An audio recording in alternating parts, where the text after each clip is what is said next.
10-9-876-54321.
Thank you.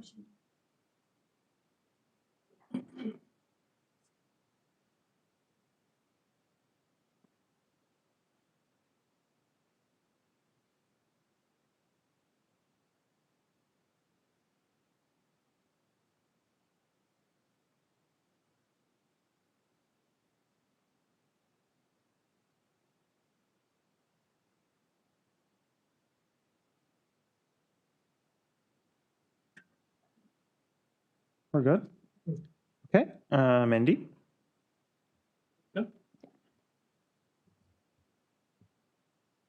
Thank you, Chair. Good morning. Commissioners, to begin this meeting this morning, I would like to introduce you to two wheel-trans operators that have joined us here today. Benjamin Escaleta and Danny Tavares. Benjamin has been with the TTC since 2010 and Danny since 1997. Both have been operating for Wheel-Trans since 2023. I could ask the gentleman to have a seat and then we'll take a picture shortly. If you just take a seat behind the TV, please. Thank you.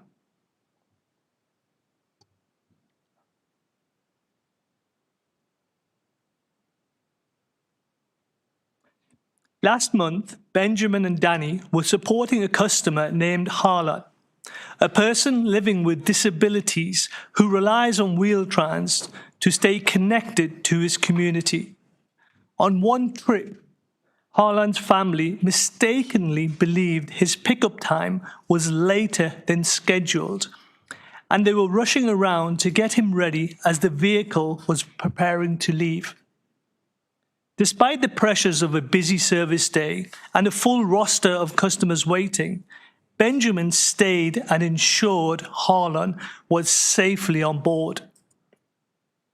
Later that same day, when Haaland his return trip arrived before his guardian had made it home, Danny remained with him, reassuring the family.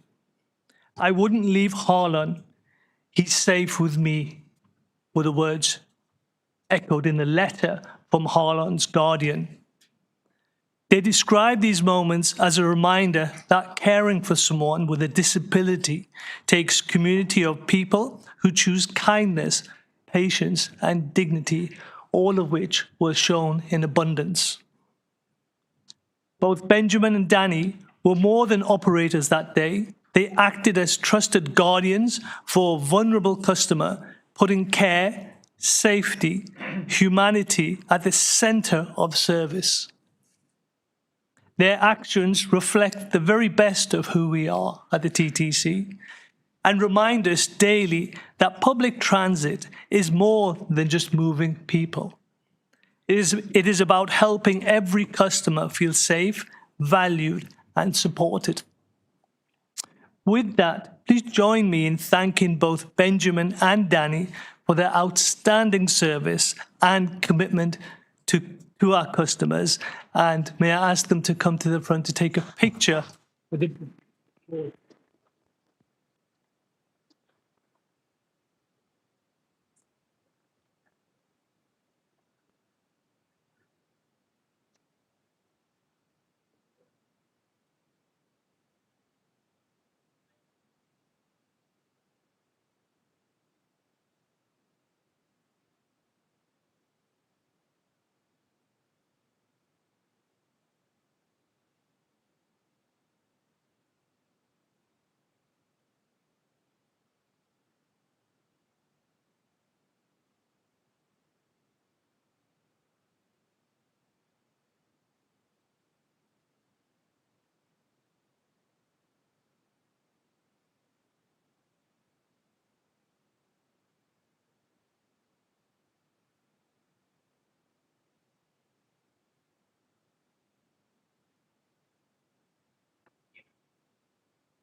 Commissioners, when the board met in June, Toronto was days away from a small event called the World Cup and days away from the first match with Canada and Bosnia-Herzegovina. Since that historic game, and with the conclusion of the World Cup this past Sunday, Toronto has succeeded in welcoming the world, and the TTC has delivered a safe, reliable, frequent service that allowed everyone using our system to move around the city with confidence and seamlessly. With that, I would like to take this opportunity to publicly acknowledge the efforts of the TTC's FIFA World Cup core team and thank them along with all the other key contributors, some of whom are here today and some are not, for their incredible work over the last several months. Some of these dedicated employees are here with us today, And I'd like them all to stand so we can show our appreciation to them.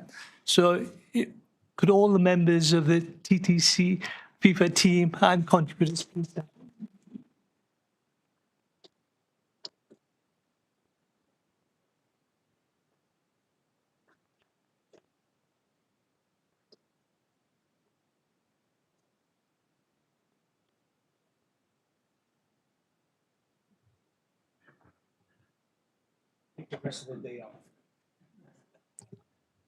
Please ignore that comment. Delivering a successful FIFA World Cup experience required meticulous planning and execution by all of the 18,000 members of the TTC organization. World-class performance is not defined in the absence of challenges. It's defined by how a team prepares, responds, and pivots when the world is watching. And this is exactly what this team did, and did in abundance. Throughout the World Cup, our people demonstrated their professionalism, resilience, innovation, and an unwavering commitment to safety, customer service, and performance. Their data-driven approach to execution helped us achieve consistently high satisfaction scores, great performance, and throughout the tournament, I couldn't be more prouder to have everyone across the entire organization, how they came together as one TTC with one purpose to deliver impeccable service, which they did. Thank you to everyone for their diligence, dedication, and for making this global event such a great success. Whether you work directly to deliver the program for the FIFA World Cup, or you supported the countless hours over the weeks and months prior to and post on day-to-day business requirements to serve the millions of customers who rely on us every single day. In a moment, if I could ask Josh Cole, Fort Monaco, Cameron Penman, Mina Papik, and Leslie Sovereign to join us at the desk, which they magically appeared, so fantastic. That's how efficient they are. That's a testament to their learnings. I would like to draw your attention to the screen for a short video on the TTC and the World Cup in 2026.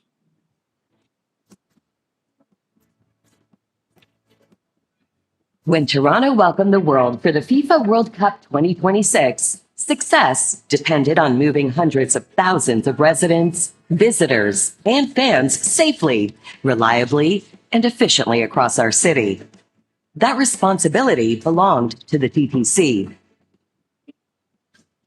And the TTC delivered. Thousands of employees worked together to keep Toronto moving during one of the largest events in the city's history. I think it's been well organized. We had no trouble in getting here. I just want to shout out the TTC. Yeah. Because often, there's a lot of criticism. I went through Union Station, game day, and I was floored at just how impeccable the flow was of traffic, the amount of staff they had on, getting everyone through that station, lickety-split. For visitors, the TTC was the gateway to Toronto.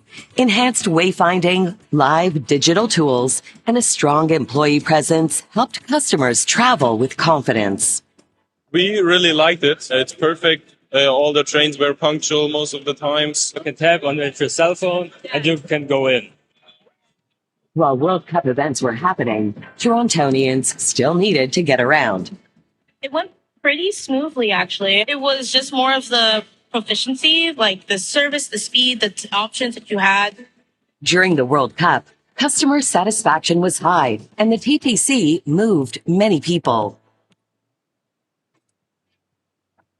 Extra staff in key locations helped keep customers moving and allowed teams to respond quickly when issues arose. I think the TTC did pretty well. They punched above their weight, really, when it came to service during the games. There were no major disruptions. Everything came on time.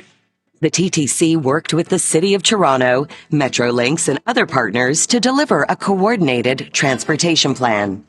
It's the first time I arrived in Canada. The welcoming that we had was incredible. Wonderful feel. So congratulations to everybody. The World Cup didn't just leave memories, it accelerated improvements that will benefit customers for years to come. Investments in wayfinding, customer information, transit priority measures, and infrastructure upgrades have created lasting improvements across the network. What's the legacy of these works? And I'm very keen to ensure that we capture that.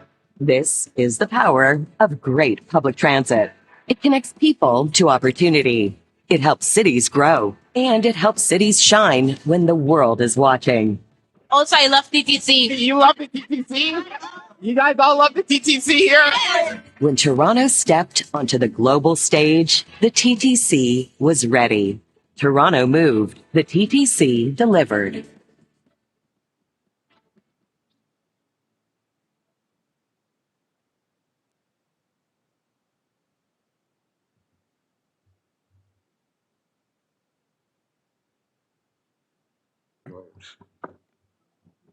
Great. Thank you very much, Mandeep. And thank you to the board for having us here yet again to update you on the World Cup, this time post-event.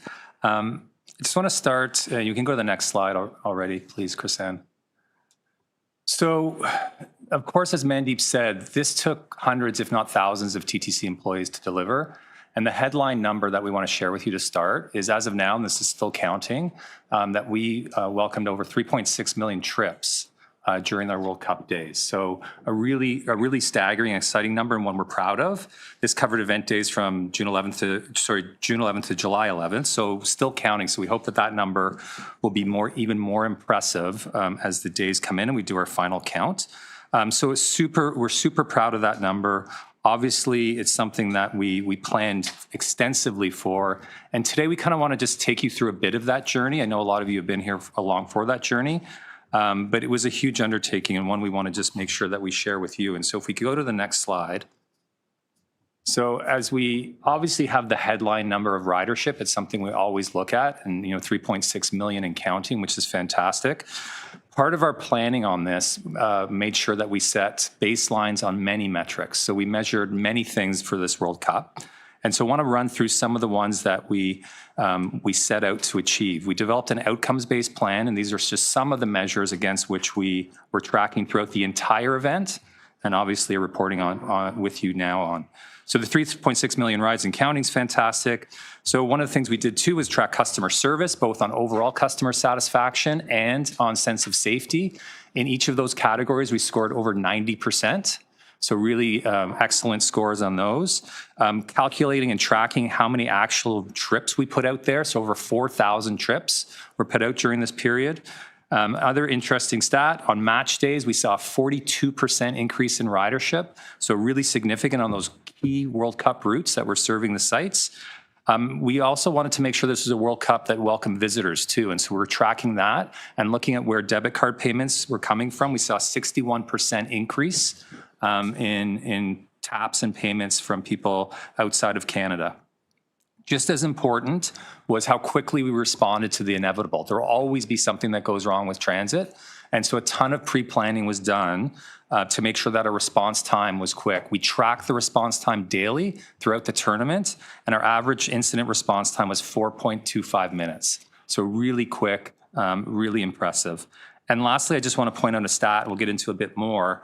We had over 1,500 ambassador shifts. So while we had hundreds of TTC employees out there doing their regular job, we also had TTC employees who volunteered above and beyond that. And you probably saw them if you're out and about enjoying the matches. Next slide, please, Chrisanne.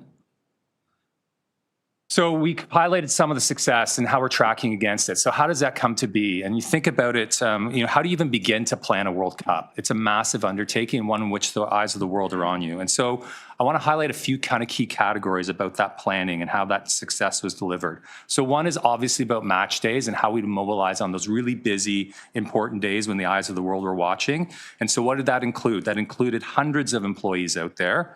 Of course, we set up command centers for everything and anything that could happen.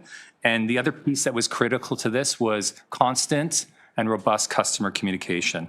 Another key part of delivering success and what we planned around was months of planning. I think I probably came to all of you about the World Cup almost 2 years ago now. And so in that time, we've been planning extensively. What does that mean tactically and tangibly? Well, that meant building a dedicated team, some of which you'll hear from today. It meant intense coordination with the city. We were talking to the city daily for weeks and months. And the other piece that, and Mandeep really drove us on this, was testing. It's great to have plans, but you need to test them. And so we'll talk about how we did some of that testing too. And the last piece is the investment that was made. I don't think it'd be lost on any board members that this took a significant investment, and that was investment in service. We had extra service. That was staffing. We just talked about people across the system, our infrastructure and our infrastructure readiness, and of course, all the customer amenities that we rolled out. Next slide, please. So we've got a kind of a football, I call it football now, no longer soccer. We've got a kind of a visual here that speaks to kind of some of the plays and the journey we're on. As I mentioned, I think when I got here 2 years ago, the service plan was just being finalized, which was a critical piece of this. And there's lots of kind of milestones on this map. A couple I want to highlight. So last July, this board approved Rapid TO.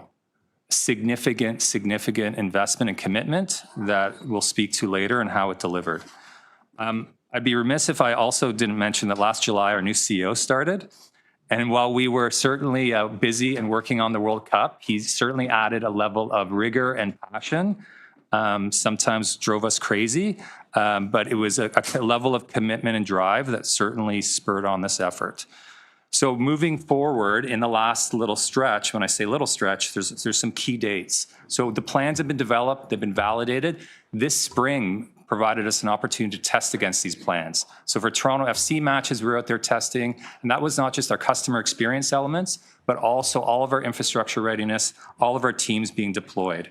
And so this was a huge undertaking, and so it was around assigning our dedicated resources, building out our management team around this, building up command centers, collaborating extensively with the city, re-examining plans. The other piece of this too, and many of you were privy to this, we had hundreds of stakeholder outreach, elements of stakeholder outreach. So a lot of it was focused in the core area around the communities that were impacted by the World Cup, but we were talking to the Board of Trade, to BIAs, to residents groups, to individual residents extensively. So thousands of touch points across the city to let people know what we're doing, to let them know that the measures that were coming and some of the changes that were coming that would not only serve visitors, but also make sure that regular Torontonians could go around the city. And maybe I'll pass it to Fort Monaco now to speak to some of those measures that we put in place. Thank you, Josh, and good morning, everyone. Next slide, please. So as Josh touched on, capacity was delivered on key routes with incredible adherence to scheduled frequency, as you saw, as you experienced, and as we demonstrated in the video. These reliable times were only possible thanks to transit priority measures.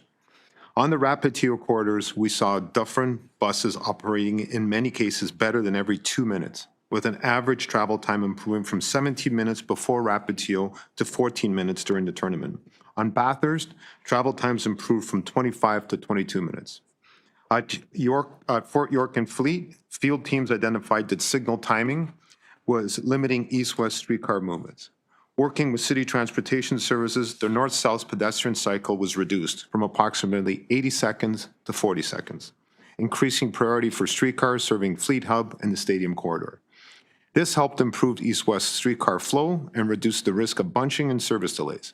But more importantly, it demonstrated the value of real-time monitoring, strong TTC city coordination, and the ability to quickly adapt operations when issues were identified in the field. Being nimble, being quick, being swift. The lesson here is that small operational and signal changes can make a meaningful difference to what we do. Adjustment to signal timings combined with field observations and real-time operational decision-making helped reduce delay and keep transit moving. I'd also like to stress that these results do not happen in isolation. I need to outline the partnership with Toronto Police and traffic agent support at key intersection was absolutely critical. Their assistance with signal and traffic management helped prioritize transit, support streetcar movements, and manage turning traffic during some of the busiest periods. The takeaway, frankly, is simple. When transit priority, active traffic management, and strong partner coordination come together, we can and will deliver faster, more reliable service, even during a global mega event, while still supporting everyday customers across the line. Next slide, please.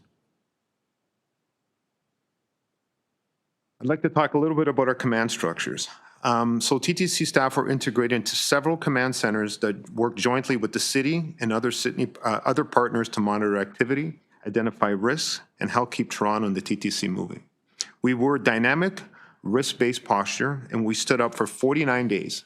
That was from June the 10th to July the 19th, running a dynamic, day-by-day, level-based posture driven by safety, service, security, and infrastructure risks for the FIFA tournament.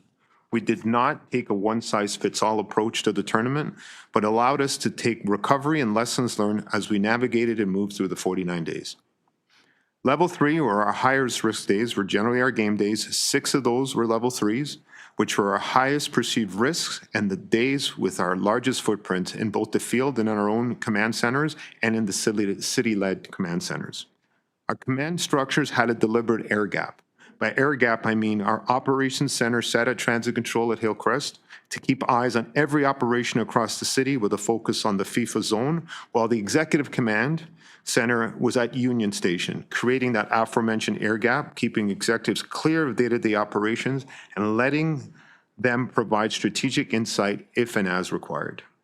Our executives did stay fully informed. Leadership was kept apprised of every impact in the FIFA zone and citywide through the tools listed at the bottom of the slide, on top of the regularly scheduled calls. I'm happy to say we also turned our Union's hub into a little bit of a mini control center of our own, so we were very, very much apprised of what was happening, particularly in the downtown core. I also like to say that we were engaged, agile leadership. We were boots on the ground as well, as many of our executives stayed hands-on, making frequent trips to where ambassadors were working, visiting with frontline staff, getting on-the-ground look at even fan marches, and keeping a pulse on the city and Union Station to support back to our EOC. Next slide, please. As Josh had previously alluded to, our average incident response times in priority zones was 4.25 minutes, well below our typical response time and better than our 5-minute target. As a result, issues were addressed quickly, minimizing impacts to customers and service. This made possible through a zone-based response model that Josh touched on, with response and recovering teams strategically positioned near key risk areas rather than dispatched from elsewhere on the network. Combined with close coordination with city-led operations and command centers, this enabled rapid escalation, response, and recovery, helping prevent minor incidents from becoming major disruptions. I'd like to pass things back to Josh, who will provide the customer experience update. Thank you, Fort. Critical to this endeavor was to make sure that we took a customer-first approach to, I think you just got to go one slide back, please. A customer-first approach to this event.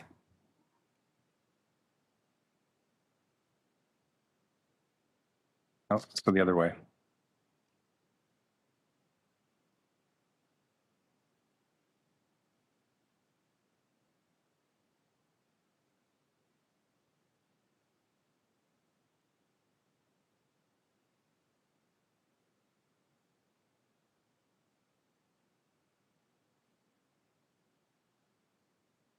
It's like the hydration break there. Thanks, Chrisanne.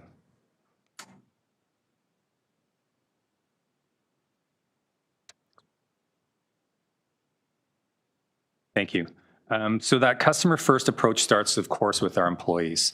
So at all key World Cup sites and feeder areas, we had more operators, mechanics, supervisors, fare inspectors, special constables, customer service agents to make sure that anyone visiting or any of our regular riders had an enhanced experience.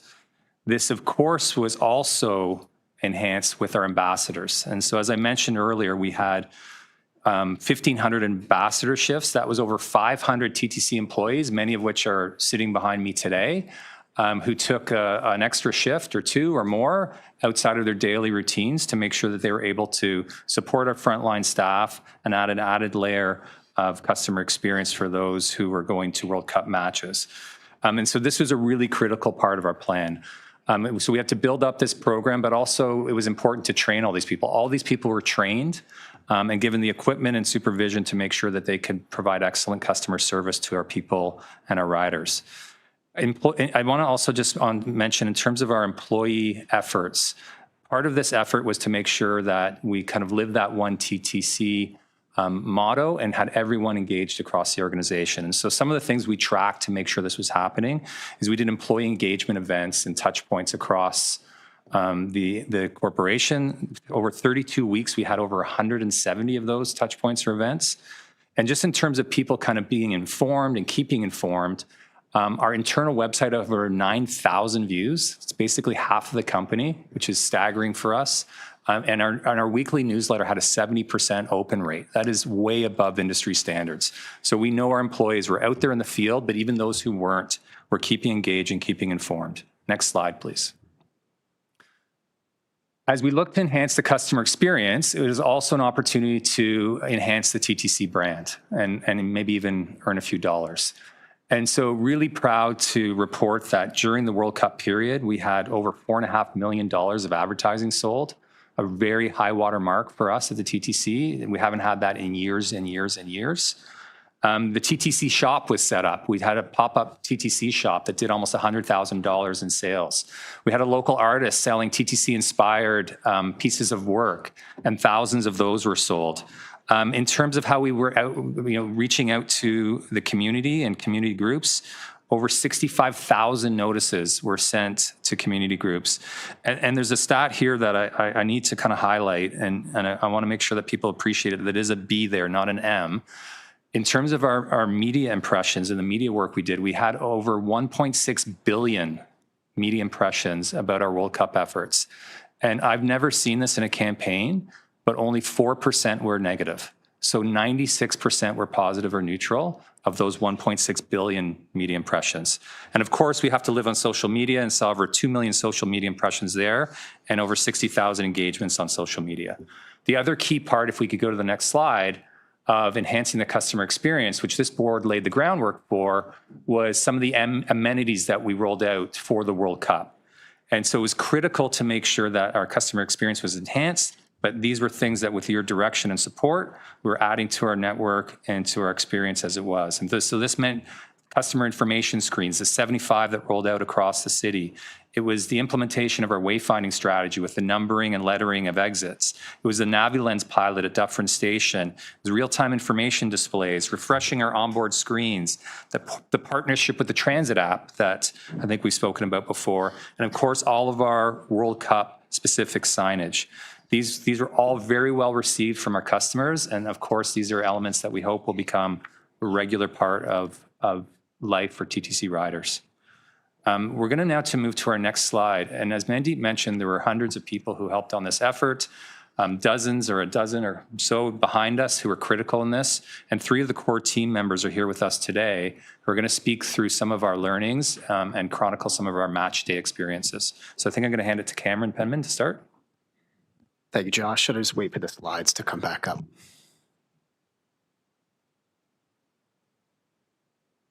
Sorry, can you hold off? We just lost connection.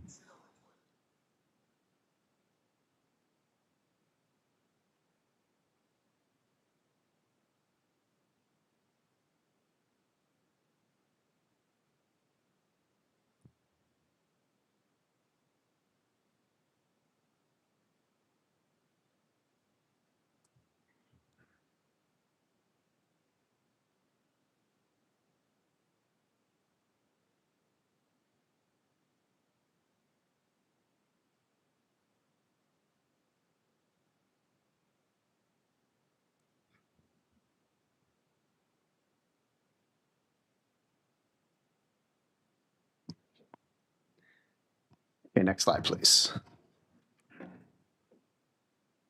Okay, I think we're now at halftime.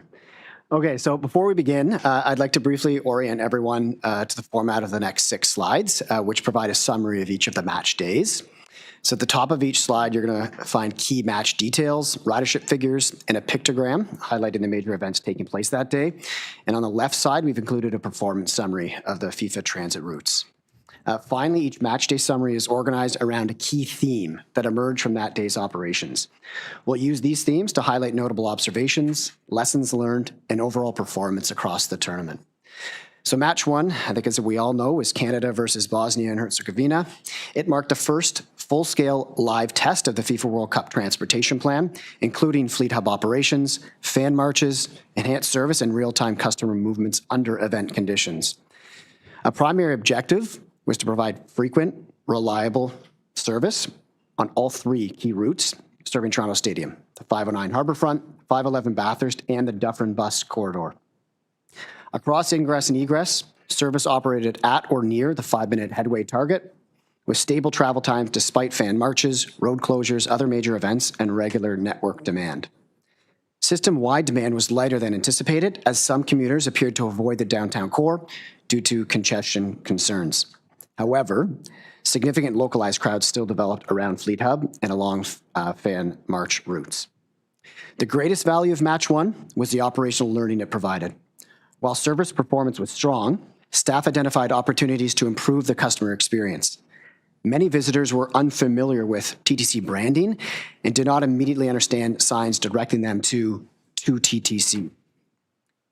Customers also experienced confusion around temporary stop closures and pedestrian routing between Toronto Stadium, Fleet Hub, and FIFA Fan Festival.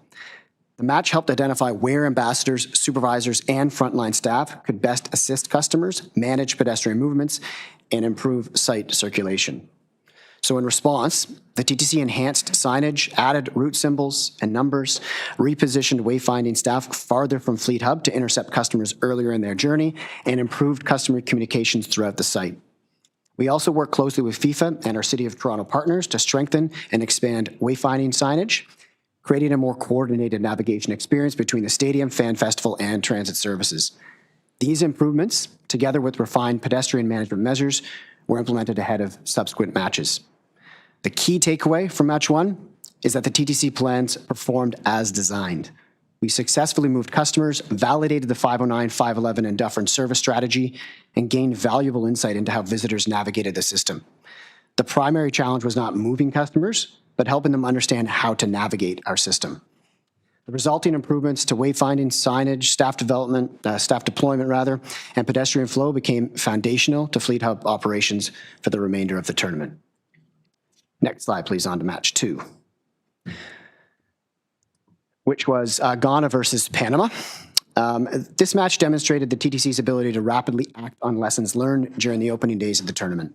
So building on improvements identified during match one, the operation continued to evolve under live conditions. While demand was more concentrated than it was during match one, particularly following the match, service on the 509, 511, and Dufferin corridors remained reliable, with headways operating near target. The match also demonstrated how quickly improvements could be implemented. So following observations from match one in the opening days of Fleet Hub operations, the TTC had already begun enhancing safety, customer movement, and overall site operations. Key concerns included unauthorized vehicles entering the Fleet Hub corridor, damaging the wooden platform and creating safety risks. Pedestrians were also crossing the streetcar right-of-way mid-block rather than using designated crossings. These rapid improvements were made possible by the tournament's operational structure. With personnel deployed throughout the event footprint, dedicated workstream owners monitoring emerging issues, and a centralized emergency operations center coordinating decision-making, concerns could be identified, assessed, and addressed in near real time. Formal escalation pathways through the Toronto Area Command Center, or TAC, also embedded the TTC and its partners to coordinate solutions and implement corrective actions quickly. In response, damage concerns were escalated through the TAC process, repairs were coordinated, vehicle access restrictions reinforced, heavy barriers installed at both ends of the platform, and fencing added between the tracks to discourage mid-block crossings. These measures significantly improved safety and site operations. Match two also confirmed that fare payment was emerging as one of the remaining customer friction points, confirming further changes to the Fleet Hub queuing system ahead of match three. The queuing system, streetcar service, and frontline staff effectively moved customers through Fleet Hub despite increased activity and rainy evening conditions. But the broader takeaway from match two is that the operation demonstrated both resilience and adaptability. Issues were identified, escalated, and resolved quickly through strong coordination between frontline staff, transit control, and partner agencies. Match 2 showed that continuous improvement was becoming embedded in the operation, a pattern that continued throughout the remainder of the journey. I'll now pass it on to Leslie to move us through match days 3 and 4.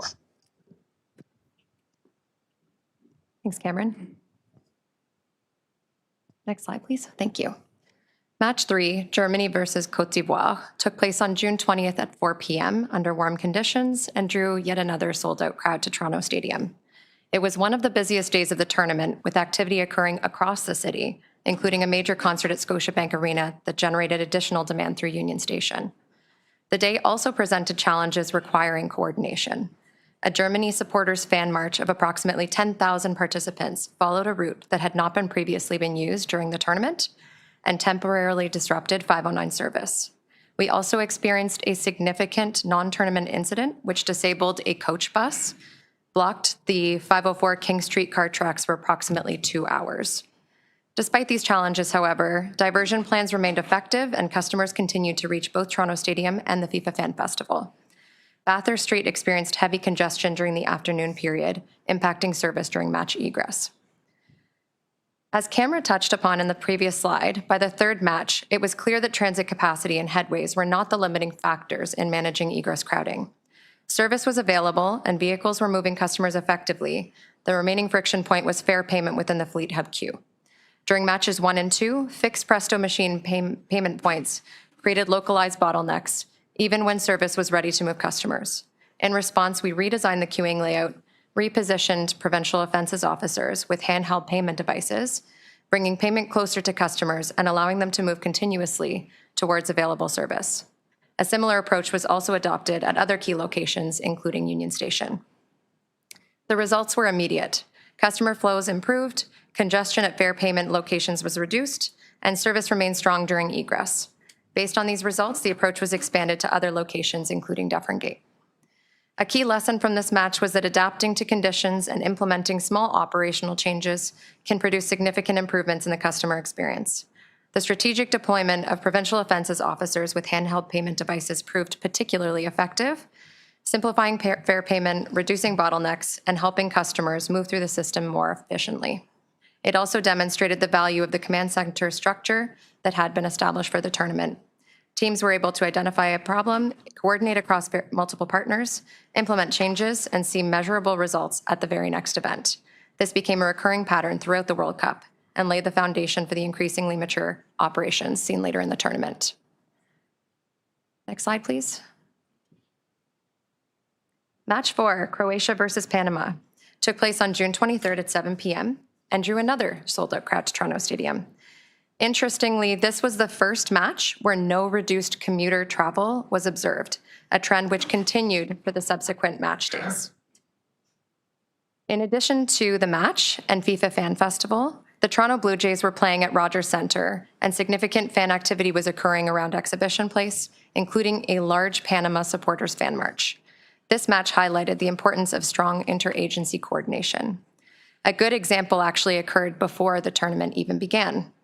The TTC and Metrolinx had identified a potential conflict between the scheduled 7:07 Blue Jays game and the 7 p.m. World Cup match.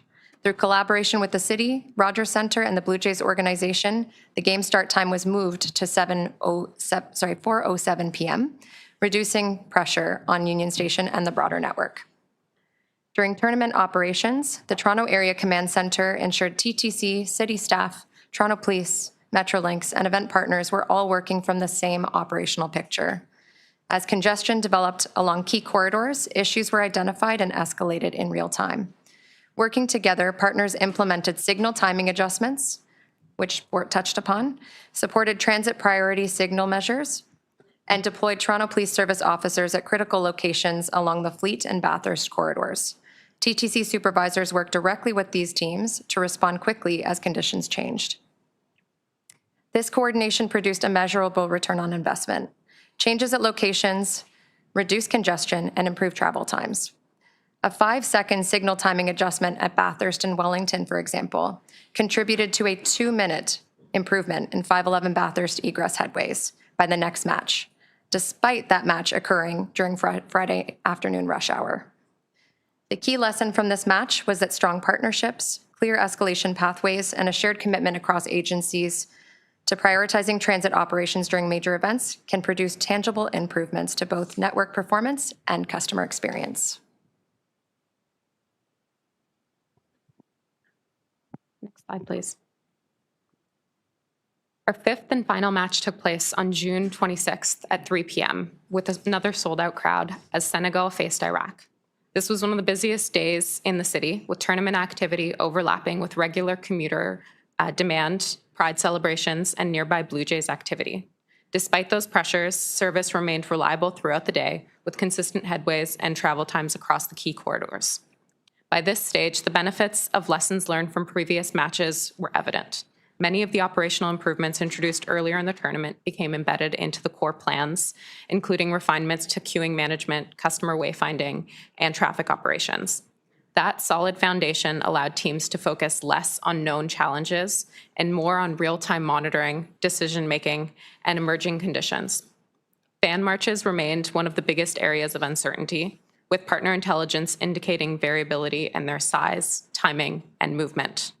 Because the core operation was performing well, TTC and its partners were able to adapt in real time as matches originated from both Stanley Park and Trinity Bell Woods, with impacts to the 509 and 511 routes being reduced to less than 20 minutes. This was the strongest fan march management performance of the tournament, reflecting the strong interagency coordination and operational refinements. Egress presented a different challenge, with customers leaving the stadium directly into the afternoon rush hour, while operations managed both tournament-level travel and high system-wide demand. The updated signal timing at Bathurst and Wellington, as Leslie mentioned, improved traffic flow and supported more reliable 511 operations, contributing to some of the strongest headways along the Bathurst corridor of the entire tournament. The broader takeaway is that the operation was maturing. Because expected challenges were being managed effectively, TTC, Toronto Police, city partners, and the broader command structure had the capacity to focus on these emerging risks, adapt quickly, and resolve issues before they affected riders. This match marked the transition from executing our plans to refining and optimizing them. Next slide, please. Our sixth and final match took place on July 2nd at 7 p.m. before another sold-out crowd. Portugal faced Croatia in a high-profile knockout match under the tournament's most challenging weather conditions. This was the match with the highest stakes. It was Toronto's final match and featured Portugal, a team with a very large and highly engaged following in the city, on one of the hottest days of the year. Extreme heat, the largest fan march to date, and the potential for significant post-match celebrations all converged. After 5 successful matches, this was not the time to rely on previous successes. It was the biggest test as to whether the experience, relationships, practices, and lessons learned could be performed and could operate under pressure. More than 10,000 Portuguese supporters marched from Stanley Park to Toronto Stadium, and despite its size, impacts to the 509 and 511 corridors remained below 30 minutes, the second strongest fan march management outcome of the tournament. We also proactively diverted service on the 509 or 504 King corridor to accommodate crowd movements and maintain reliability. Alongside the crowd management risks, extreme heat created an added challenge for our streetcar network. The high temperatures placed an added strain on the electrical infrastructure, and that risk was amplified by the additional streetcar service. Essentially, more service meant more electrical load, combined with extreme heat, which can cause heat-related damage to our cables and related infrastructure, increasing the risk of service disruptions and infrastructure damage. To manage this risk, we deployed staff at substations and key field locations to monitor temperatures, streetcar movements, and network conditions in real time, with transit control serving as the hub for coordination and decision-making. This proactive approach enabled us to make operational adjustments before issues emerged, rather than in responses to failures. We modified service on portions of the 511 corridor and supplemented with bus service to keep operating within safe streetcar limits. And while these measures temporarily reduced service in select areas, they protected critical infrastructure long-term, avoided heat-related damage, and still maintained reliable service throughout extreme conditions. This match demonstrated the value of proactive monitoring and strong operational communications. By identifying risks early and adapting in real time, we safely managed the tournament's most challenging operating day and reliably moved people. This experience reinforces the importance of proactive monitoring and real-time oversight in protecting our infrastructure in the future as we face more extreme operating conditions. I'd like to pass it now back to Josh Cole for additional customer and media highlights.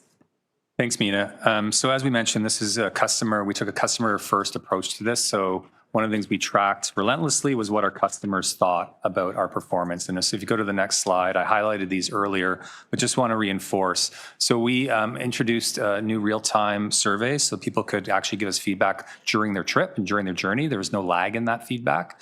And as part of that, we wanted to make sure that we're asking our visitors and our World Cup attendees what they thought about our service and safety, but also our loyal regular riders.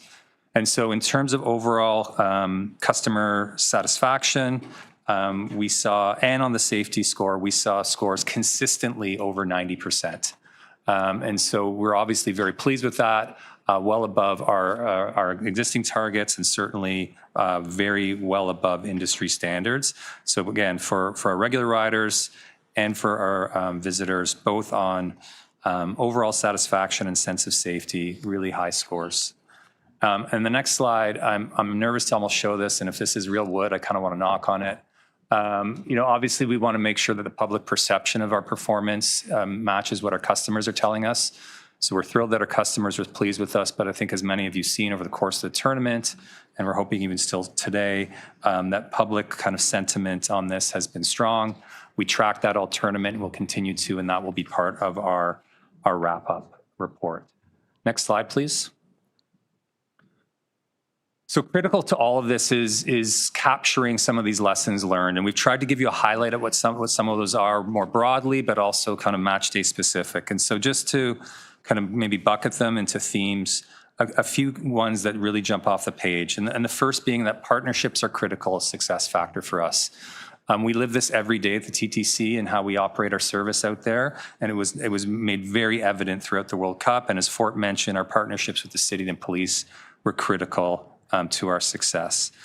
The second learning, and you've heard us mention this a few times already, and again, want to thank the board for their support on this front, is that transit priority works. If you make transit the priority, it moves more quickly and more reliably. We measured it exhaustively through this tournament, and we saw that all those measures that were put in place worked, and especially kind of tying to the first factor, when augmented by our partners helping us, whether that be traffic agents, police, et cetera, then it really starts to sing. The third kind of key lesson learned and takeaway is really that the customer satisfaction scores I shared with you reflected that customer-driven, customer-first approach. And so adding more staff, having ambassadors, enhanced wayfinding, increased communication, all those visible, tangible amenities out in the system were enjoyed by our customers. They told us that repeatedly, and that contributed to their customer satisfaction rating and, of course, our success. Another key takeaway this is, and we talk about planning for flexibility, we were able to pivot. We were able to kind of respond to the unexpected, whether it be 10,000 Bosnians on match one that we weren't expecting because of all the pre-work that we did.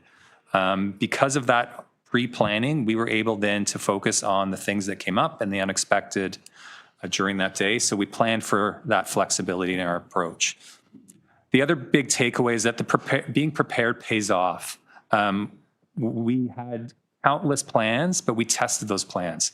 We had tabletop exercises with partners. We had field tests. We revised, reviewed, and exhaustively tested every plan we had, and that was a huge contribution to our success. And the last kind of takeaway, which I know is not lost on this audience, is that success really hinges on kind of sustained investment. And so significant investment in people, in infrastructure, in plans, in process, in partnerships were made to ensure that we're able to deliver on these events. And so really able to see that that's critical to delivering on a successful event like this.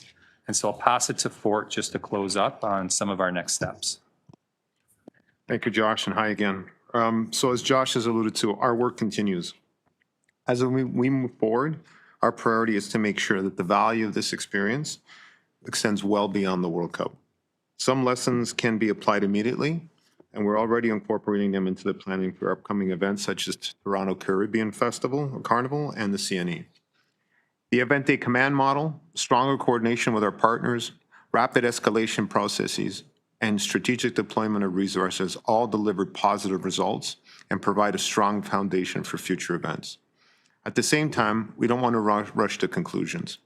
The World Cup gave us a unique opportunity to test our organization under extraordinary circumstances and conditions. We will take the time to review the data, understand what worked best, and identify where these approaches can strengthen everyday TTC operations. We'll bring those broader recommendations back to the board as part of our final World Cup report in early 2027. With that, thank you for your attention. I'll pass things back to Mandeep. Thank you. Thank you, everyone. I was just reminiscing there in respect to how do I follow that in respect to that absolute world-class performance. So I've been lucky enough in my time to be involved in the Olympics planning for London. And this is on par, if not better, in terms of what the team have achieved. And it's exceptional that they've risen to this challenge. Not only have they risen to this challenge, they've absolutely made it part of their DNA. And I was trying to sum up, how do I articulate this? And there's many examples. I'm sure everyone could give a lived experience in what they encountered, what they did. If it was from the streetcar operator giving a nice message to the teams that were going to the match to hope to say they did well. But for me, there was, as I was doing my visits, the team highlighted after the first Canada match, which would start at 3 o'clock, that the fleet hub and the passenger flow through the hub was not sufficient enough. And they started discussing this actually at the fleet hub. And before I knew it, I was with Christy, Leslie, and Mina. Before I knew it, they were running down the car park, literally. I'm following behind, thinking, where's this going? And then they hold these barriers up, and they're quite heavy barriers, and they took it upon themselves just to pick the barriers up by themselves, take it along the car park, and to curtail the passenger flow. So the ownership there of looking at the problem, finding a solution, discussing it, but then implementing it and trialing it. With that came, what was the lighting like? Because that was an afternoon match and the next match was going to be at 7 o'clock. Is the lighting sufficient? So you'll hear me talk about incremental gains, and the accumulation of the incremental gives you the 1%. The entire team have encapsulated that, taken it to heart, put it in the DNA, and just really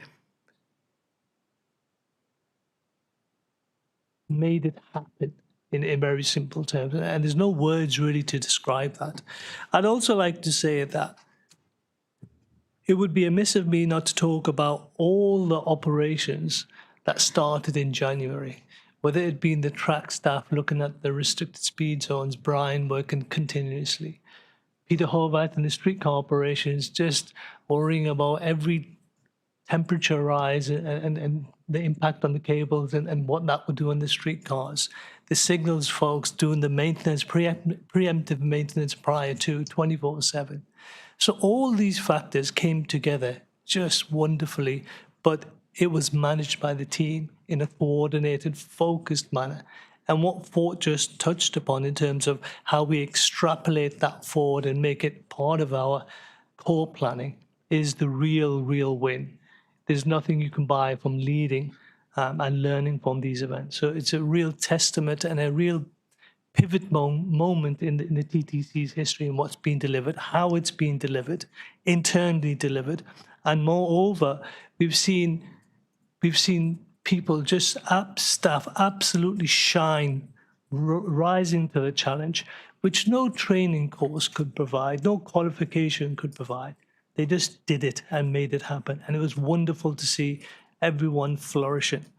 And finally, they were extremely happy after the first match. And my comment was, that was a good moment, because we had several other matches to come. Now, I can definitely say they were fantastic moments, well earned, well deserved by the entire team. And they should rightly be proud of everything they have achieved and the organization has achieved. And it's a testament to their character that we're here today talking about the performance that has been mentioned. So thank you once again. I'm extremely proud to have had the opportunity to work with everyone and help lead this organization to what they delivered. Thank you. Any questions? Commissioner Sachs, 5 minutes. Oh, sorry, do you have more slides? Questions on FIFA or The entire report. I haven't and FIFA. Are you not done? This was just a Oh, segment. but- sorry. Oh, Okay. I'm sorry. Finish. Okay.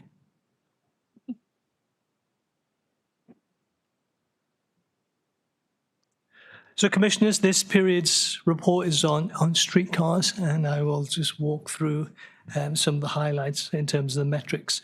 In terms of, you've just seen in terms of what performance the FIFA team have worked through and delivered. In terms of customer boardings, you'll see very strong numbers coming through on the weekends, particularly on Saturdays and Sundays. Saturdays are now exceeding pre-COVID levels, and Sundays is on par. Overall, we're 8% year on year better in terms of boardings, which is a testament in terms of the incremental improvements that the team are making. And if you go further down in terms of the June results, you can see again double-digit improvements on weekday performance in terms of boardings. That said, you'll see in terms of customer satisfaction and streetcar net promoter score, they are not where we need them to be. I would just highlight that the way we take that data is based upon within 30 days of their last trip. What the team highlighted and demonstrated aptly during the FIFA was the transit app, where it takes the sentiments of the customer during the trip and is real time and is very, very powerful going forward, as has been demonstrated. Moving on to the next slide.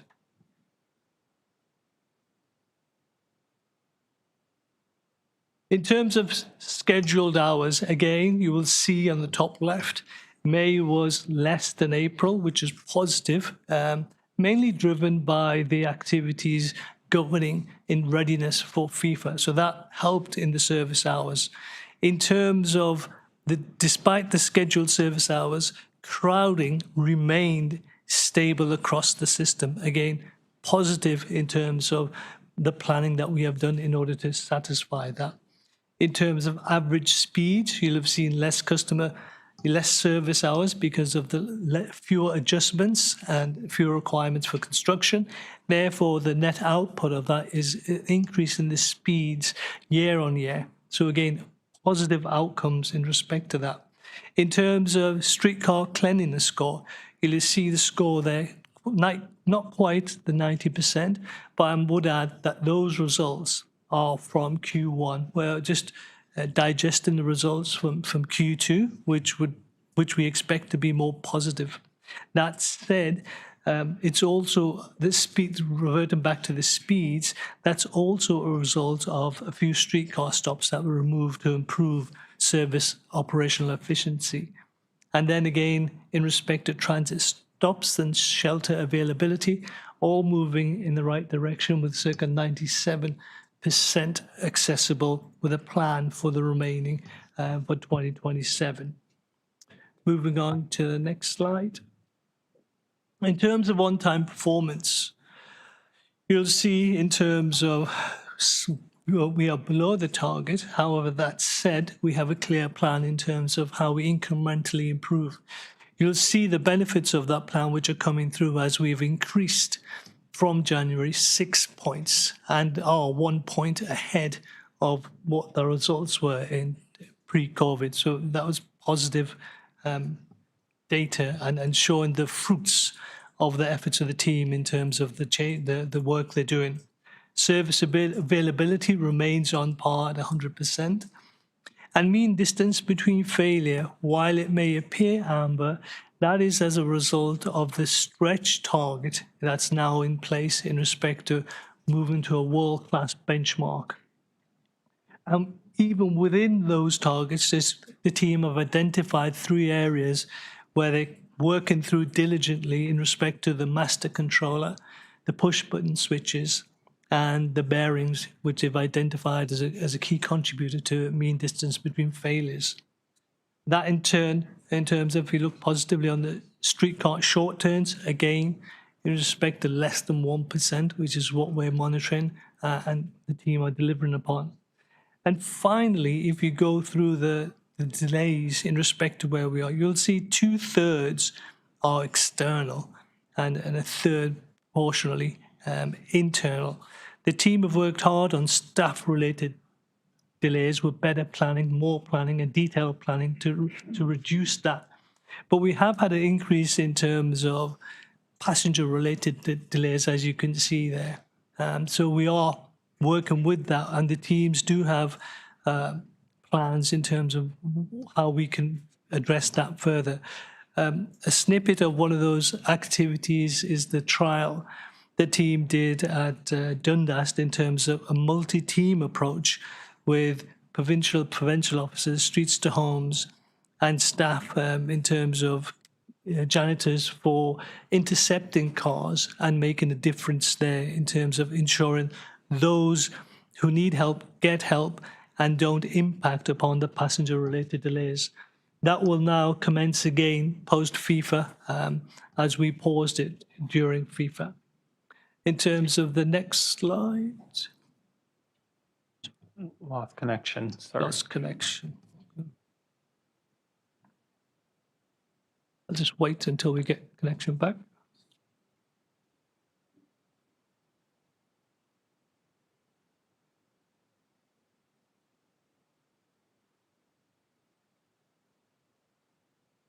Thank you. In terms of safety, you'll see we're going in the right direction. Still more to do in terms of being world-class. In terms of customer injury incident rate, you'll see in respect that there's been a decrease in the month and a slight increase from January. Just to put it in perspective, there's over 100 such incidents, unfortunately, across the network, and 6 when we do have them, because the cohort sample is so short, it does spike up.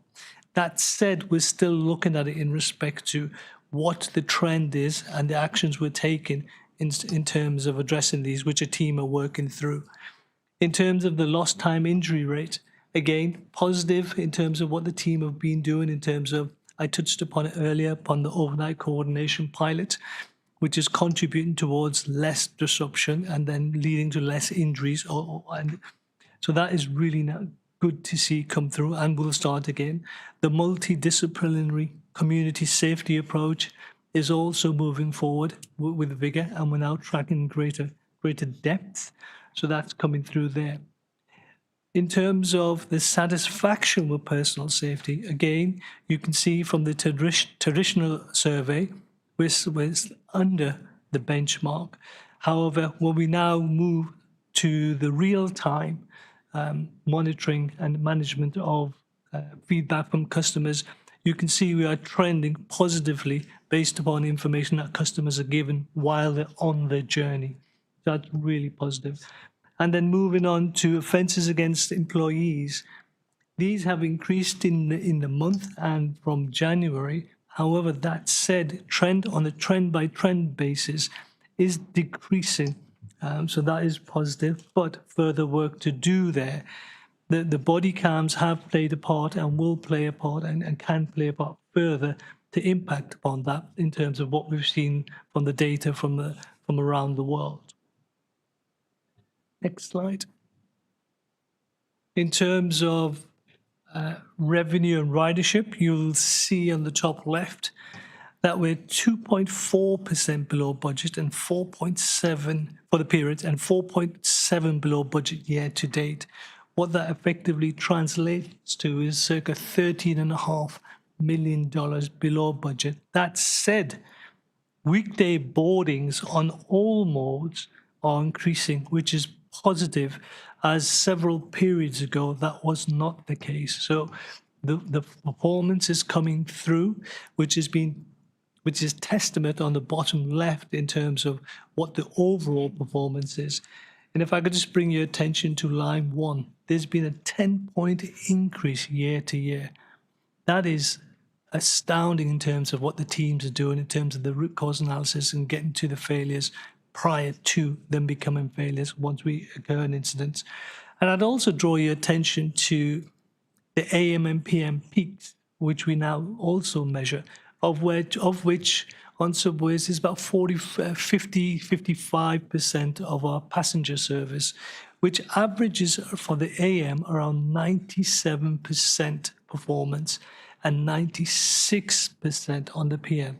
Now, that is world class. And again, a testament to the team in the diligence they work through and have been working through and will continue to work through and get better at as we go forward. And again, in turn, drives the reliability, drives the performance, drives the customer satisfaction, which again is positive, trending in the right direction in terms of the real-time numbers there. Next slide.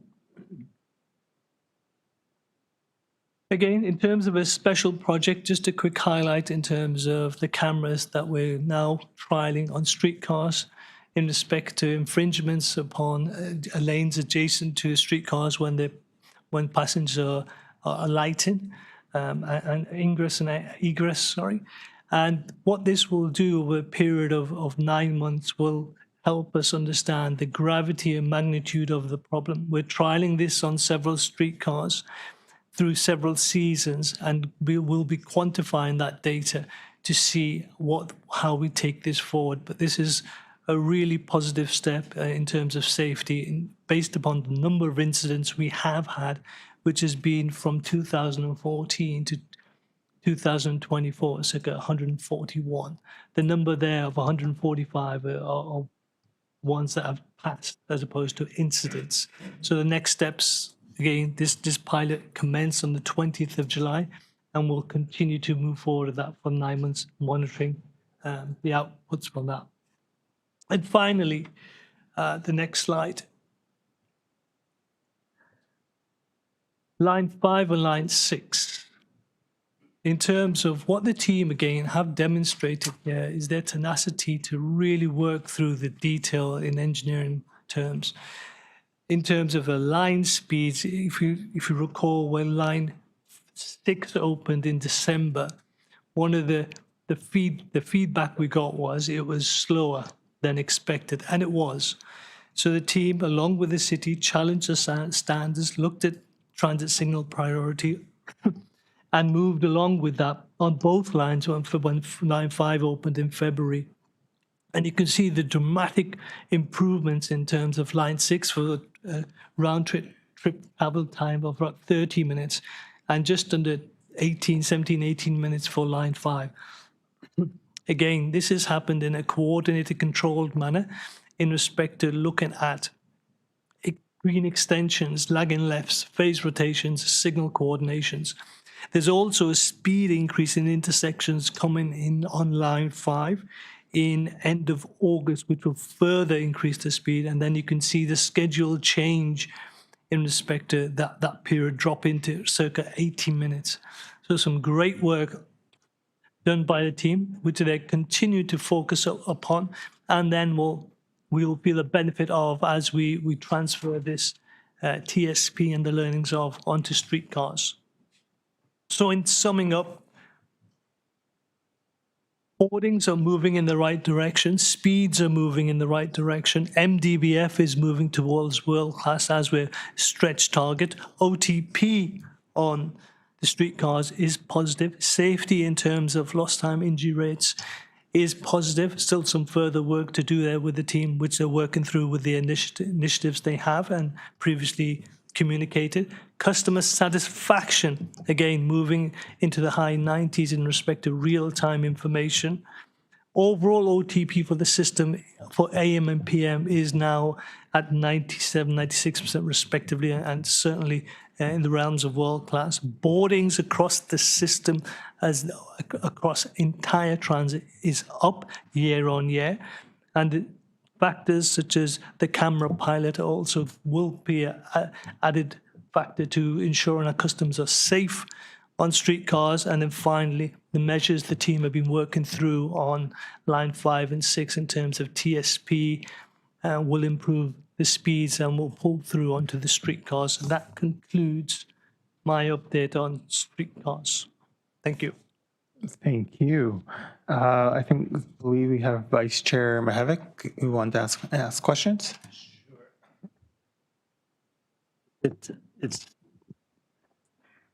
I'll make the comment certainly when we're allowed to speak, but on FIFA, but you're combining FIFA and the overall report, so it's a bit discombobulated. On FIFA, a lot of good stuff there. My big question is are we continuing with Dufferin and Bathurst priority lanes between Bloor and the waterfront? Is that continuing in this interregnum period between now and the time of the report in January? Yes, and I'll ask Josh to speak about that further. Yes, through the chair, both the transit priority lanes on Bathurst and Dufferin will be stay installed, and so we'll continue to report and track on that with the city because of the rapid TO program. There are pretty robust reporting elements so that it'll be a city-led, but obviously TTC informed reporting and public dashboard that will continue to be put out there over the coming weeks and months. Noting, of course, that the evidence is that, as your presentation very helpfully illustrated, is that it worked. It worked. People got around. Mobility happened. The chair, the results as we shared were tangible and substantive. Certainly on Dufferin, we were getting to headways around 2 minutes. And we've got to remember, we were running a regular bus, an express bus, and a shuttle bus for the World Cup during that. So there's a lot of our own traffic even on that corridor. And it was really moving. The other thing too that we learned through the transit priority, designating that priority is essential, but then that enforcement is critical. And so, as I think Leslie mentioned, during the presentation, just the ability to kind of have a traffic officer or a police officer at a location to clear an intersection has such an impact, and really then, kind of makes the transit priority measures that we've taken so much more effective. Okay, so we'll get some recommendations on, because if I understand it right, it's not permanent now. Dufferin and Bathurst is permanent, or is it permanent? Yes. Okay. So then you might have suggestions for extending it up to perhaps St. Clair, perhaps Eglinton. Would that be fair in January, or some thoughts on that? Through the chair, obviously we were working with the city. There's a comprehensive program, and there's been corridors studied and looked at. And so our anticipation is that work would then continue to see how we would prioritize corridors to bring to City Council for approval, and of course the TTC Board. Very good. Okay, to the CEO, given that this was a report on our light rail system, there's no data on ridership numbers on Finch and Eglinton in particular, and it would seem to me ridership numbers that would be really critical, given that we started Finch, I think, in December, Eglinton in January, and especially understanding how it is related to previous numbers when we had bus service on those lines. I can see that being strategically really, really important for us as the TTC. Are there any numbers available? So if you look at the weekly boardings on light rail, which captures that, it's circa 91K month on month. So that's for the whole system. For lines 5 and 6, yes. Sorry, what page are you on? Page 9, weekly boardings.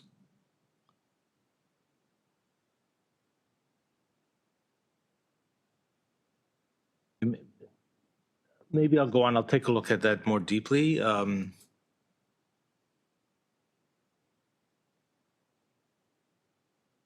Okay.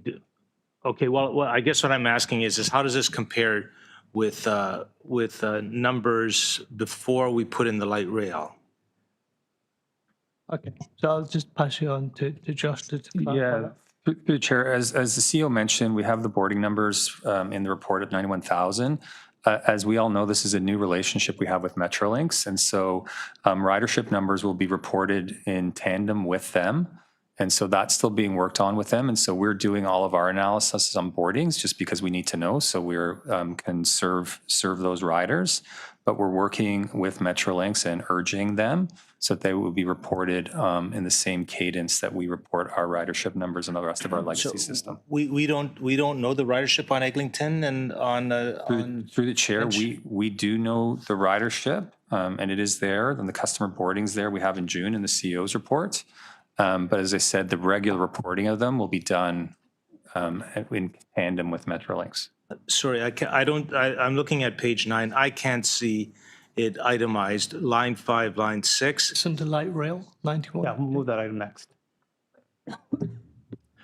Okay, well, Sorry, I'll make a comment later on. Okay. So just again to clarify, there's a customer boarding slide in the deck, and we can share that with you. And does anybody else have questions on the CEO's report? Okay, just remember Councillor Morley's here waiting for, because we had timed the item to 11. Why don't we, we'll stand this down, then we'll just go to that item so Councillor Morley can answer her questions, then we'll go back to this item.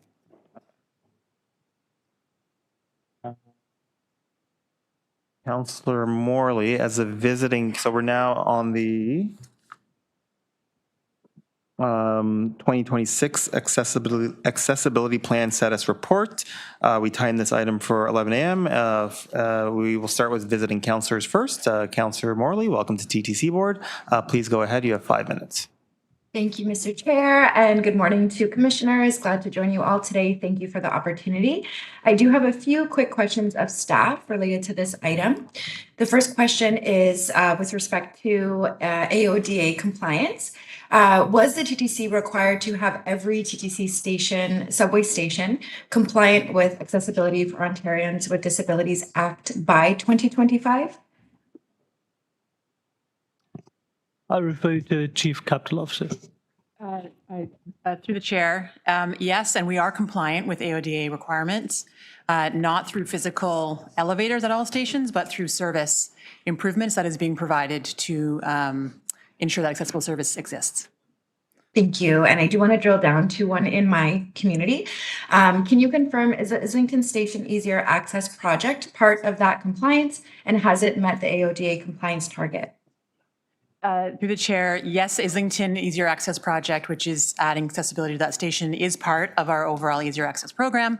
It will be providing accessible access to that station. Currently, accessible service is provided through service and bus connection, as the station is still under construction to meet those physical requirements.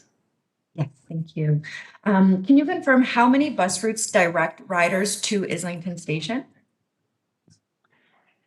I don't know if anybody has that information. Through the chair, I will defer service.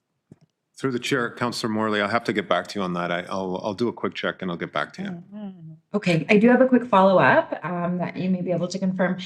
Does Islington Station see a higher volume of ridership than other stations along Line 2? Through the chair, yes, it does. Islington would be a high volume station, and because it's at the near the terminus, there's lots of customers coming from all parts of the GTA to Islington Station, and a bit of an intermodal hub. So Islington would be one of the higher volume stations, certainly in the west end of Line 2. That's been our experience as well, so thank you for confirming that. 2 more quick questions, Mr. Chair, through you. When is the new target date for elevators in service at Islington Station as part of the ongoing project? Through the chair, through the project, we have experienced some delays associated with on-street coordination of utilities, and as such, we're now projecting Q2 2027 for completion of accessibility improvements there. And can you share what kinds of mitigation plans will the TTC be undertaking to ensure that this project is completed as part of this new schedule, as it does represent more than one delay that we've had here at this very busy station? Through the chair, understood. We are working very closely with Toronto Hydro to see if we can accelerate the important work that needs to be done in order to relocate needed utilities that are required in advance of achieving accessible entrance on the west side of Islington. We're working with our contractor to see if an alternative path can be provided to that west side in a temporary condition in order to get the accessibility in place sooner.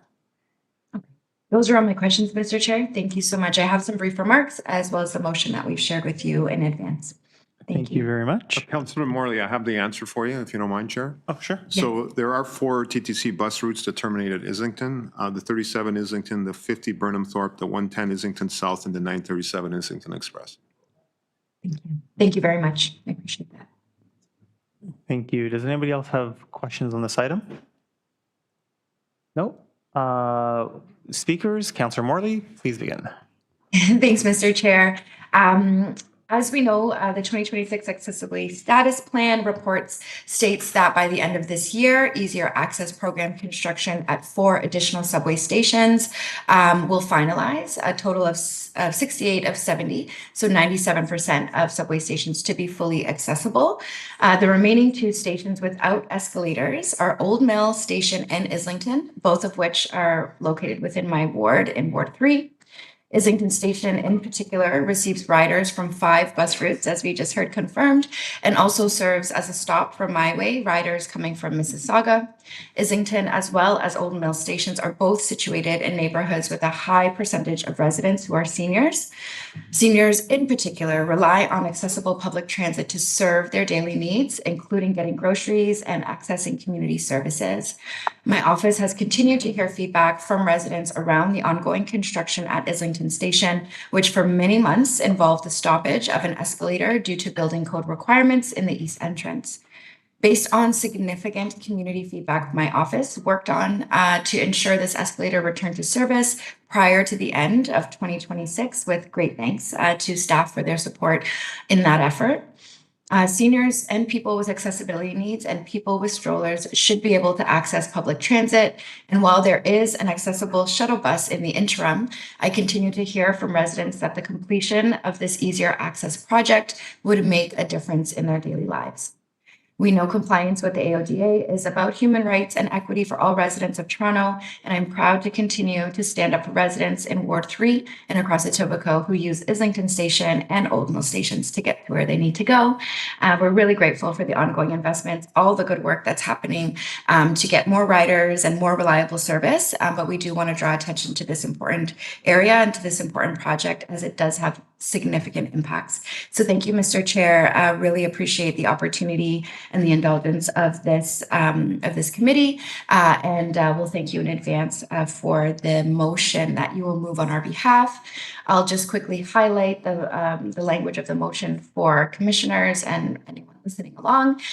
Is for staff to review acceleration options for the Islington Station Easier Access project, to recover time from unforeseen underground site conditions in regards to Toronto Hydro and utility works, and of course, options to include incentivization with the contractor to mitigate schedule delays, including reviewing additional staging options to complete right-of-way work under Islington Avenue with Toronto Hydro, and to provide an accessible path to a new Islington Station entrance as soon as possible, so targeting for Q2 2027 or earlier. That is all from me, Mr. Chair. And again, thank you very much to colleagues in the room for the opportunity to join you today and advance this important work for my community. Thank you very much, Councillor Morley. I will move the motion on Councillor Morley's behalf, does anybody have any questions about the motion? Seeing none, all those in favor of the motion? All those in favor as the item is amended? Great. Thank you very much, Councillor Morley. Now we will go back to the CEO's report, and then I have Commissioner Sachs and then Commissioner Osborne.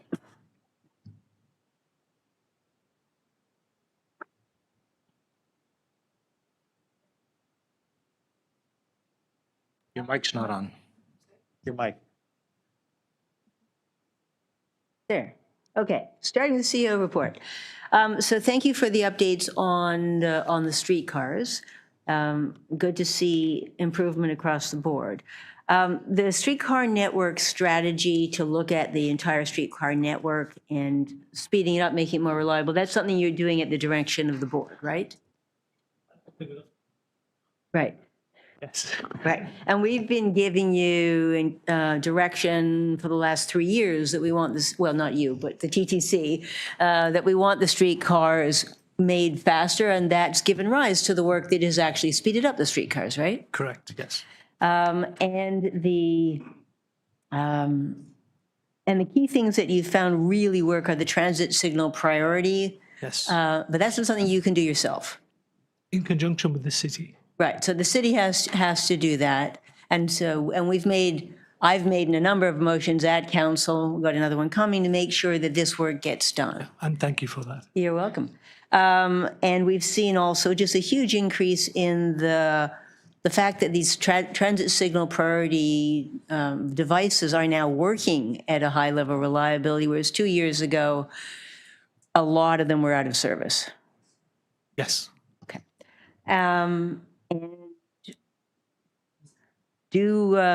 Is it practical for the TTC to just switch over to the double-headed switches? We've talked about that a number of times. Is that something that you could just snap your fingers and do?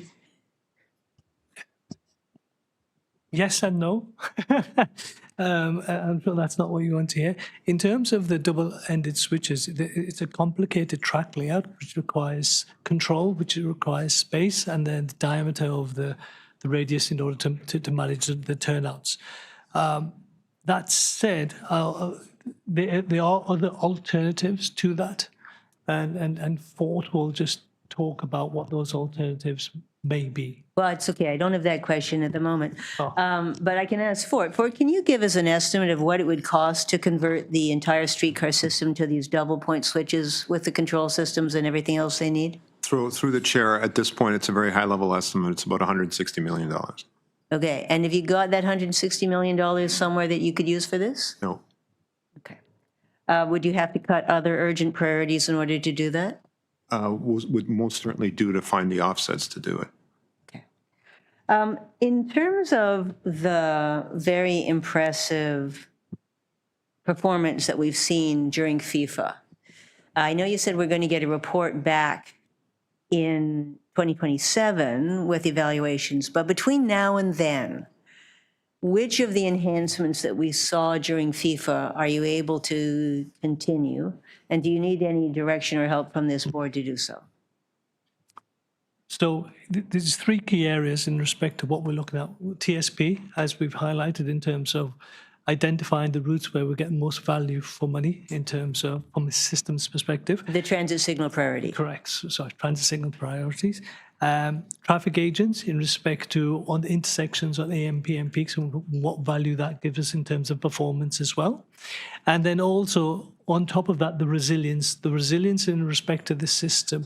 So where we know we have, for example, where Peter Horvath was concerned about the cables or the power capacity at the harbour front, what mitigation we put in there, how we increase our maintenance frequencies, what additional detection we put on there so we don't overload the system with too many streetcars that then trip the entire system. So there are three key areas that would assist greatly, and we are looking at to see how we transfer over into everyday work, so to speak, in terms of improving the speed, service, and customer satisfaction. Right. So my question was, which of the things that you did during FIFA will continue for the next 6 months until we get the next report, which will do the overall analysis? So we were, again, actively looking at what the transit signal priority would be, because we identified 400 other locations. We're now going to put those 400 other locations within that model we've developed, the AI model, to see where would be the most value. So that work is continuing. We didn't pause that. That will be a pull through. We proved the proof of concept via FIFA. So we're going to continue with that. The second item in terms of the the city traffic agents is where will we deploy them? So one of the items we now do in Fort Leeds is every day we have a call on all the issues that occurred on each transit, whether it be buses, streetcars, wheel trans, and subways, to look at what the failures were, what the delays were, and what do we need to do to protect the PM. That's why you see those remarked improvements in performance. An element of that is now how we engage with the city in respect to the traffic agents in terms of where would we need them based upon what we incurred in the morning, where will we need them in the PM, and are there any trends there? So again, we're driving that, and I've already spoken to Paul Johnson, and we'll be working with the traffic czar to take that forward. So that will come through. Okay, well, I'd love to keep going. My time's up. I'm sure someone else will have questions. Thank you. Thank you. Commissioner Osborne. Thank you. I have two questions, and one of them relates a little bit to what the Vice Chair was asking about, and that is when we're going to be ingesting line 5 and line 6 into the sort of standard reporting, because I noticed that you had it on a special project slide separately listed. So, we get the numbers on on-time performance and passenger counts and so on. But not for those two new lines. I'm just wondering when they will, I'm assuming it's because we're in a sort of a ramp-up phase still. Is that right, or?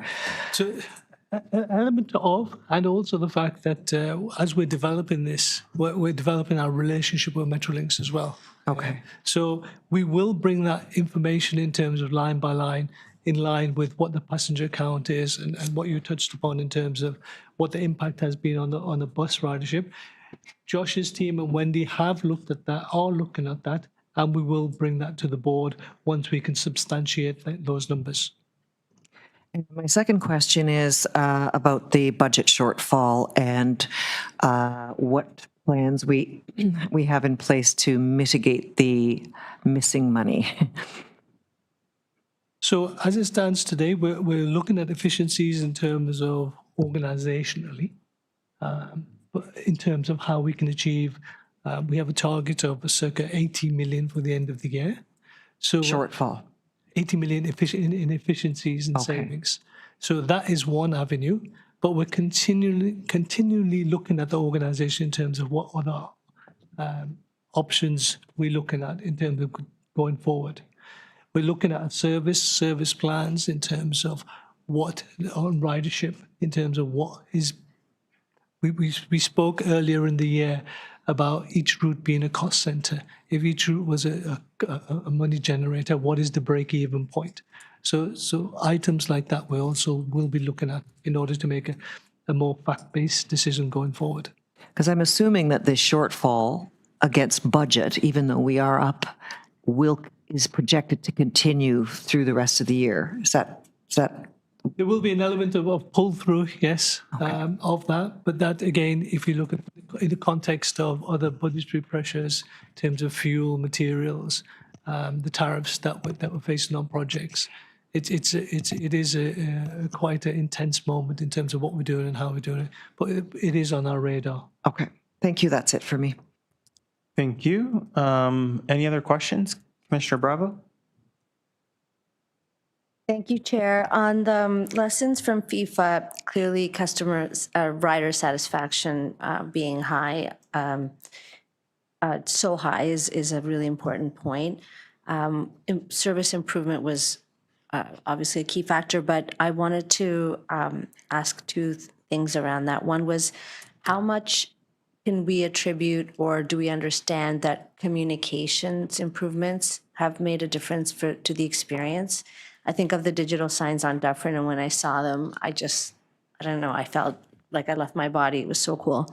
And the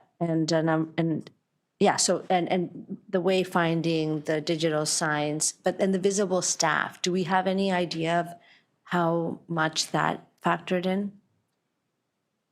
Thank you. Through the chair, as we tracked the customer feedback, both in the aggregate numbers and the stats we showed you, but also through all of our customer feedback channels, and the fact that we had thousands of people out there receiving feedback actively, We got really good kind of commentary on all of the features you mentioned. So we heard about the new digital screens. Well, not they're not digital, they're e-paper, but you know what I mean, the customer information screens. Certainly the partnership with the transit app. But the other one that I think we all heard clearly and regularly was the amount of staff. There were very few points in a journey where a customer was left, even with enhanced wayfinding tools that we put out there, where they were left kind of without someone who could kind of help or shepherd them along. And in terms of the sense of security, I certainly, as a rider, when I see visible staff, whether it's someone cleaning the platform, I feel great. So could that be a factor in terms of people's sense of safety? In what we're hearing from our customers, it drove both of those numbers. Okay. So the wayfinding, of course, but sense of safety for sure when you have just more uniformed people around. And in terms of, people rode those particular routes that where the enhancements occurred, but it's a network and people move all the way around. Was there an impact elsewhere in the system in terms of a feeling of, hey, TTC is pretty good? Through the chair, we were really, it was really key to us to track both types of rider and both experiences. And so the scores we showed you reflected both. So if someone was just taking the regular bus route to Scarborough, they would have had been prompted and given us that feedback too, and the scores are still so high. So we think some of that's influenced by the general good news that's happening, and that really influences sentiment. But the other part was our plan really focused on not yes, we're going to focus on the World Cup and downtown, but we still had to deliver really effectively for the rest of the system. Yeah. And so the effort we described, probably we didn't do ourselves justice in all the other kind of people, infrastructure, and process that was happening across the network. And when you're riding and you don't hear constantly, like, hey, there's an interruption downtown here, it builds confidence. So in terms, I'm not going to ask you if you can rank the interventions because they're all integrated. Is I think what you're saying. In terms of the traffic agents, do we have a sense that we permanently need them, or do we forecast that there would be sort of like a culture shift along those routes? And certainly I really want to validate the idea that if there's a mobile team, that they go where they're needed. So is this something that would be what the CEO said it was? So in answer to your question, yes, and they would be required, and they need to be dynamically agile. What happens in the AM may not be where we need them in the PM, and there'll be seasonality to that as well. So in question, in case there may be diversions during the morning where we require them, where we previously may not have I have required two more them. questions. Sorry to rush you. So this, The time is against me. So then another question is, yes or no, was there operator kind of advanced support, and has there been a debrief around where the enhancements took place? And I'm going to ask my other three questions quick so I can cheat the clock. Then other one is, this is a strategic investment in a particular place that had a complete wraparound. Is there a dilution of impact if we just say we're going to pick it up and try to spread it around? Or do we need to continue to have, try the lessons to do this strategically? And I think that was it, and I'm sorry I interrupted you. Okay, so in terms of your question number 2, yes, we will be diluting this across in terms of other areas, particularly what we can do every day, and then into major events thereafter.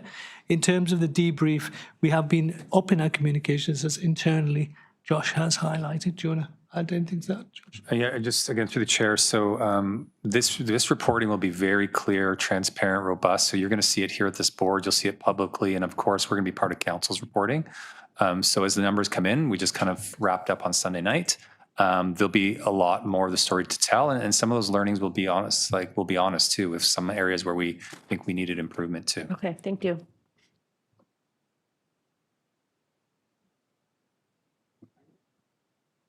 Thank you. Sorry, any other questions? Sure.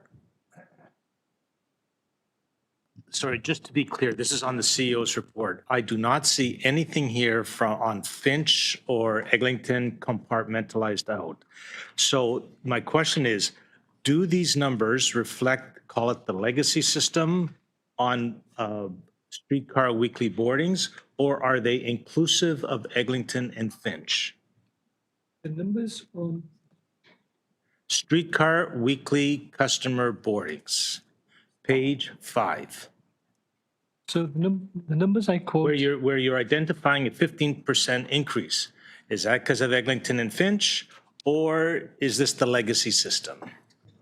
As it stands right now, this is a legacy system. Okay, so it doesn't include that.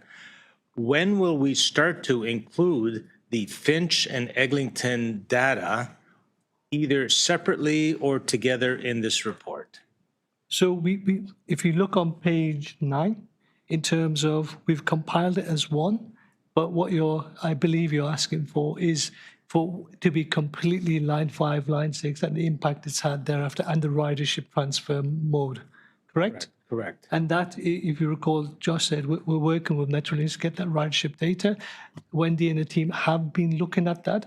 It's not in a fit state to publish just yet, but we will be doing that. And am I correct in understanding that they collect the data, Metrolinx, not us? It's their data. Right. And can we assume that when the data comes back on buses, noting that Eglinton is in, LRT, buses are out, Finch is in, buses are out, that the numbers related to the bus system will be proportionally lower, given that we've lost several lines because of Eglinton, Yes. which is a good thing, but. Yes, they would decrease. And has that been noted in these numbers here? It's not reflected per se, but it's reflected in respect to, if you look at the bus weekly boardings, so you see net of LRT. Page is that? So if you go on page 9, and if you see the bus boardings, year on year, 0 net of LRT, just above. Okay, I'll find it. But so you're saying that you've taken into, when you say the percentage increase or decrease takes into account that there are new lines on Eglinton and Finch? Yes. Okay. And what you ask for is the granular detail which sits under that, which we also are working through and will provide. Okay, thank you. Thank you. Any other questions? No, I just have a quick couple questions. Regarding the streetcars performance, when are we going to be able to disaggregate the data by streetcar line rather than just presenting the average of the streetcars? So we have that in, we're working through that, and we said by Q4 this year. So Q4, so the next presentation of this will be disaggregated by 506? Yes. Okay. In the data that you've currently seen, the board initiated a bunching and gapping pilot last year.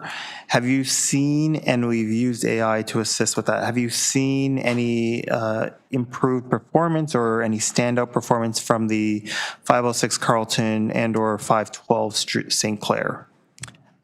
In terms of the bunching and gapping, that was a specific initiative to look at the impact on that, and that was the board direction, and that helped greatly. Board and the team led that, and some real great learnings there. In terms of the 506, from the top of my head, I think the OTP for that was around 60 to 70%, so it had improved. Now verify those numbers, and there was equally a pull through on the St. Clair. Fort, would you like to ask anything about comment on the bunching and gapping? Yes, I think they say, we, if you recall, through the chair, if you recall, we did have the 506 on the bunching and gapping pilot for about 3 months. And the lessons learned we got from that were some of the big issues were left turning vehicles, congested intersections, special track work restrictions, because we were doing some track work there, and the spacing of the stops. And so in terms of kind of moving forward with some of that work, very, very much at play. And as we heard, making some subtle changes, even if not all of those, but some of those and select routes are having some impacts and for the positive. So when the network redo of the streetcar network, is that going to be something that's initiated on all of the streetcars, similar measures to the bunching and gapping pilot? Through the chair, I would say yes. I mean, we have to take a strategic and logical approach to it because some of these are some rather large changes that are going to require different levels of support and partnerships. But I would say wholeheartedly yes. And as you mentioned, there is also a digital twin piece of work that's happening that we've communicated on that will be able to kind of validate that as well as the model develops. As you know, with AI, it gets smarter the more information you feed it. So we're at the early stages of that, but I'm confident that'll be a very good tool that we can use in the coming months. Thank you. Anyone to speak? No? Yes. Speak?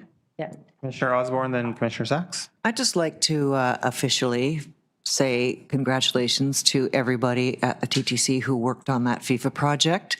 You are justifiably proud. And I view it a bit like having a clean house. As a rule, nobody notices. What they notice is when your house is dirty. So the idea that I kept seeing reports about how good the TTC service was, I thought was really interesting because normally that should only appear when there's a problem. And it was coming across my feeds from like sports people, not city planners, not people who have a stake in this. Sports people who were here from out of the country were commenting on the quality of the transit, which also, by the way, speaks to some of the physical things that we had to manage. One was that our stadium was in the city. There's good news and bad news in that, but a lot of the same sports people were having to hump out into the Lord's last acre to find the football match. Anyway, I just thought it was obviously so well done and just wanted to congratulate everybody. Thank you. Commissioner Sachs and Commissioner Bravo.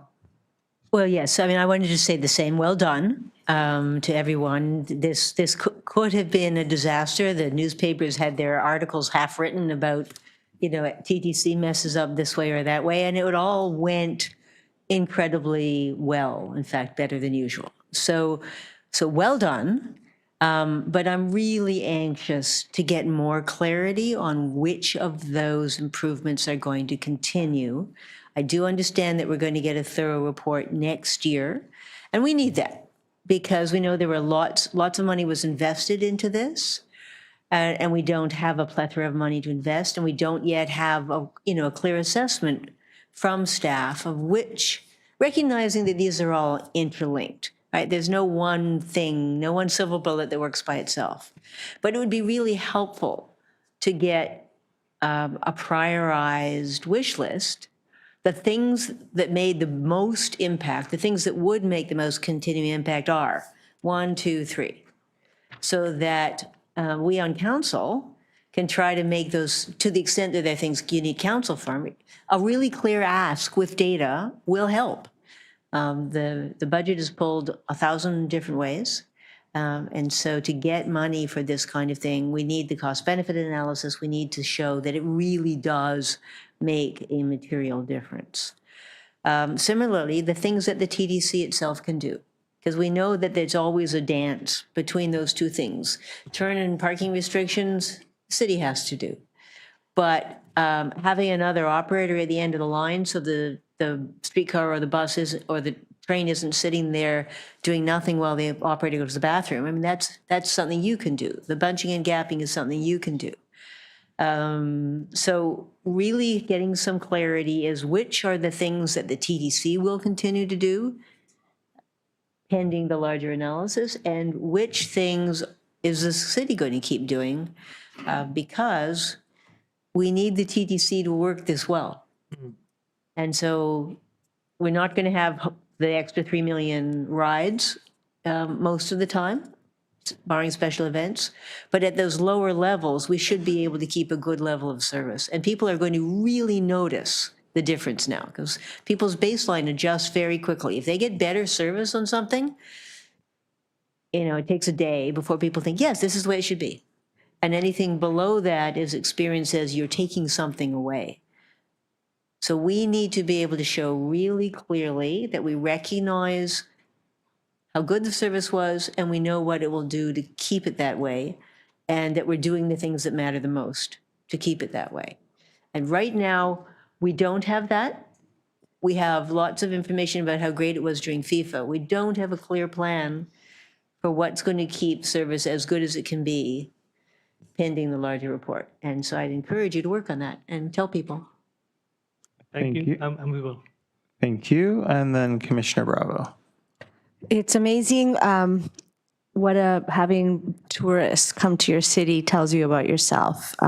Often people travel to other cities and say how great their transit system is, but the locals complain. So while I have nothing but disdain for FIFA as an organization, I love the game of football. I loved seeing the crowds out and also what it meant for us here at TTC, which is a validation of the fact that this is an amazing public service, an amazing way to move people, workers, manage congestion, underwrite and support the economy. In terms of how staff handled it, congratulations. The proof is in the evidence in terms of the feedback that we got. I want to particularly thank and congratulate the foresight of including an evaluation throughout. The World Cup just ended. All of the data isn't clear for you to tell us exactly what we learned and how it can be applicable elsewhere. And I wanted to highlight that there are strategic decisions that have to be made. You can't do everything everywhere, so you're going to have to make choices about whether to concentrate certain interventions, and the same with what the city partnership means for that, and having policing resources. So I understand why you need to take the time to wrestle with that. It's important. It's important to come back with options. In terms of how the TTC has taken advantage of this opportunities to try things, we wouldn't have evidence of what's possible or its impact available at all if there hadn't been efforts to accelerate plans strategically in conjunction with this opportunity. And I also want to highlight the symbiotic relationship between the City of Toronto and it's all of its divisions and the TTC. There will be more of an effort to invest in on the city side if the TTC side can show those improvements and vice versa. So I think that success incentivizes more success and attracts more resources. I hope that this is a moment of culture change. There is a cottage industry among all kinds of political voices to consistently highlight and undermine any kind of slip or any kind of challenge, including things that are completely outside of the TTC's control. And we needed this story. We needed this story to be told about all of the ways that things are improving. And I can tell you that my commute is getting shorter. It's pretty seamless. There's so many efforts being made. Yesterday at Executive, there was an approval for expanding Toronto Community Crisis Service across the subway system. This relationship between the City of Toronto and TTC has never been stronger. That requires leadership on both the TTC side and on the City of Toronto side. And I think it's important to mention here that the mayor and council, but the mayor's office has played a really important role in this. So leadership does matter, and good results are going to incentivize better, more confidence across the board. In terms of what we can implement and what we can take forward, I do think that the communications piece is something that really matters. And I didn't mention it, I didn't ask about it in questions, but when you're on the subway or on the bus and the advertisement is blank, it sends a message to you about that the place that you are doesn't matter. Nobody bothers to sell anything to you or to communicate a message to you because your presence there doesn't matter. And I think that I would really like to see that even if it's not paid advertisement, if we can highlight some of the efforts that are being made through Safe TTC app and all the different efforts that are being made to ensure that that space continues to be filled so that when we're on transit, we look up and we say, hey, people want to talk to us because we're hundreds of thousands of people adding up to millions of rides. And that sends a message about our value. You've demonstrated the value of TTC to the greater community, to the economy in a way that I am so pleased to see. Those scores are fantastic in the impressions, 4% negative out of 1.6 billion. That's something that it's impossible to purchase. It's just really congratulations. Let's keep going and do it in the most strategic way possible. And finally, to my fellow commissioners, I think that means we have to be very disciplined about what we come with to you. We can't be championing small our pet projects. We all have them. We have to be very disciplined. This is a network approach, and that's the way that we're going to move forward. Thanks. Thank you. Vice Chair Mahavik. Yes, thank you very much. Of course, I will echo the comments from Julie and councillors here in congratulating TTC staff on working as a team, both within itself and with other agencies and boards, and with the mayor's office, all of whom did splendidly during this time. Part of my family are football geeks. They were in the fan zone regularly, and they reported back to me that, yeah, it was great. It was great. TTC did a wonderful job. So anecdotally, that supports all the things that people have been saying. I think one of the quick wins that came out of this, and I know that the local councillors that are on the TTC took some flack when they first got going, and that is the dedicated bus lane and a more or less dedicated streetcar lane on Bathurst and Dufferin. And I think, given that it has shown itself during FIFA to be effective and to enhance mobility, I think that is a big win for the City of Toronto. That has been so hesitant, and I survived it on St. Clair, and now we have two other additional examples of it actually proving its worth. So sooner or later, that's going to roll out into a little bit of Scarborough and roll out into other sections of the City of Toronto. And this will be where a key milestone that we will point to. And I trust that the report in December or January, will show how if you improve transit, you actually improve mobility if you do it smartly. On the CEO's report, all good, but I am disappointed that we haven't parceled out Finch and Eglinton. Those are key lines now for the City of Toronto. And we don't want to keep in touch with it on an annual basis. We want to keep in touch with it regularly. There are big decisions being made with other orders of government, at City Hall as well, on how LRT functions. And if we can show that people are getting to where they need to go more quickly, and that they are actually voting with their feet by taking the new LRTs on Eglinton and Finch, then that is good. If they're not using it, then we have to understand why they're not using it. But that has to be something that the board has access to. So I'm not sure what the holdup is with Metrolinx, but that has to be cleared up, and there has to be a slide on it on a regular basis. It is new. It needs evaluation. It needs ongoing, frankly, board governance review. Those are my comments. Thank you, Vice Chair. Would anybody else? Commissioner Kim? I just wanted to emphasize and piggyback off what Commissioner Bravo had said.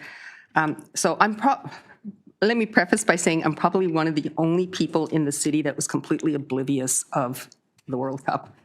But I appreciate the accomplishment of the TT's success. And what you accomplished during FIFA is a major microcosm, if I could use an oxymoron. It's a microcosm of what the TTC is all about.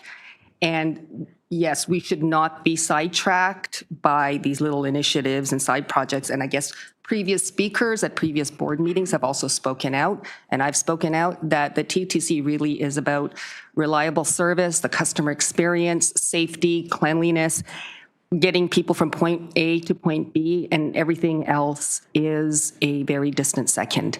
So congratulations, and I hope we continue with this momentum. Thank you. Thank you, Commissioner Kim. Any other speakers? Yeah, it's Asma online. Go ahead. Thank you very much. Appreciate it.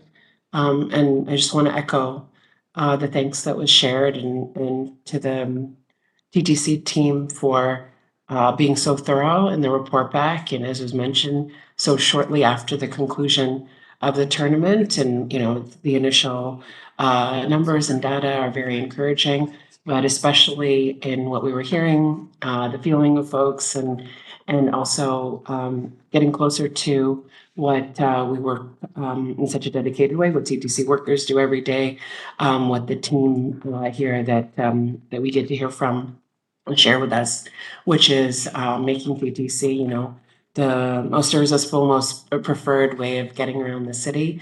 And big events like this demonstrate to us the measures that can continue to strengthen that and to grow ridership. I've been very encouraged to see which elements of those measures will be continuing to move forward to keep up that momentum. And I can speak, very specifically to my downtown neighborhoods and communities, some that were, at the epicenter of the tournament and the hosting, and were most impacted by the games.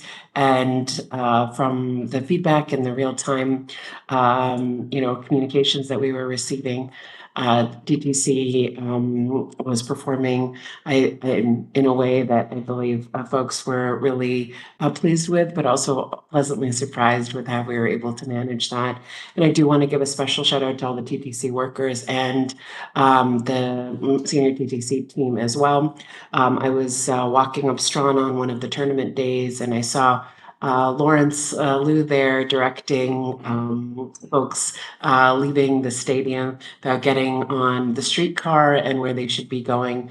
And when we hear about an all hands on deck approach to the success of this and the learning, we saw that firsthand, and very appreciative of that, and continue to be building on these efforts and refining what worked and how we use this opportunity to make sure that the experience of the TTC is as enjoyable and reliable all the time. Thank you very much.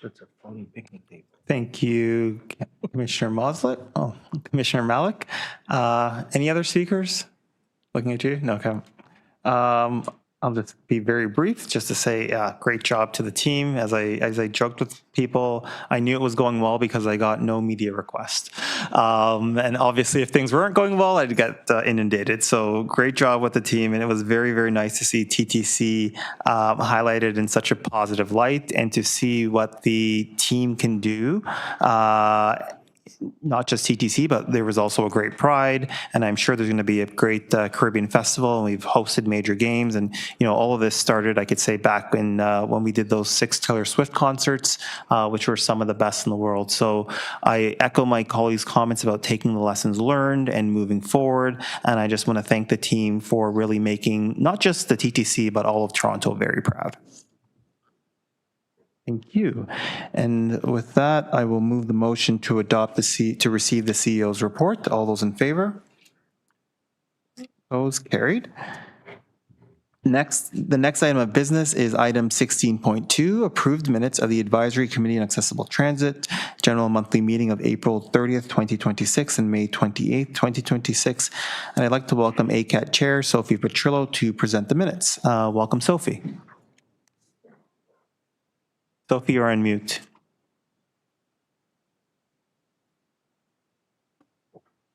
Can you hear me now? We can. Go ahead. Okay, sorry about that. Good morning, Chair Myers and Commissioners. Thank you so much for allowing me to join you today. I'm pleased to provide a brief update regarding ACAT's April and May 2026 activities and discussions. The approved minutes for both meetings have been forwarded to the board for your information. I'm going to start off by talking about FIFA, since it is the hot topic of the day. Much like it was for the rest of the TTC, a significant focus of ACAT discussion this spring was on preparations for the World Cup.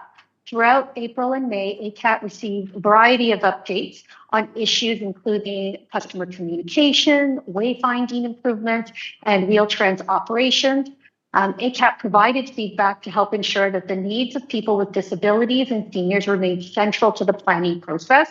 And I'm happy to say that TTC listened and most importantly acted on the feedback that was provided by ACAT. Now that the tournament has concluded, I'm pleased to report that FIFA proved to be largely a non-issue from an accessibility perspective, which is, I guess, the highest compliment that can be paid to the TTC. ACAT did not receive any complaints related to FIFA operations, about any accessibility barriers or service disruptions arising from the tournament. And given the area that was at most impact and the number of medical facilities, hospitals, and long-term care facilities, there was a great deal of concern about impacts to riders in and around that area during games and during the tournament in general. The absence of significant accessibility in itself is a measure of success.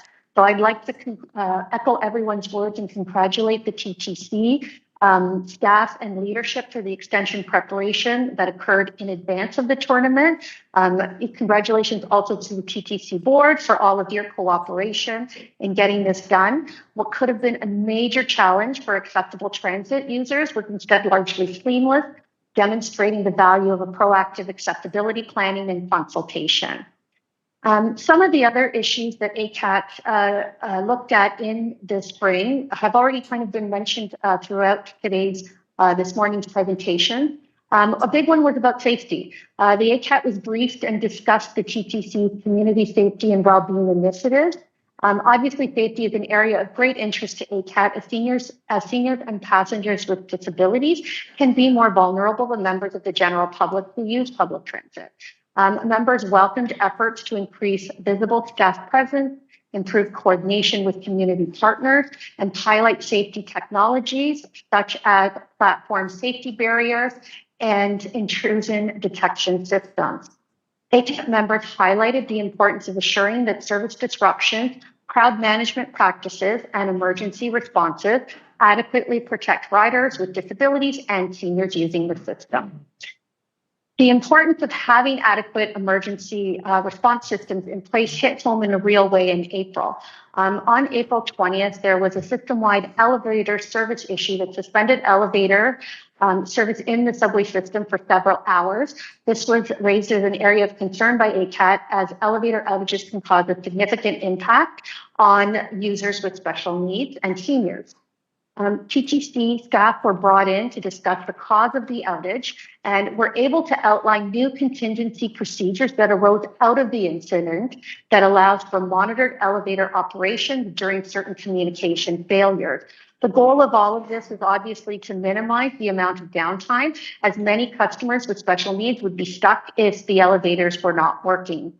ACAT appreciates the TTC's efforts to better balance safety requirements with accessibility needs. Turning now to our subcommittees, just a couple of highlights of what the subcommittees did over the last few months. The Communications Subcommittee focused on communications and wayfinding initiatives related both to FIFA specifically and broader accessibility. Members reviewed plans for dedicated accessibility communications, better station exit numbering, the Navalens navigation pilot that would greatly assist passengers with visual impairments, and updated online resources. The subcommittee also discussed ongoing concerns regarding radio announcements, general accessibility information, and trying to come up with ways to ensure that transit information is available through tools that customers are already using, rather than needing to download specialized apps and other websites. For our design review committee, they examined accessibility feedback arising from the Line 5 simulation exercise and reviewed Ontario Line station design. Discussions also included accessibility improvements, such as the pilot of yellow grab straps on buses and TTC platforms to reduce gaps between subway vehicles and station platforms. Members continue to emphasize the importance of wayfinding, visibility, safety, and user-centered design. Our strategy and planning subcommittee examined accessibility considerations associated with surface transit stop design and bus stop relocations. Discussions focused on balancing improvements with walking distances, community impacts, and again, safety consideration. Members emphasized the importance of transparent decision-making, strong consultation process, and clear criteria to guide future accessibility-related infrastructure decisions. Finally, our Wheel-Trans Operations Subcommittee reviewed a number of operational and service improvements, including planning for major events such as FIFA and what can be done for future events of such a large scale. We also discussed Wheel-Trans stop updates, landmark decisions, service reliability initiatives, and other customer enhancements. We also discussed a proposed photo identification initiative for Wheel-Trans customers to crack down on people not properly using Wheel-Trans, and also to provide greater safety for users and for operators. So that's our update. I'd be happy to take any questions from the board or staff. Thank you. Any questions for Sophie? No, seeing none. Thank you very much, Sophie. Thank you so much, everyone. It's been a pleasure working with you this term. And thank you Thank for all you. the It's been incredible my work pleasure. that the ACAT team does. Can we say something? Yeah, of course. I Listen, also, the TTC is a wonderful partner. Oh, sorry. Yeah, thank you, Sophie. I wanted to thank all of the committee members and all of your efforts as an advocate and as an expert, providing expertise to this board. And it's been a real privilege, and it's high quality work that we really need, and a constant opportunity to learn. Thanks. Thank you so much for those kind words. The privilege has been mine. I know that I speak for all of my fellow committee members when I say thank you to everyone in the room and everyone at city councilor and the TTC. I mean, obviously, accessibility would just be a pipe dream without the actions of everybody kind of working together and making it a priority. There's always reasons why, accessibility could be pushed to the background. The biggest one is cost. And it really takes a dedicated group of individuals to rise up and say, no, we are going to make this a priority and make accessibility real and treat all of our citizens equally, regardless of ability. So thank you. Thank you. Okay. Seeing no further motion, I will move a motion to receive the ACAT minutes. All those in favor, opposed, carried. Thank you very much, Sophie. Enjoy the summer. Thank you. You too. Bye-bye. Commissioner Osborne has let me know that she's okay to release the item 13, summary of contract awards over $5 million from January 1st, 2026 to June 30th, 2026. Does anybody have any questions on that item? No? Okay. Commissioner Osborne, do you want to move it? Okay. All those in favor? Opposed? Carried. Thank you. Next, we will go to item 16.4, honoring Howard Moscow. Vice Chair, you held the item. Vice Chairman Havoc. Oh, yes, thank you so much. Well, just give it thanks to staff for this. I think it's a totally appropriate way of commemorating the contribution that Howard Moscow made to both City Council and also to the TTC. That atrium is something that he pushed for, drove city staff and TTC staff a little bit crazy right up until the final weeks of his time with us. So it's great, and I do know in a preliminary way that his family is supportive. So just a note of thanks to staff, TTC staff, for pulling this together, and to speak to its appropriateness in terms of Howard, because the thing that is really strong for me is that it is attractive to both Howard Moscow's TTC side and his art side coming together. So good on staff for doing that. I do wonder when the event will take place, and I know that that's still the subject of some conversation that needs to happen. So we look forward to that. Thank you. With that, I'll move a motion to support the staff recommendation. Does anybody else want to speak on this? No? Okay. Let's do a recorded vote on this one. All those in favor?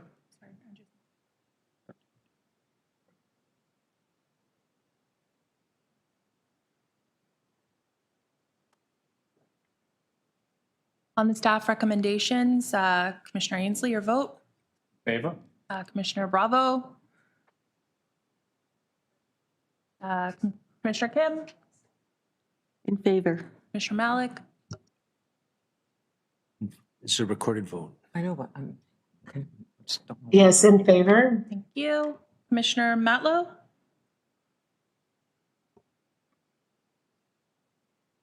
Vice Chair Mahevic. Chair Myers. In favor? Commissioner Osborne. In favor? Commissioner Sachs. In favor. The item carries unanimously. Great. Next item is item 5, Transit Network Expansion Update. Vice Chair Mahevic, you held this item. Yes, thank you. First, let me say I really appreciate this. It really shows the interface of the work that we're doing as the TTC with these really big citywide building projects. If anything, I would say we need these more often, and they need to be more amplified, even with pictures, because we do get asked. I get asked frequently by folks, what is happening on this line? What is happening on that line? And I say, it's not us, it's Metrolinx. But that is not satisfactory. I think we need to provide a little bit more. And the other thing that so I'll just speak because I know we're conscious of time, is what I would appreciate, and I know that there are a few places where there is a rub with the city or with the TTC. For example, the return of the Queen Street streetcar, the bus bays at the Scarborough Town Center.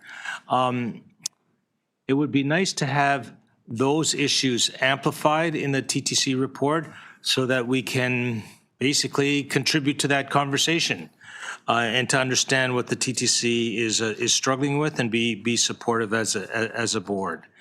So I'm just asking, in moving approval of the recommendations, I'm suggesting more frequent reports. I think right now it's sometimes every year, sometimes twice a year, and suggesting that they be more ample, including a section on where's the rub, where are the places where we need to develop some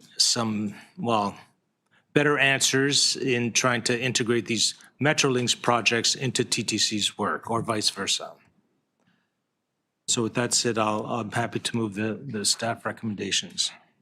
Sorry, did you have questions on this? No, I was. Okay, and Me too. okay. So Commissioner Sachs? Yes, thank you. So I have a motion on this, which I think Chris N has. I was actually quite surprised to find out last week.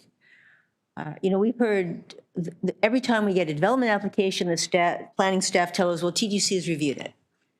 So I finally said, show me, and I looked at the comments that we get from the TTC, and the example that I looked at was at College Park, the College Station, because we're going to be asked at council next week to approve, I think, 3,200 more residents right on top of the College Station, in addition to the 1,000 that have already been approved across the street, in addition to the thousands that are going to be occupying buildings already under construction further north, in addition to whatever other load is going to come from this Line 1 North subway extension, which again brings the trains fuller.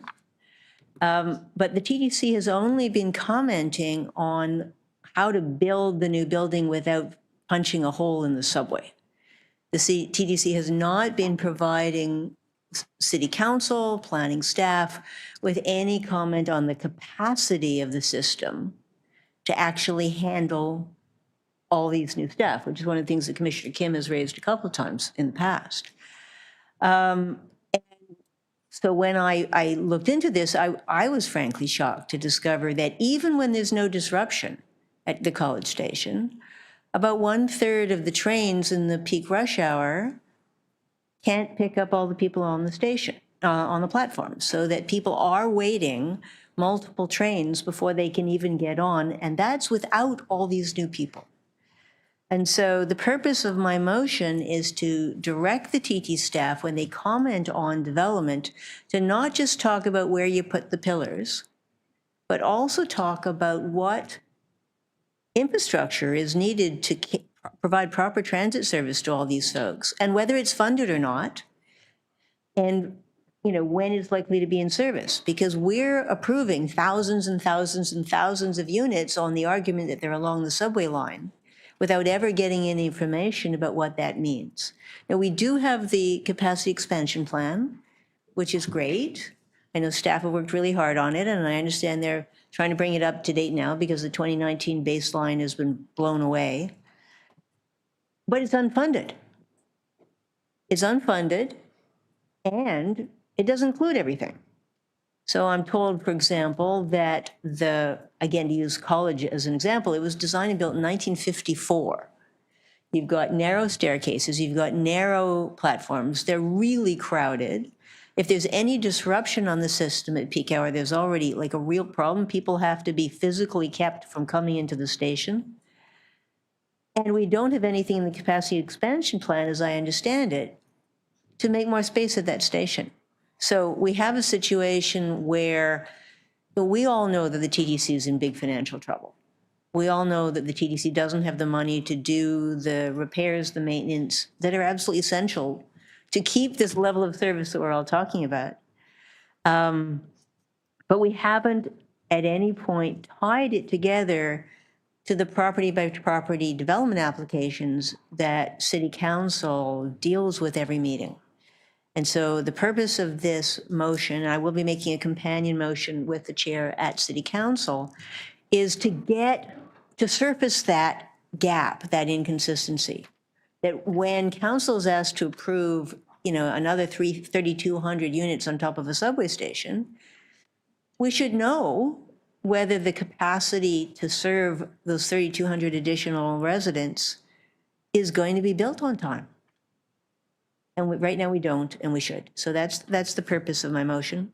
The other thing I would want to say is that we do need a lot more clarity.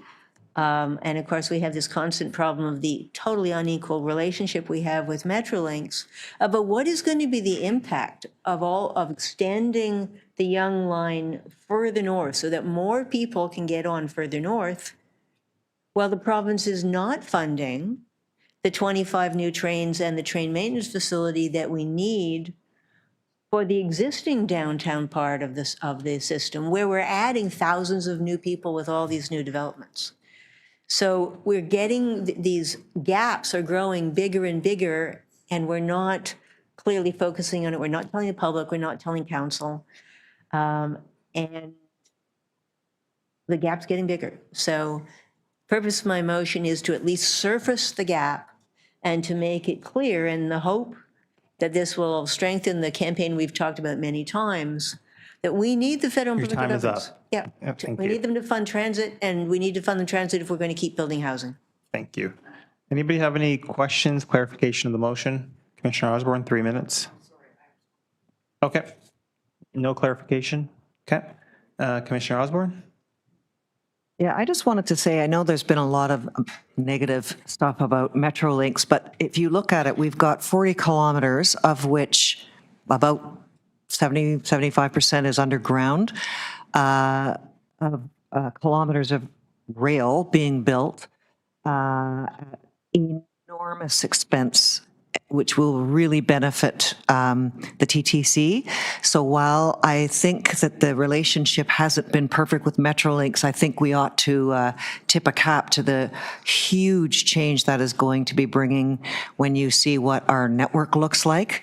And yeah, I think this will be, it's taken a burden off of the city that they are constructing it, and that they, in spite of some of the rough edges here, that they are our partner in this venture. So it is an enormous increase in kilometers that will be available to our system, largely underground and largely out of circulating traffic. Thank you. Commissioner Kim? Thank you. I fully support this motion. I would also like to add, so the TTC does not have infinite resources, and there's only so much that the TTC can grow and accommodate the projected number of residents that this explosive development would encourage. And so I would ask that of my colleagues here who are also city councilors, that you don't have to keep approving all these senseless development. I am pro smart development, and it should be in line with the constraints that the TTC has to operate within. And my understanding is that there is enough approved housing to last for the next few decades. We don't need to keep adding to the burden of the TTC. And there should be some thought. It's not just the TTC, it's everything else, sewage.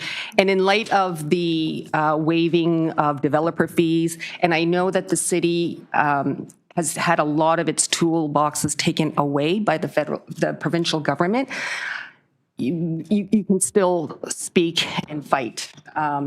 It is election year, and I also speak on behalf of many people that I've spoken to.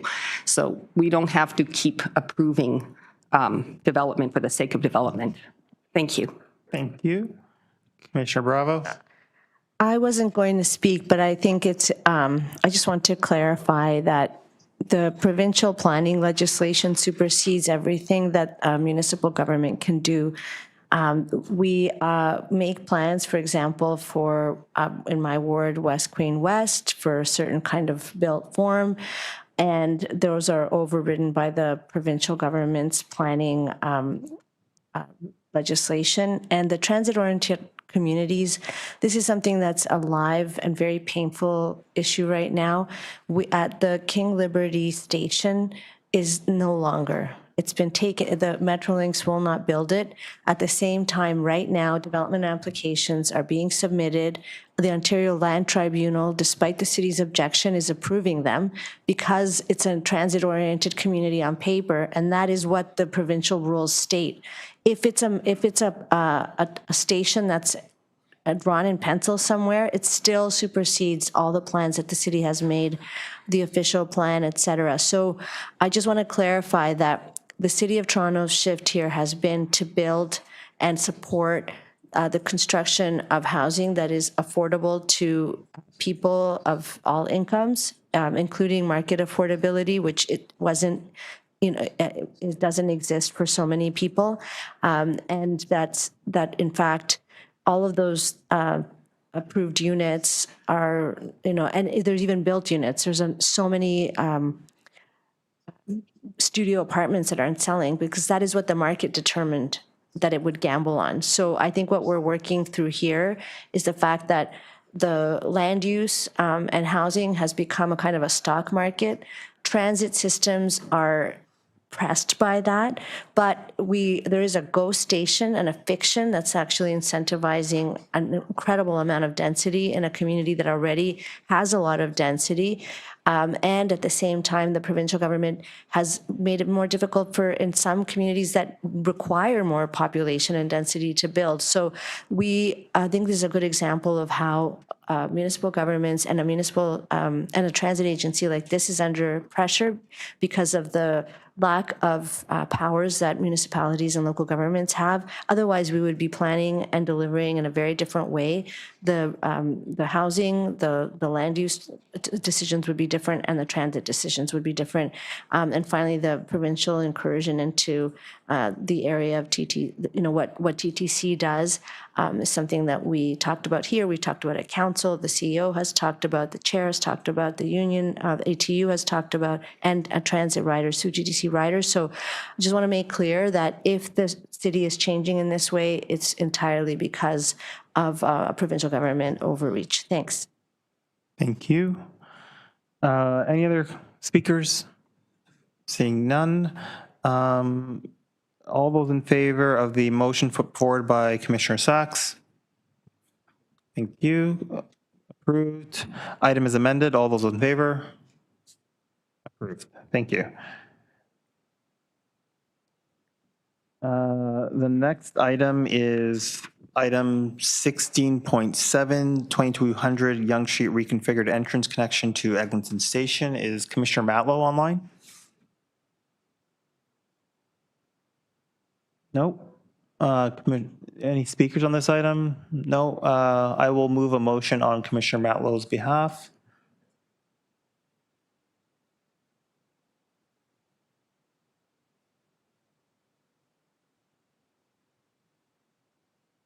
Give folks time to read it.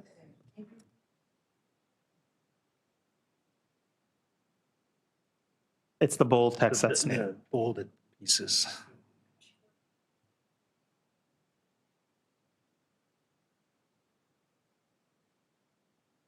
Sorry, I can't see the screen.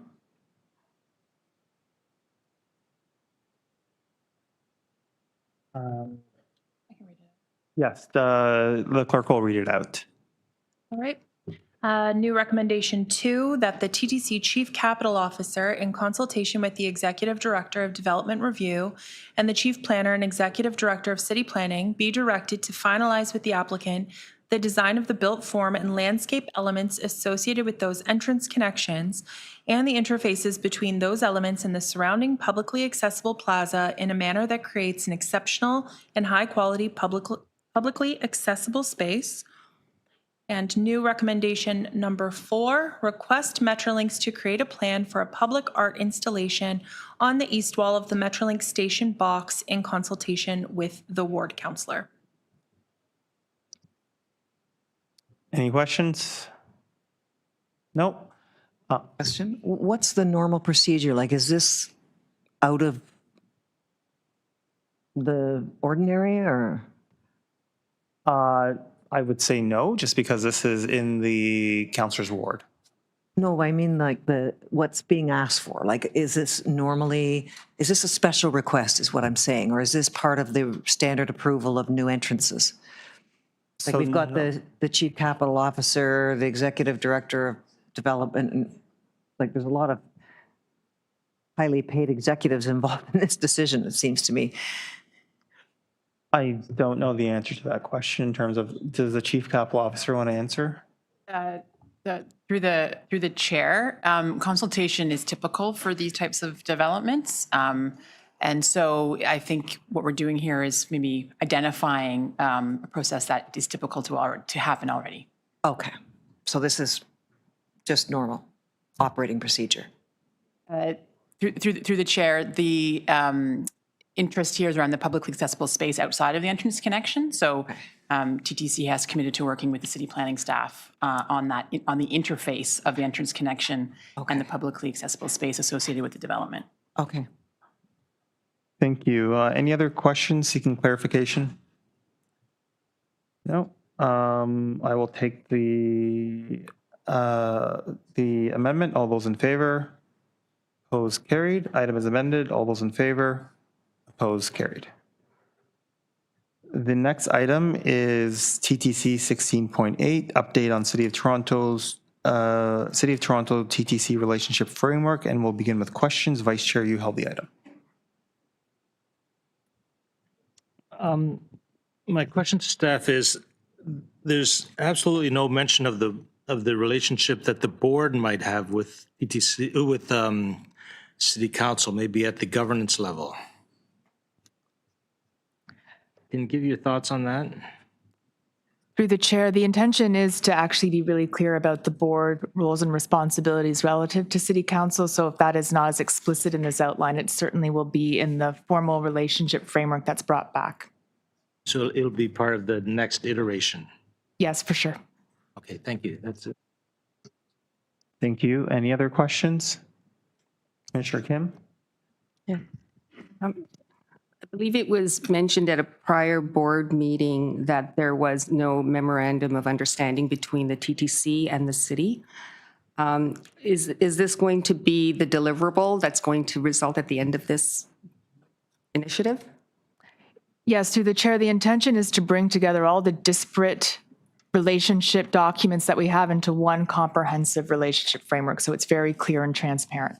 Okay. Have you consulted other, just as a template to see what is required, memorandum memoranda of understanding, because I know that provincial crown agencies have one, almost every one of them have one with the province. So have you looked at those as templates? Yes, through the chair, we are looking at that, but the City of Toronto actually has a template with many other agencies already, and so that is the basis upon which our team is working with the City Manager's Office at the City of Toronto to develop it. Okay, thank you very much. Thank you, Commissioner Kim. Any other questions? I have a few questions. So one of the things that spurred this was the need for some sort of accountability and key performance indicators in terms of the City of Toronto is now subsidizing the TTC with approximately $1.5 billion each year. But there doesn't seem to be any control over what the type of service Torontonians can expect for that subsidy. Can you give a bit of background on where you see this heading? Through the chair, one of the opportunities here is as we are developing how we report into the budget process and out of the budget process through the city to be really clear about what is being delivered for the subsidies. So you'll see within the report, we do identify the intention to develop very specific performance metrics that'll be reported on an annual basis. And that should be linked up also with our business planning and the reporting that we do through the CEO's report as well. Thank you. And to reach some of these KPIs, you'll need cooperation from the city regarding certain investments, certain prioritization. Is that also something that you foresee would be included in any future MOU? Yes, through the chair, the intention is this needs to actually be co-developed with the City of Toronto. It is going to come back to not just the board, but also to City Council for consideration. So this will be a joint deliverable between both TTC and City of Toronto staff. Thank you. And when do you anticipate coming to the board with sort of what are the KPIs that you're looking to, what are the KPIs that you're actually going to be seeking in the first iteration of this MOU? Through the chair, it'll be part of probably some of the first reporting with the new board in 2027. I think the exact date and details need to be worked out, but it needs to be tied in with any refresh we're also doing on our business planning processes. Thank you. And have staff given any consideration to what are the types of KPIs that you'll be seeking? So on-time performance and, just as importantly, how you'll be evaluating what on-time performance means versus what I'm saying is we evaluate a certain way in TTC, but a regular customer interprets on-time performance as, is my bus here on time? Not, does it reach the terminal within a certain time? So can you just give a bit of background on sort of what are the high-level KPIs that you'll be seeking to fully flesh out and how those will be verified if we're meeting them or not? Or So through the chair, the intention is to first take a baseline look at the existing reporting that we're doing with our metrics. And there is quite a bit of already internal conversation about where there may be opportunities for improvement in consult. We would be bringing that back as part of an update on our business planning processes in 2027. Great. Thank you very much.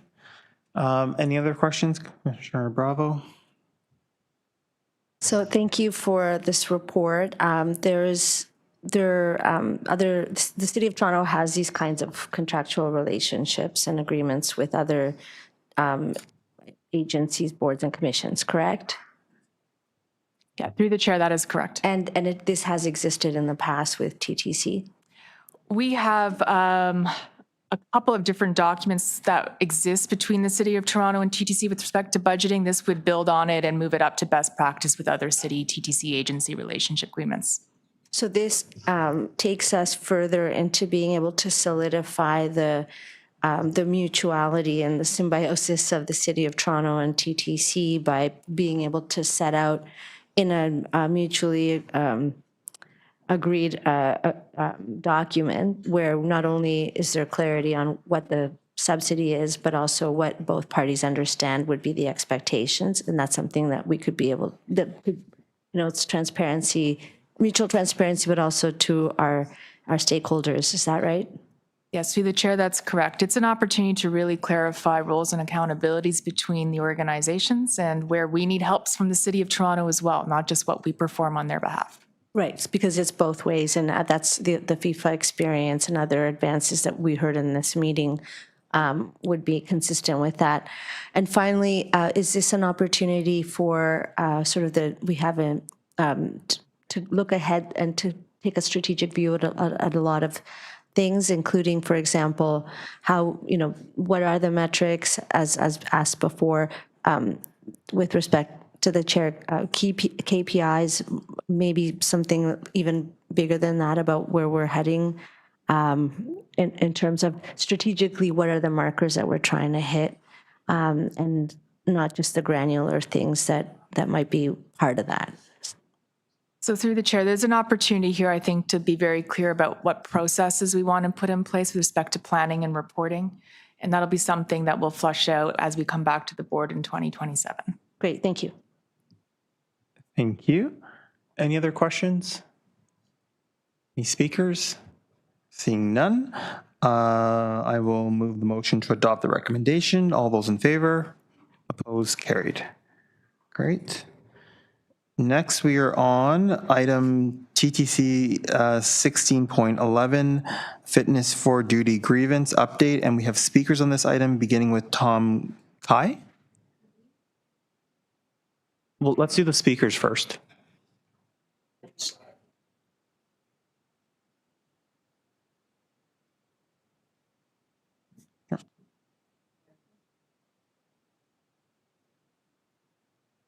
Sure. So do you guys want to take lunch earlier then? Are you guys okay with that? Yeah, okay, we're ahead of schedule. So we come back at 1:30? Yeah.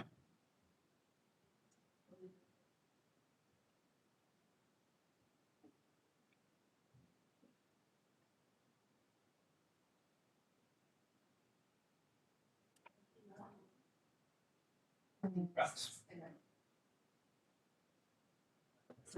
item, consent, it's not appropriate. We don't have the sort of permission to address it because it's not on the agenda. But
So we're going to resume, everyone.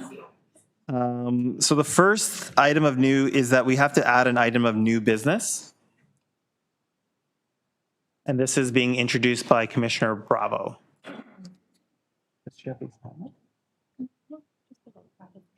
So do you want to display the motion?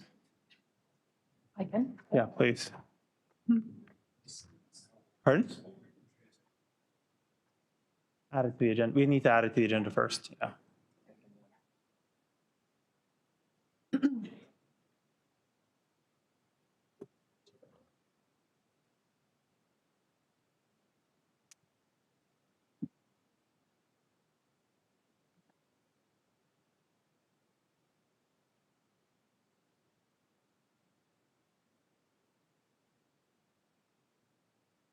Council Commissioner Bravo, do you want to explain what your motion is?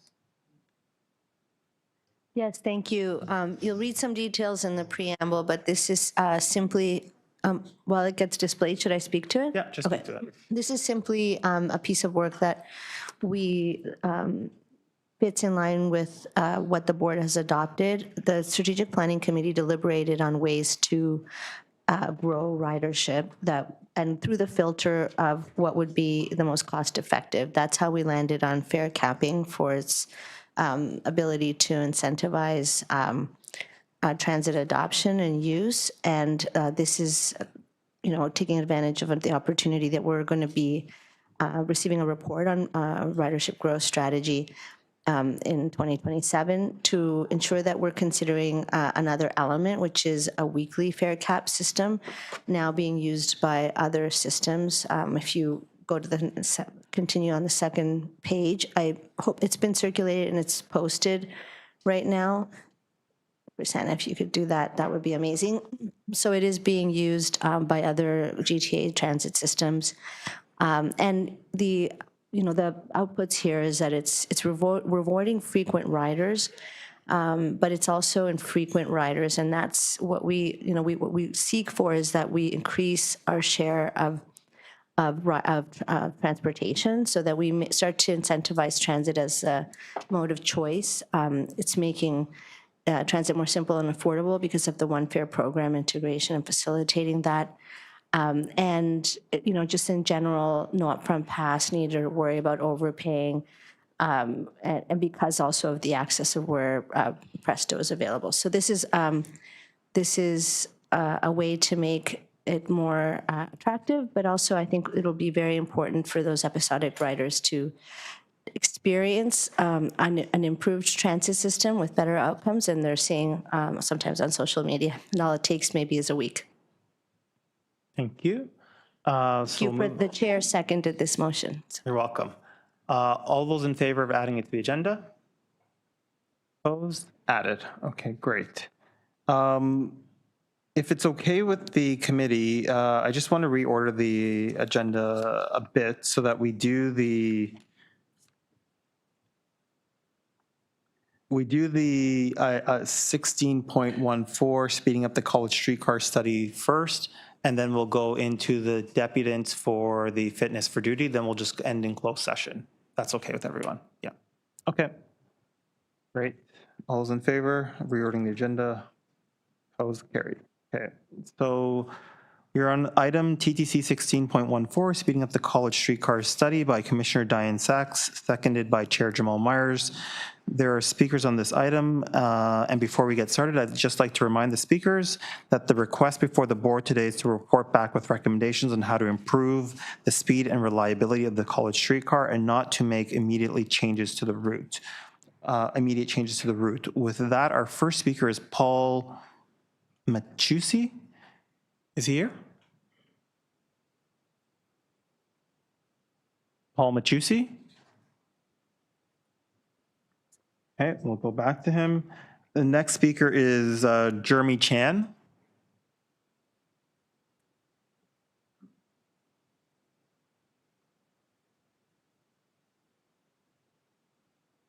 Yeah, turn on the microphone.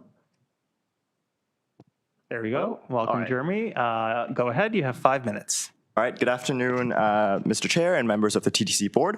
My name is Jeremy Chan. I live around College Subway Station, and I study civil and transportation engineering at the University of Toronto. I'm here today independently to speak about a faster and more reliable and safer 506 streetcar and to support fixing the 506. In my opinion, the 506 cuts through some of the most vibrant parts of Toronto. Starting from the east, you've got the East Chinatown at Broadview Gerrard, then moving west to the shops at Yonge and Carlton, passing through University of Toronto, Chinatown near Spadina, and finally the Little Italy community. And there are so many great points of interest. What we are missing here is a reliable and safe transit option. I used to consider myself a regular on the 506, since my nearest stop was only a minute away, taking me directly to U of T campus.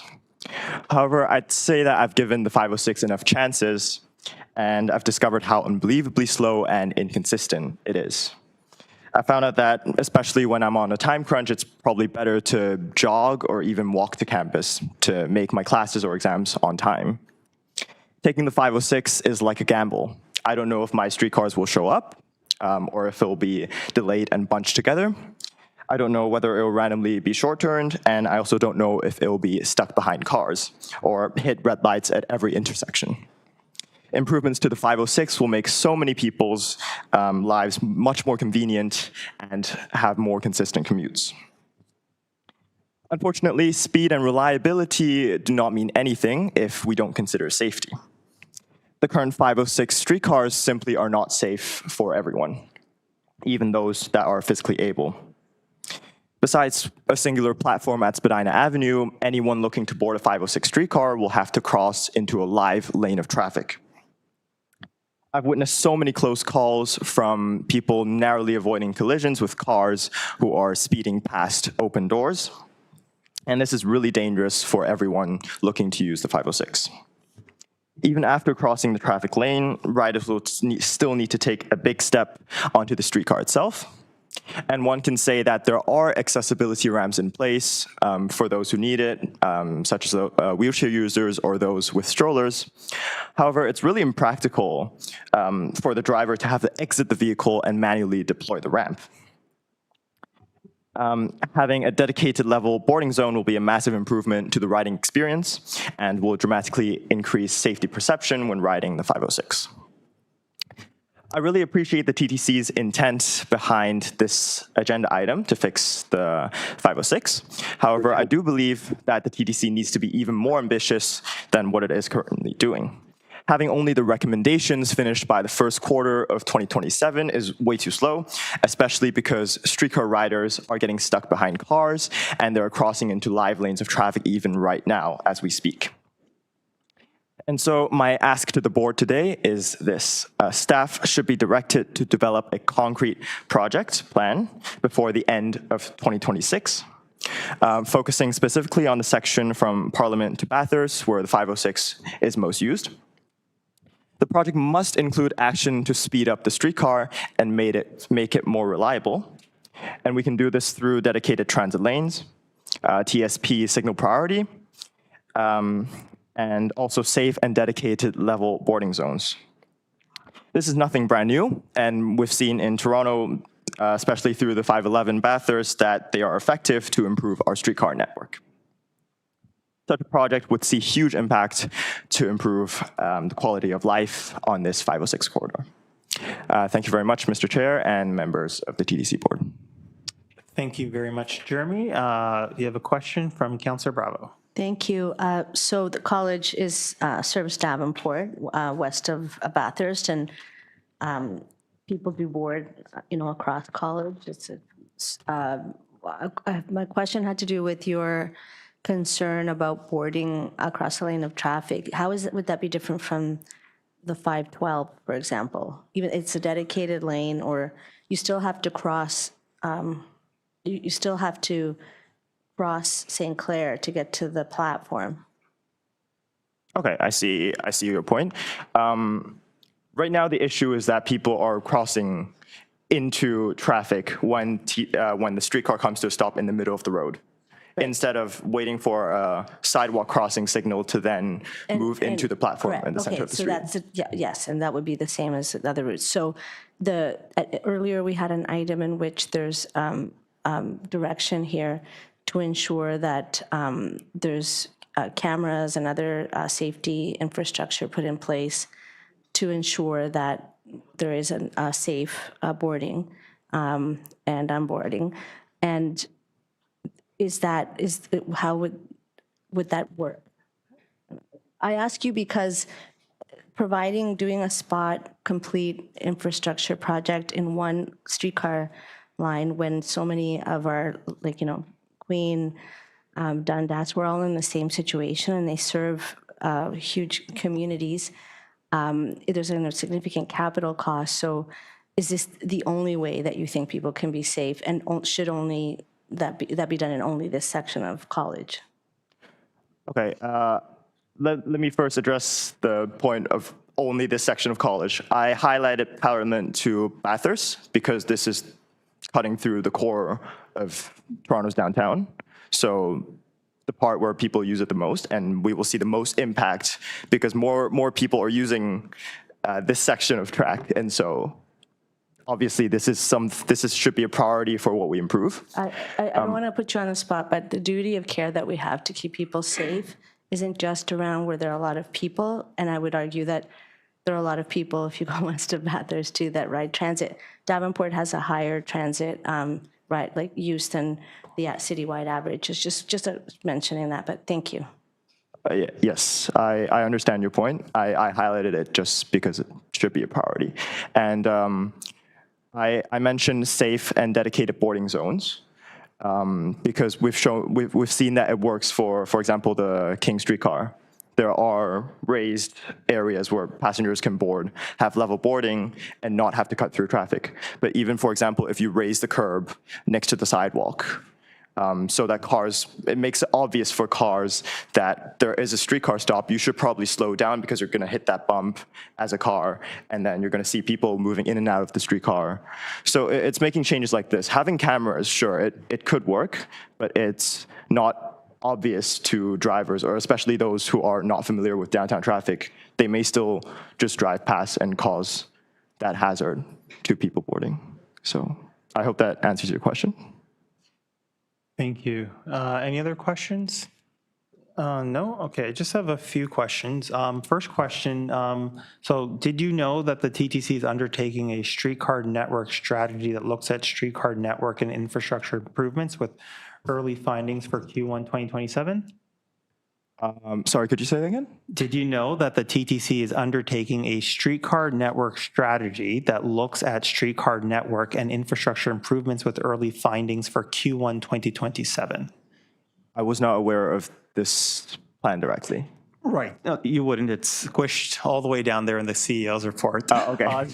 So just to sort of carry on what the line of questioning my Commissioner Bravo was going, in that, I understand everyone's focused on this route, but we're looking at this on a more systemic level in terms of how can we fix not just this streetcar, but all of the streetcars. And I take your point about, just to clarify, are you looking for sort of the dedicated barriers as on King Street where we restricted driving? Or are you looking for something more along the lines of we've elevated the road itself so that there's that, or have you not decided on what that would look like? Well, evidently the decision will be made by the TTC board. As a person who lives on the College and Carleton corridor and I use the 506, obviously it would be like a blue sky situation if we do have another kind of King Street scenario where we have, dedicated lanes, dedicated boarding zones, and restricted access for car movement.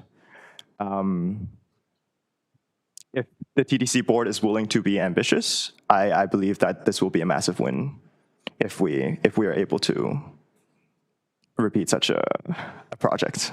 And thank you. And final question, and this one's important. Did you know that it's not just the TTC board's decision? This is a Department of Transportation decision which has to go through City Council. So we have to work together, but at the end of the day, it was the Department of Transportation that makes the call. Yeah, I do understand. Okay. But we should start here with the proposals. I take it. Okay, great. Thank you very much, Jeremy. All right, Any thank other you. questions? No. Okay, thank you. Thank you. Is Paul online? Paul, can you hear us? I'm here. Yeah. Paul, go ahead. You have 5 minutes. Thank you. Thank you, Chair and members of the board. My name is Paul McCusey, and following the written submission on this item, I'd like to pose a question, which is, what should be included in this study? A study is only as strong as what it measured, and this motion cites Spadina, Bathurst, and Dundas as evidence that considerable improvements are possible, but the same report measured only one side of the ledger. On Dundas, for example, these findings report disclose that roughly 81 paid parking spaces were removed, and meter transactions dropped 94%. While on Bathurst, that report has not been shared publicly yet, but claims the removal of parking on a 500-meter stretch has aided in 1/3 time savings along the route. What the reports did not include was any vacancy data, foot traffic data, or a documented consultation record with the businesses affected on these streets. Those costs were never measured, and this isn't a criticism of intent, but rather a gap in method, which this board is in a position to close for College Street. So what should this study include? Firstly, balanced metrics. Direct that Q1 27 report present both sides. Travel time and reliability gains alongside curb use, parking utilization, and business impact on the infected corridor. If the improvements are as strong as expected, complete data will only strengthen this case. Secondly, scope discipline. The recommendation limits this study to measures within the control of the TTC, and there are real improvements to be found internally through signal priority, stop consolidation, all-door boarding, and headway management. But anything involving parking or turn restrictions does belong to transportation services, and this report should say clearly which recommendation belongs to whom. I'd like to note that some voices are already publicly calling for dedicated lanes before this study has even begun, and with all due respect, that is precisely why this board should reaffirm this study's stated scope today. A study whose conclusion is circulating before its first finding is not a study the public can trust. Lastly, genuine consultation and early on. Residents and businesses on College currently have no defined way into this study. Staff should be directed to establish that channel before recommendations are drafted, not after, and to release an interim public update in Q4 26 so they can engage with the findings directly. None of this should slow down the study. It should make it so that this board can stand behind whatever comes back. Thank you. Thank you, Paul. Does anybody have any questions for Paul? Seeing none, thank you very much. Next, we have Tom Kai.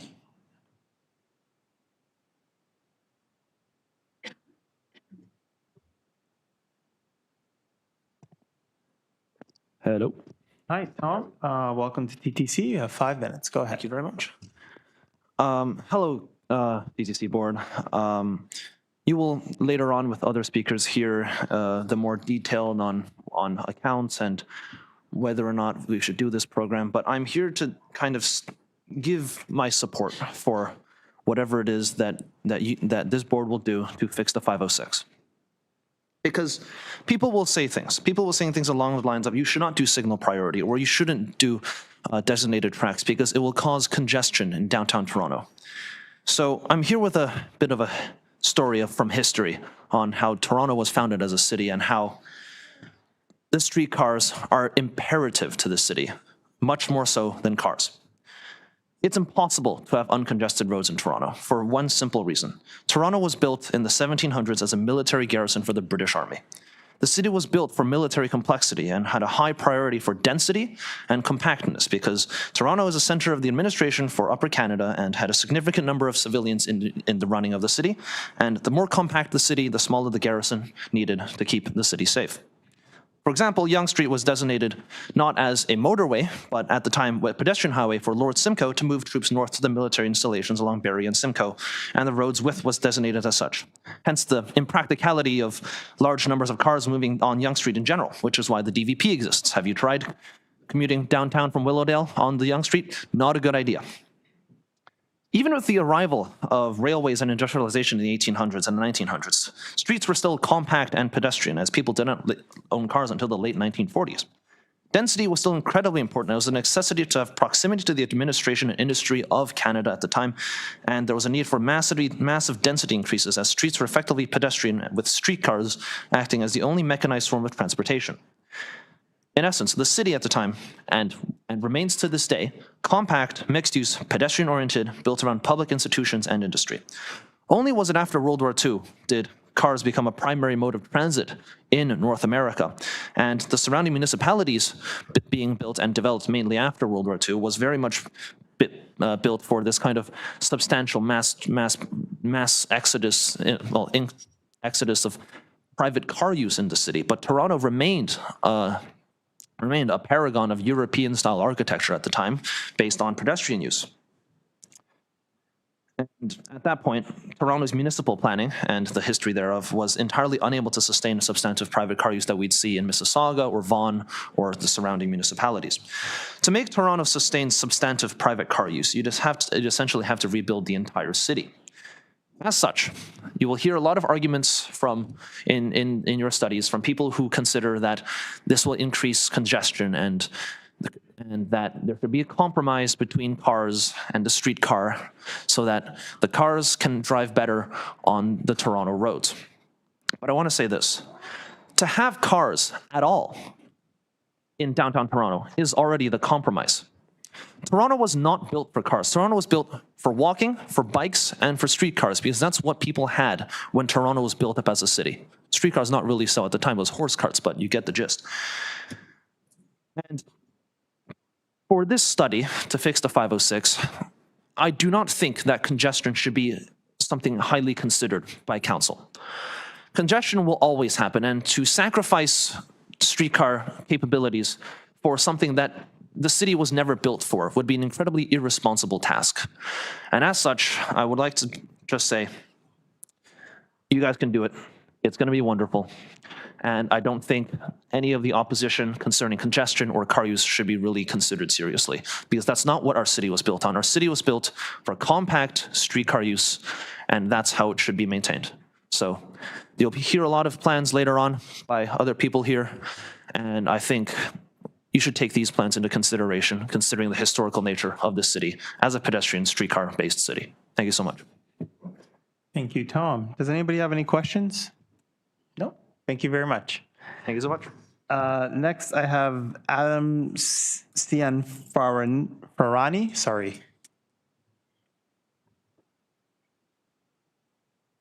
Okay, it's a hard name to pronounce. How do you pronounce it? Cianfarani. Cianfarani. Sorry about that. Adam, go ahead. Well, first, I'd like to thank Chair Myers and Commissioner Sachs for bringing this to the table. It's really, really important that we're discussing this, and I'm really happy that, obviously it's in a committee meeting, we're able to give some sort of public feedback. That being said, I want to highlight a couple of things. From the perspective of a rider, the TTC, in some regards, is in a fantastic state. In some ways, we have world-class transit. We have headways of 6 minutes on some streetcar lines, and we have the foundation to be an absolute world leader with our existing streetcar network. I recognize the work that the council has done and the boards and all the hard work at the TTC, and I'm glad that that groundwork has been laid. While that is said, unfortunately, as in the description of this meeting itself, we have ostensibly the world's slowest streetcar network. In addition, as a rider myself, while I may look at the metrics and see that they are rising, and I am happy to see that, ultimately, when I stand on the side of College Street, I don't know if a streetcar is going to come in half an hour. If it does come, quite frankly, depending on the length of the trip, and oftentimes it's quicker to just simply walk. And that's an unfortunate reality of most streetcar lines on the network, regardless if they have, and even in some cases where they have their own lanes, such as the 510. Now, the thing that's great, and the reason we're all here, is because there are ways to fix it, right? There's things that are in the TTC's control. There are things that are in the city's control. Any solution obviously needs to be holistically. So while I do think that it's fantastic that we are discussing and in the study is going to look at things that are within the control of the TTC, by looking at purely within the TTC, I want to note that it's very important that it's we look at the system holistically with the city in collaboration. Now, to use best the time that I've been given, I want to talk as a rider of some things that I wish that I could see on College Street and frankly the system as in its entirety. To kind of ground this conversation, I want to look at a particular intersection, College Street and Bathurst. The reason I picked this intersection is because it's an extremely busy intersection with its own boarding platform. Now, we all know about the common talking points, which is, signal priority and lanes. Obviously, lanes typically are required to make signal priority effective in itself. So I'm going to skip over that because I'm sure you're going to hear that quite a bit today. The thing I want to talk about to get started is wheelchairs. To kind of highlight how the experience is for a wheelchair user at that particular intersection. They ride up a platform, wait for the streetcar to arrive. The streetcar then has to stop. The operator has to leave and secure the cab, walk halfway down the length of the streetcar, and slowly deploy a ramp. Once that ramp is deployed, the user can slowly board. The operator must return to the front of the streetcar, wait for the ramp to retract, and obviously engage the streetcar's propulsion. The reason I bring this up is because we have low-floor streetcars and we have platforms. As far as I understand, the only reason that the ramp needs to be deployed is because the streetcar platforms haven't been raised to the appropriate height for the low-floor streetcars. Obviously, this is limited on the College Street streetcar, but for other streetcars, if we're looking at a holistic kind of view of the whole entire network on the 510, it's a major slowdown. The other thing I want to take a look at is the doors. We talked about a 5-second change in intersection timing leading to a 2-minute increase in travel time. The doors on the streetcar are slow, plain and simple. They open fast, the delay is extremely long, and then the actual act of closing the doors is extremely slow, which leads very often to missed opportunities to cross the intersection, especially because the timing is so short. Other forms of other vehicles in use, such as the ones on line 5, have much faster doors, even though they are the same type of vehicle. And in the past, the streetcar doors were much faster, as you can see in old videos. The other point I want to bring up really quickly, rapid fire, because I'm running low on time, is just I really do think I really would love to see a stop rationalization program. When I'm walking up Spadina, if I see a streetcar at Richmond, I can simply walk to Queen Street and catch up with that streetcar at a very leisurely pace. Part of that is because of the fast changing of the intersections and all the delays, meaning that the streetcar almost always misses that opportunity to cross the intersection. But another part of that is just because of the stop spacing. As always, single point intersections are a topic that come up, but I do realize I am running out of time, so that will be all for me. Thank you very much, Adam. A really good presentation. Anyone have any questions? Commissioner Sachs? Thank you. So Adam, are you aware that a lot of the work that you're asking for has been underway for years already? I'm not aware of particular incentives or projects. That being said, I'm very, very happy to hear that the work is underway. That genuinely makes me excited, and I can't wait to see it. Okay, and you did point out that this motion of mine is addressed to the TTC because the TTC Board only governs the TTC. If you check the council resolutions, you will have seen that on my motion, we have already directed the city transportation staff to look at everything within their power to speed up the College streetcar. Did you look at that before you came today? Absolutely. Well, my point to clarify wasn't regarding the fact that the city staff isn't involved in the process, but rather that for any meaningful changes to be made, right, the city's an interconnected network. It's hard to have recommendations on both the TTC side and the city side and kind of lead to holistic solutions, in my opinion. So I would really love to see some potential avenue. I do apologize, I'm not quite versed in how the inner workings work in terms of these recommendations, but I really do think there would be quite a bit of merit in seeing both sides work together rather than, the recommendations coexisting and interfacing only at the report level. Well, don't worry, they do work together, and I've been making sure of that for the last 3 years. Thanks very much. Thank you very much. Thank you, Adam. Any other questions? No? Okay, thank you very much. Next, we have Gabriel Blanc. Welcome, Gabriel. You have 5 minutes. Thank you, Chair. Thank you, Commissioners, members of the staff, and the public.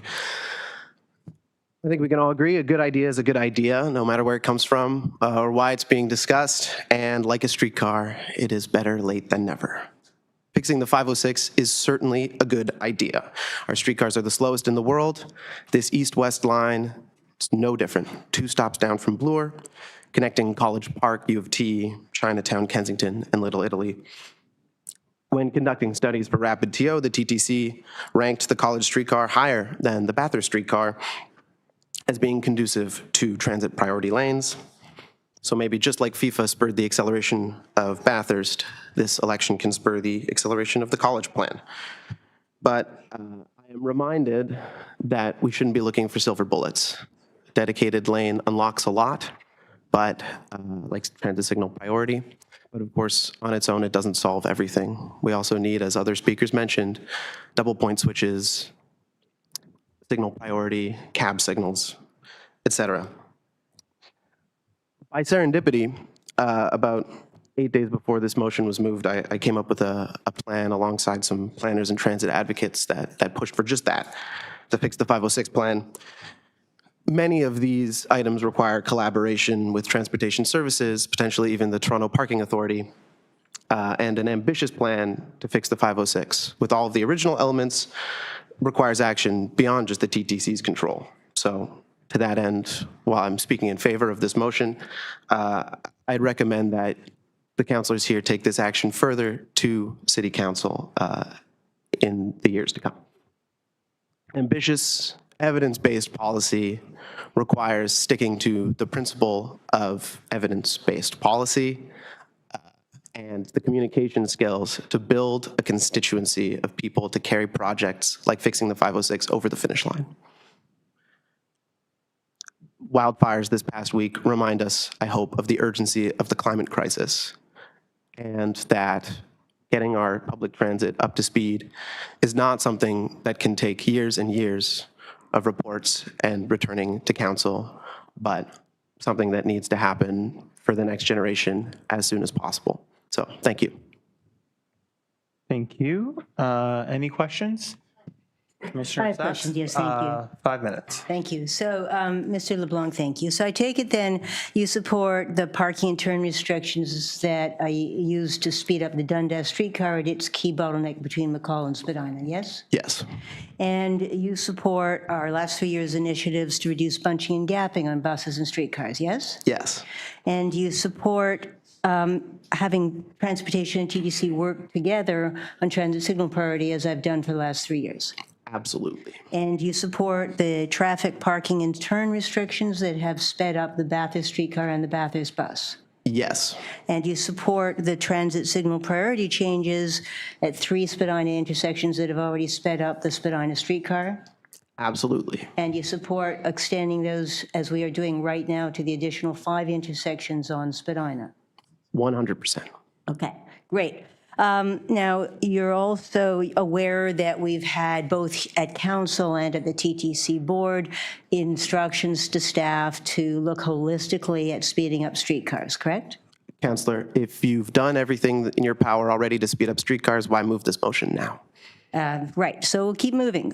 So you're aware that we have given that direction to staff, and the streetcar network plan work is underway now. You're aware of that? Yes. Okay. Now, you're also, I take it you support my motion to staff asking them to evaluate whether we could save time by raising streetcar platforms and what that would take, yes? Yes. And are you aware that raising the streetcar platforms wouldn't help with the current streetcars that we have because they don't have platform leveling technology? Are you aware of that? Yes.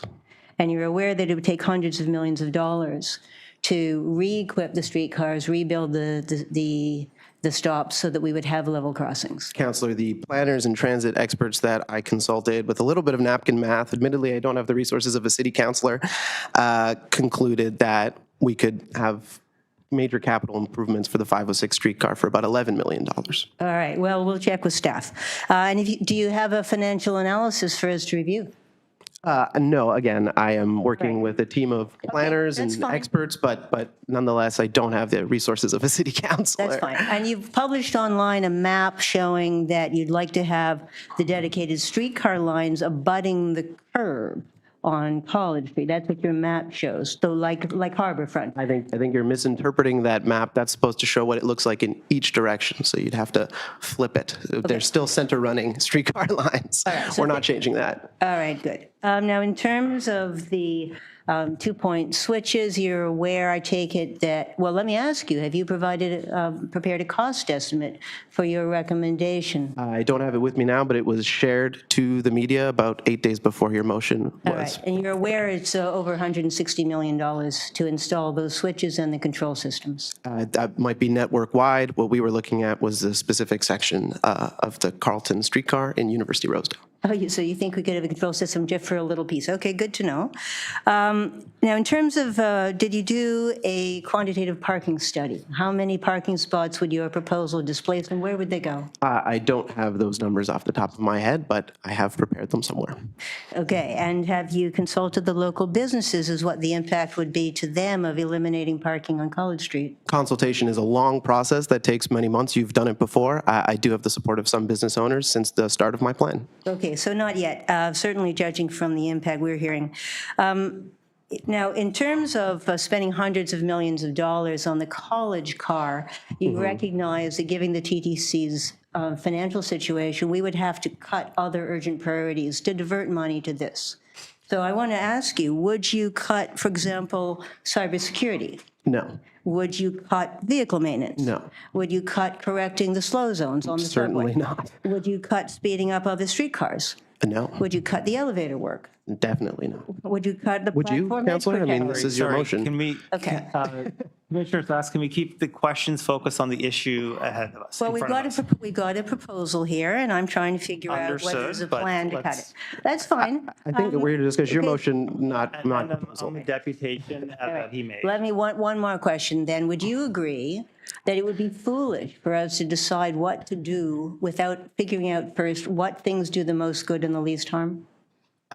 Absolutely. I think the evidence is pretty clear that these measures that are used by streetcars around the world do a lot to improve speed and reliability of trams. Yeah, well, streetcars aren't one size fits all, but thank you. Thank you. Thank you. Does anybody else have any questions for Gabe? No? Be here all night? No. Thank you very much, Gabe. Next, we have Alex Bonifant. Online? Hello, can you hear me? Yes, we can. Alex, welcome to TTC. Go ahead, you have 5 minutes. Thank you very much. Good afternoon, Council and TTC staff, and thank you for giving me the chance to speak today regarding this motion. I am speaking in strong support of the motion before you, and I want to thank Councillor Sachs and Chair Myers for introducing this much-needed motion. I also want to thank the board for the improvements already made in the TTC, such as lifting speed restrictions and implementing signal priority. Having said that, there's room for improvement, and I think we need to be more ambitious in improving the streetcar network. We need to fix the 506 and give it dedicated lanes, dual point switches, and full unconditional signal priority, which is already done in many world-class cities like Amsterdam, which I actually just came back from last year. I am someone who would like to take the 506, but avoids it at all costs because it is routinely stuck behind stopped cars. I avoided the 511 Bathurst too before it got dedicated lanes last year. But now, since it's way faster and more reliable, I'm a regular 511 user and took it almost every day during the World Cup. I am asking you to support this motion, but also go a step further and give the 506 dedicated lanes and the other upgrades that I mentioned. It took 5 months for Dufferin and Bathurst to get rapid TO lanes from consultation to implementation, which for City of Toronto standards is very fast. Far too often, it takes way longer for a transit priority to be implemented, such as the Jane Rapid TO that was supposed to be done 5 years ago. So I'm urging you to get these done quick because the Dufferin Bathurst lanes prove the city can act quickly if it has the political will to do so. At the end of the day, you can't please everyone with this change, but this must be done if you want fewer cars and more people on transit.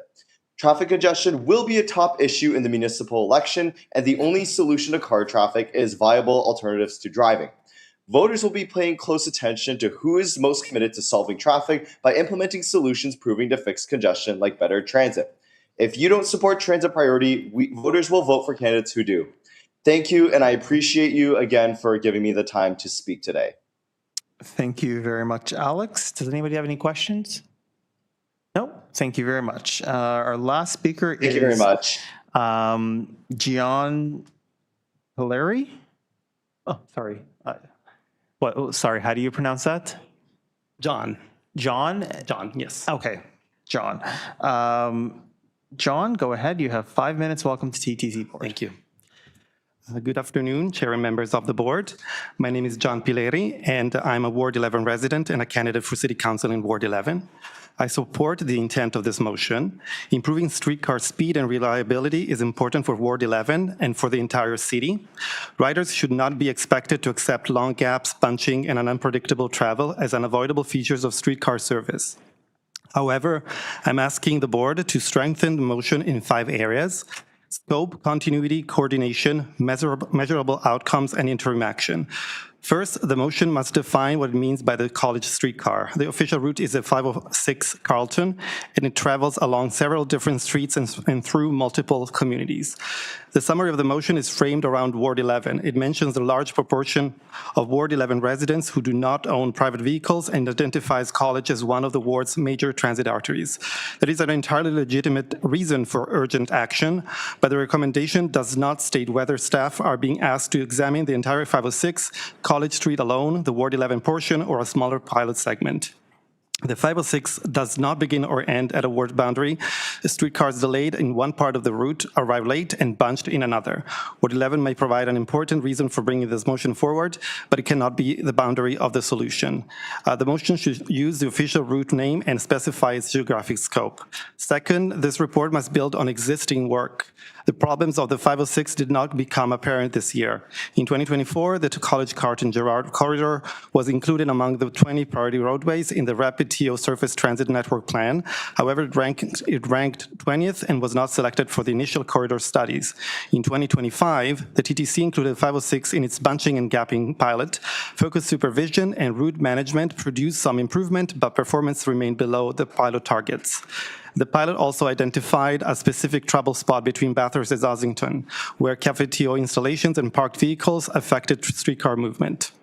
In April 2026, the board considered a wider program addressing streetcar speed and reliability. The city's current congestion management plan also places the 506 among the routes to be reviewed. The issue is not an absence of studies or data. The unanswered question is what happened to the previous findings and which decisions they have produced. The motion should require staff to consolidate that work, explain what has already been tried, and identify what remains unresolved. Third, riders need one understandable public process. This motion has a companion motion before the Infrastructure and Environment Committee. The 2 motions contain nearly identical summaries. The other motion has transport services to work with a TTC on city control measures, this one on TTC control measures. The division of legal responsibilities may be necessary, but the division of public information is not. Residents should not have to follow 2 committees and find 2 reports. The TTC and Transportation Services should produce one public-facing work plan. If 2 formal reports are legally required, they should use the same route definition, data, consultation process, performance targets, and implementation timetable. A straightforward public action table could identify every measure, the responsible organization, the required approval, the anticipated cost, and the expected implementation date. That will make the process understandable and establish accountability. Fourth, the report needs measurable outcomes. The report should We need local baseline data for end-to-end travel time, individual route segments, terminal departures, headway adherence, bunching, passenger waiting time, and boarding conditions. The report should also show where delays are caused by traffic signals, turning vehicles, parking, loading, construction, passenger volumes, or TTC operating practices. Different problems will require different solutions. Accessibility must be treated as a part of reliability, not as a separate consideration. Potential measures should address safe boarding, raised stops or platforms, pedestrian crossings, winter conditions, and the needs of people with limited mobility.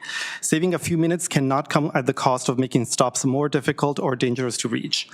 Finally, riders should not have to wait until 2027 for every action. Staff should identify measures that can be implemented or tested earlier. These might include improved line management, an audit of existing signal priority, targeted enforcement, revised loading or parking hours, turn restrictions, and monitored pilots and known trouble spots. Each pilot should have a public starting date, baseline evaluation period, and definition of success. Even when permanent changes require consultation, preliminary data collection and operational improvement can begin. I welcome the renewed sense of urgency around the 506. The board can strengthen this motion intention by defining the routes being studied, incorporating the work already completed, establishing measurable targets, and identifying actions that can begin before the final report. Night riders needs a clearly defined and accountable path. You're over time. If you could wrap it up. Oh, sure. That was the last sentence. Sure. Riders need a clearly defined and accountable path toward a faster, safer, more accessible, and more reliable 506. Thank you. Thank you very much. Does anybody have any questions for John? Seeing none, thank you very much. Thank you very much. We will now move it into committee. Does anybody have any questions of staff? Commissioner Sachs and then Commissioner Osborne.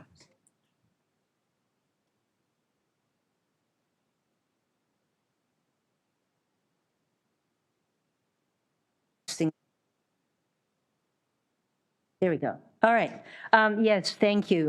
Thank you very much to staff. I guess to you, Fort.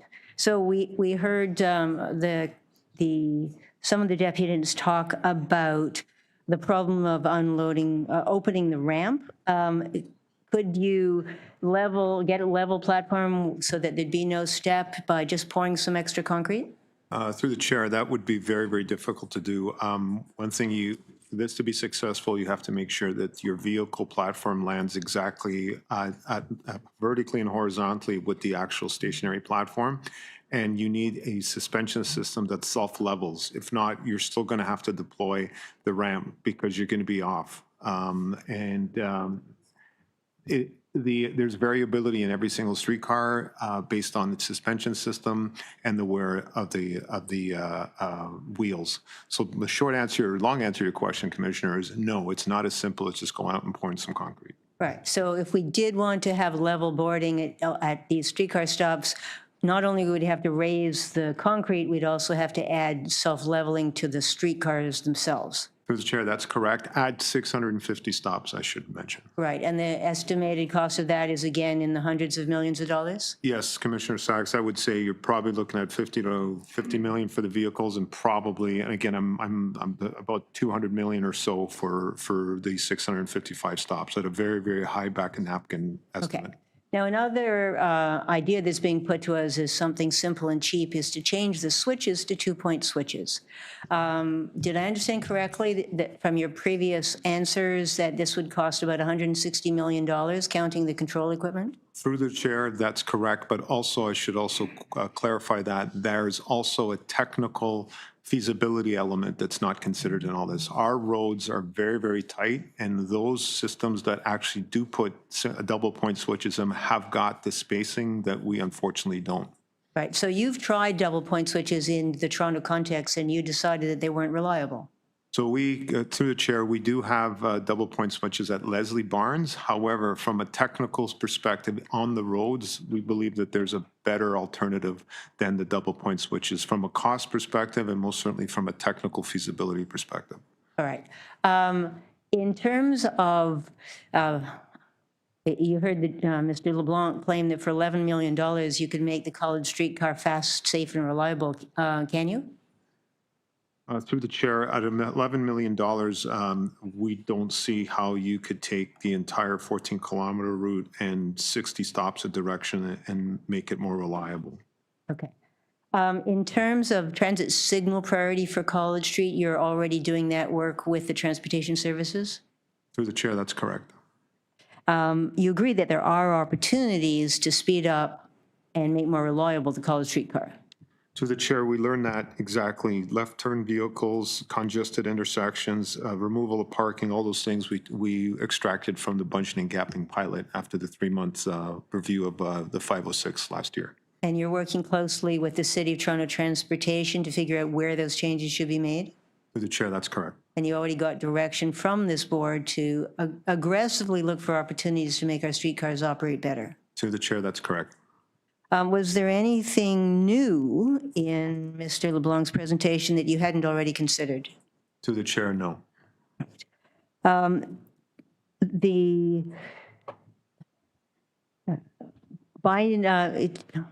Sorry.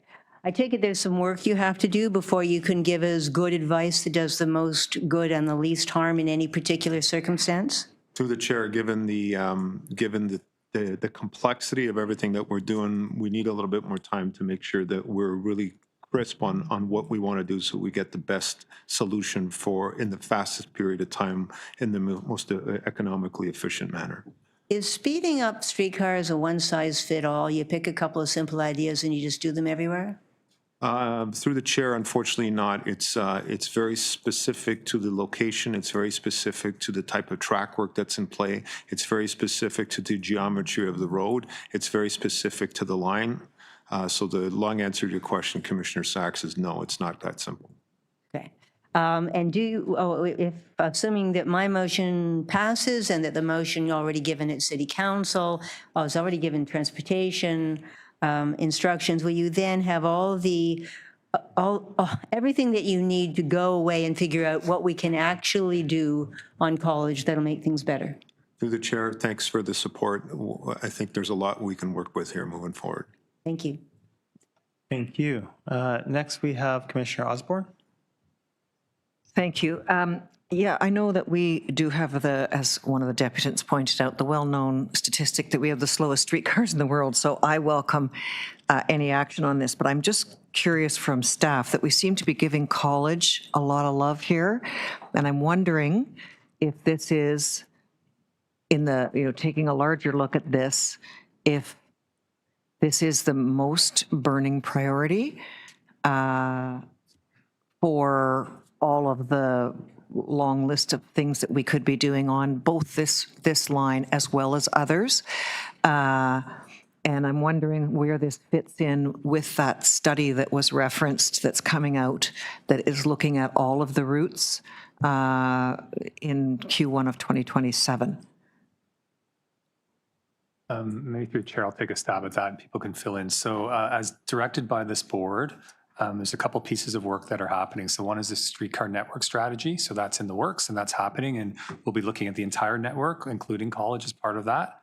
And many of the elements that have been discussed around the table today are the exact things that were prescribed as part of that work. Another couple pieces just to mention is that the board also directed us, I think in April, to look at other measures around speeding up streetcars and LRT. And so that was directed by the board, and many of those are actions that are in play right now, going faster through intersections, things like that. And the last piece is part of all of that work. We've been in the development of what we're calling a surface transit toolkit. So again, that will be a bit of a, kind of a menu and a code for how we can speed things up and use it as an advocacy piece. So all of that works in flight. And the College, I think, analysis that's being asked for today will be incorporated into those work programs. So there's nothing to stop some of these tactics that don't involve spending a lot of money from being enacted now on this College streetcar as well as the others? Through the chair, no. Over the last several months, I think, Mandeep has mentioned this several times, we collectively with our partners at the city have done more on transit signal priority probably in 6 months than has been done in 20 years. So downtown intersections across the city. And I think the other great example of that work that doesn't need to wait for reports, and you've seen it with Mandeep's report on lines 5 and 6, from operational elements that we can control to working with the city on transit signal priority to reviewing operating rules. We've decreased run times on both those routes considerably.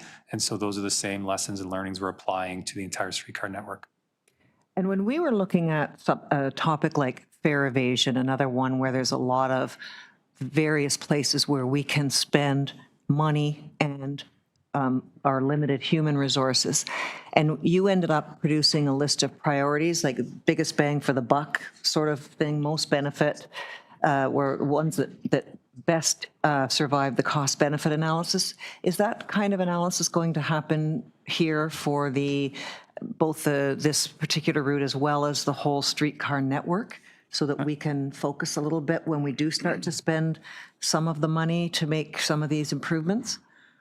Through the chair, that's exactly part of the element of the report we'd want to include. So the board could see some of those trade-offs and what you might get for an investment at a certain level versus another, and what that might mean in operational performance and speed and customer enhancements. And so that some of that that could guide some of the decision making that would need to be made, but we would obviously have recommendations based on those factors. Thank you. Thank you very much. Anybody else have questions on this? Seeing none. Any speakers? Commissioner Sachs, do you want to speak on this? Oh, yes. Yeah, thank you very much, everybody.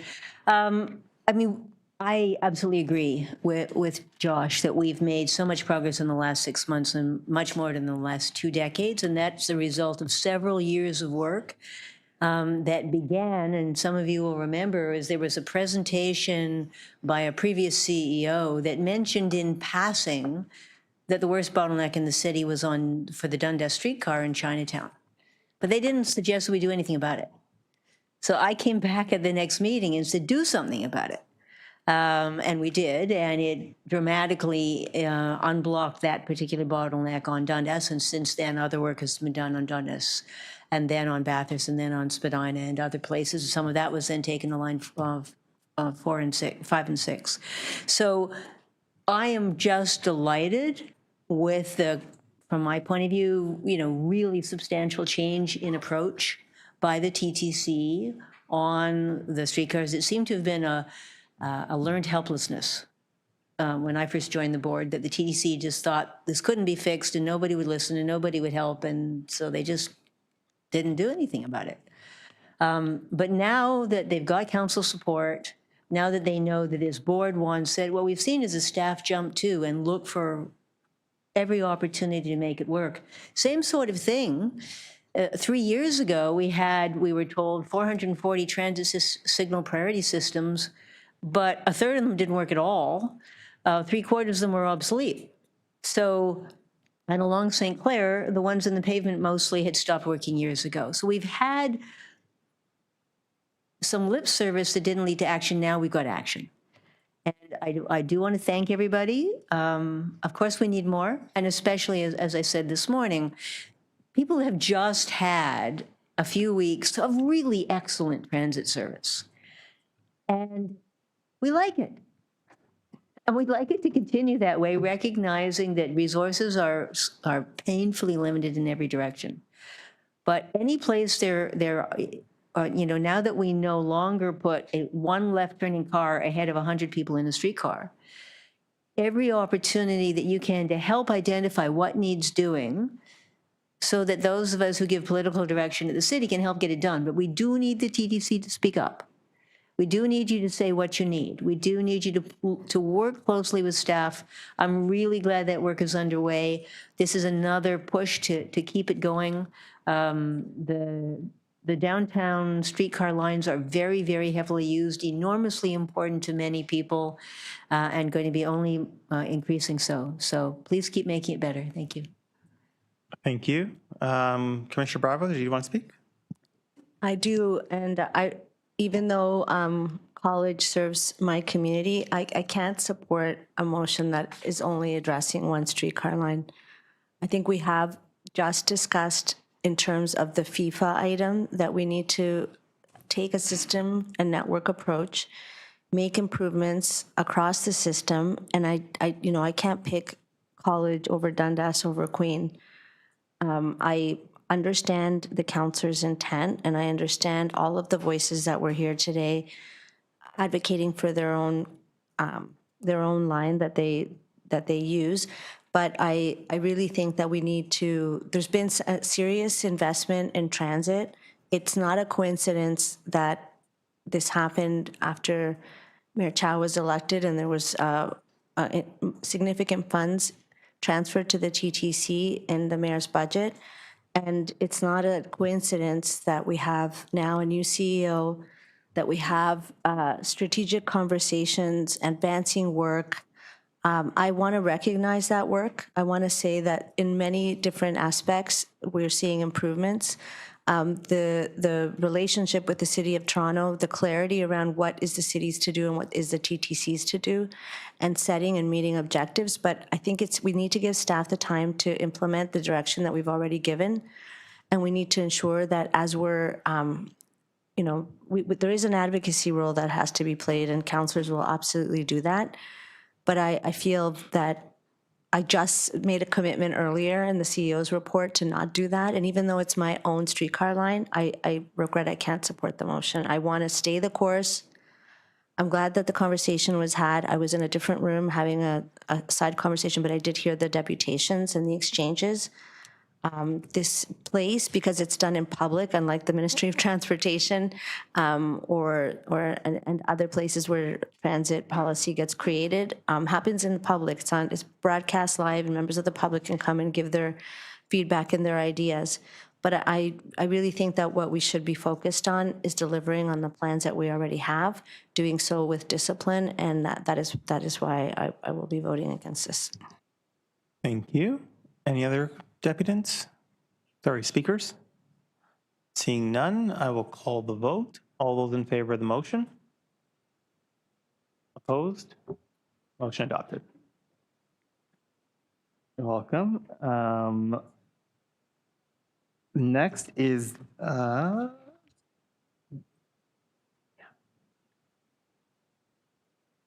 we'll go to the new item, the fare capping item, put forward by Commissioner Bravo. Does anybody have any questions on it? Yeah. Yes, my question is, I understand asking staff to tell us what they think about the idea, but why then go ahead and delegate them to go ahead when we don't know how we'd pay for it? I mean, this is one of the things this board has said, that we're going to stop doing things that cost money without identifying where the money's going to come from. So can anybody answer this question? Can this be done without costing money? Well, I mean, I guess I'm asking staff.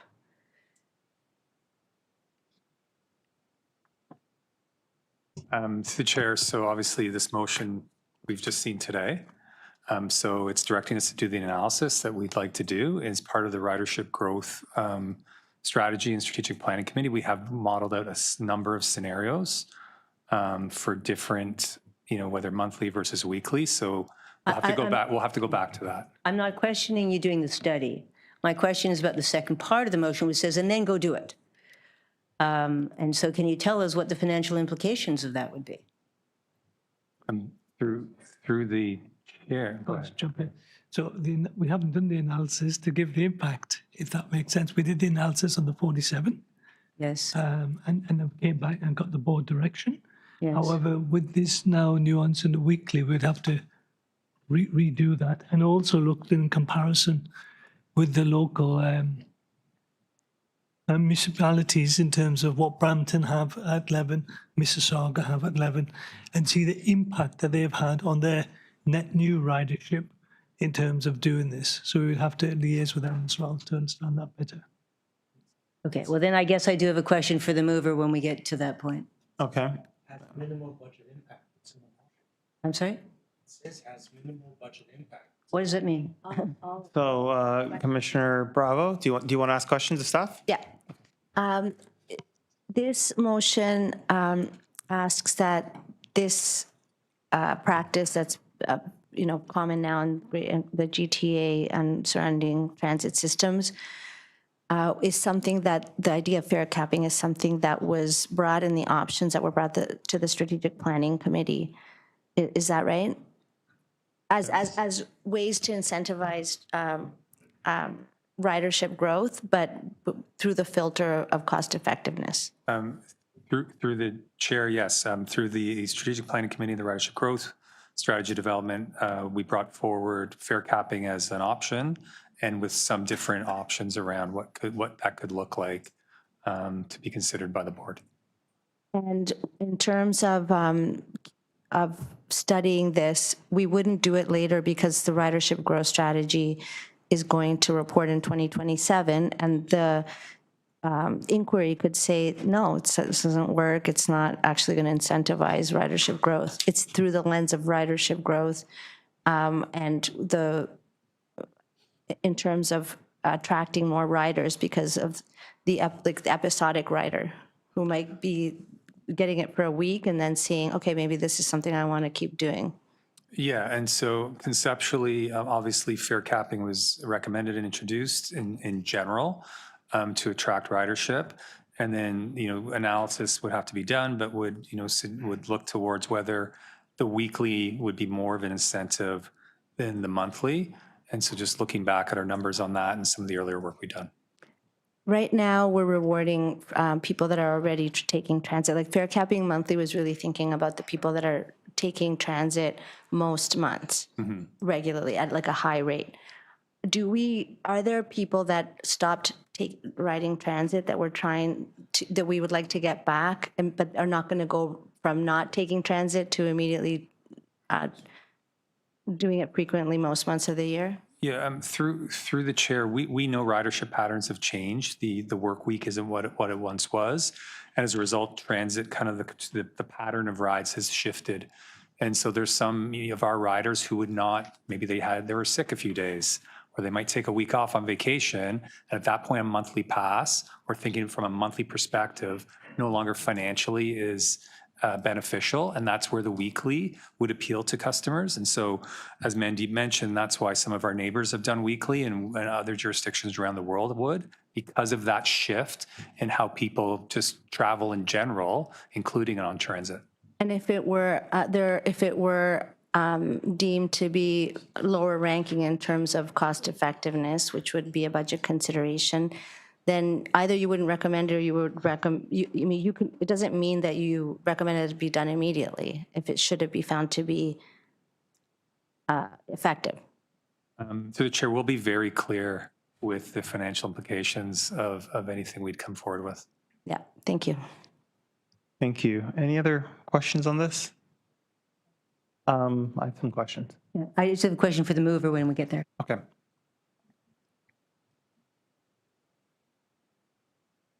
So my first question is, I know in our conversations with Metrolinx that in order for us to do weekly fare capping, we'd have to have quote unquote Presto 2.0 ready. So is that system ready, or will it be? When do you have a time frame of when that will be ready? Through the chair, so we've transitioned to over the last kind of weeks, months, and more to a new Presto system. Not all of the features are in place yet. And so with this motion, if it were to be approved, we would be calling Presto the seconds after this meeting to see what is logistically possible. Right. So in order for this to actually be implemented, Presto 2.0 has to be up and running.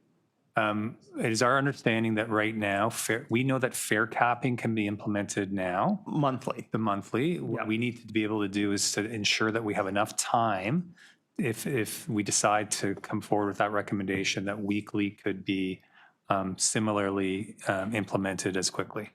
And then just looking at the wording of the language, so it says with a minimal budget impact. So if we were originally planning on going 47 rides per month, this would be essentially going 11 rides per week.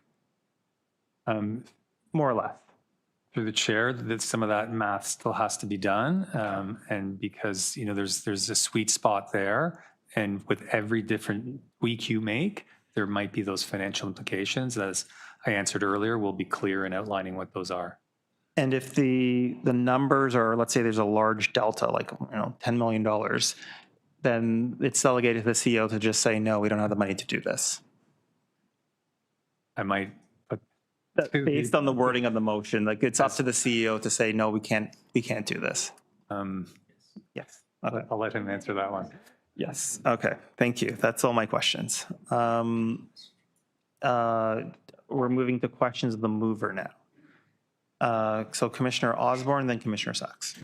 Is this? Sorry, is it 3 minutes or 5 minutes? 3 minutes. Mine will only be about 30 seconds. Okay. Is this fare capping, the weekly fare capping, to replace the monthly fare capping, or is this a second fare capping option that we would have in tandem with the monthly? I think those are the kinds of considerations that Josh just answered that they'd have to take a look at. Okay. Okay. That's it? Okay. Commissioner Sachs? I've spoken with the mover, thanks. Okay. Any speakers on the item? No? We'll take the vote. All those in favor? Opposed? Carried. Okay. Next, we will go to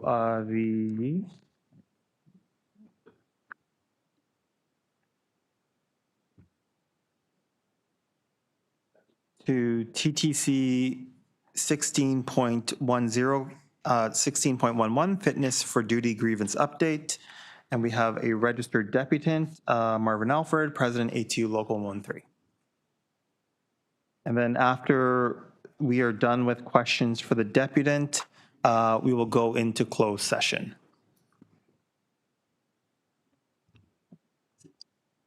Good day, everybody. Before you start my time, if you'd be gracious enough to just allow me to thank all the ATU Local 113 members and our executives and everybody that worked together to deliver that FIFA transit experience. I think it was such a positive thing, to giving a shout out to all labor, not just Local 113, to all labor people involved that cared enough to deliver that transit experience that a lot of people appreciate around the world. Just want to give that shout out to our people, or all labor across the board that all work together. Thank you. Yeah. All right, thank you. Hello, everybody. My name is Marvin Alfred. I'm president of ATU Local 113, representing about 13,000 transit workers who operate and maintain the TTC. I'm here to talk about the Fit for Duty policy, specifically the application of random drug and alcohol testing. The random testing policy has been in place several years, and we grieved it from the beginning. We knew it was unreasonable and would be overturned. Random drug testing is bad policy. It's always been bad policy. It's illegal, it doesn't work, and it harms people's lives. We're not aware of any other public transit agency in Canada that uses random drug testing. If the TTC is aware of an example, I'm sure they would have told an arbitrator about it. They did not. Other agencies do not do random testing for the same reasons that the TTC lost this arbitration. There are strict legal, number one, there are strict legal requirements imposed by the Supreme Court of Canada. Number two, there's no evidence that it makes transit safer. And number three, it does not reliably detect impairment. Random drug testing never stands up to scrutiny because it doesn't work. The testing identifies people who are non-compliant with the policy with trace amounts of oral fluid, but does not reliably detect persons who are impaired versus those who are not. The arbitrator found that an oral fluid test for cannabis is only reliable when it's paired with other testing. With other testing for impairment, but the TTC gets the results much later when it's too late to do the other tests. The arbitrator wrote, wishful thinking in these circumstances leads to injustice. Many members have unfairly lost their jobs, which is a huge impact on their lives, their families, and their health. Our ask is simple. Accept the ruling, follow the law, and respect the constitutional rights of TTC employees, and stop wasting taxpayers' money chasing this lost cause. Staff may ask you to support a judicial review. If they do, please ask them on behalf of workers and taxpayers why they think they can win where they've already lost on every point. Did the arbitrator get the facts wrong, or did they make an error in law? In our view, the facts are clear and the law is settled. Today, you have to decide whether to accept that. Over a decade ago, the TTC board had a similar decision to make. Back then, they refused to work with us. They implemented a policy that did workers and their families harm.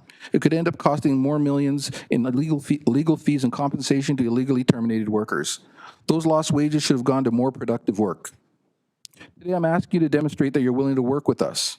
This is an opportunity to finally and completely turn the page on the past and demonstrate your commitment to a deeper culture change. Accept the ruling.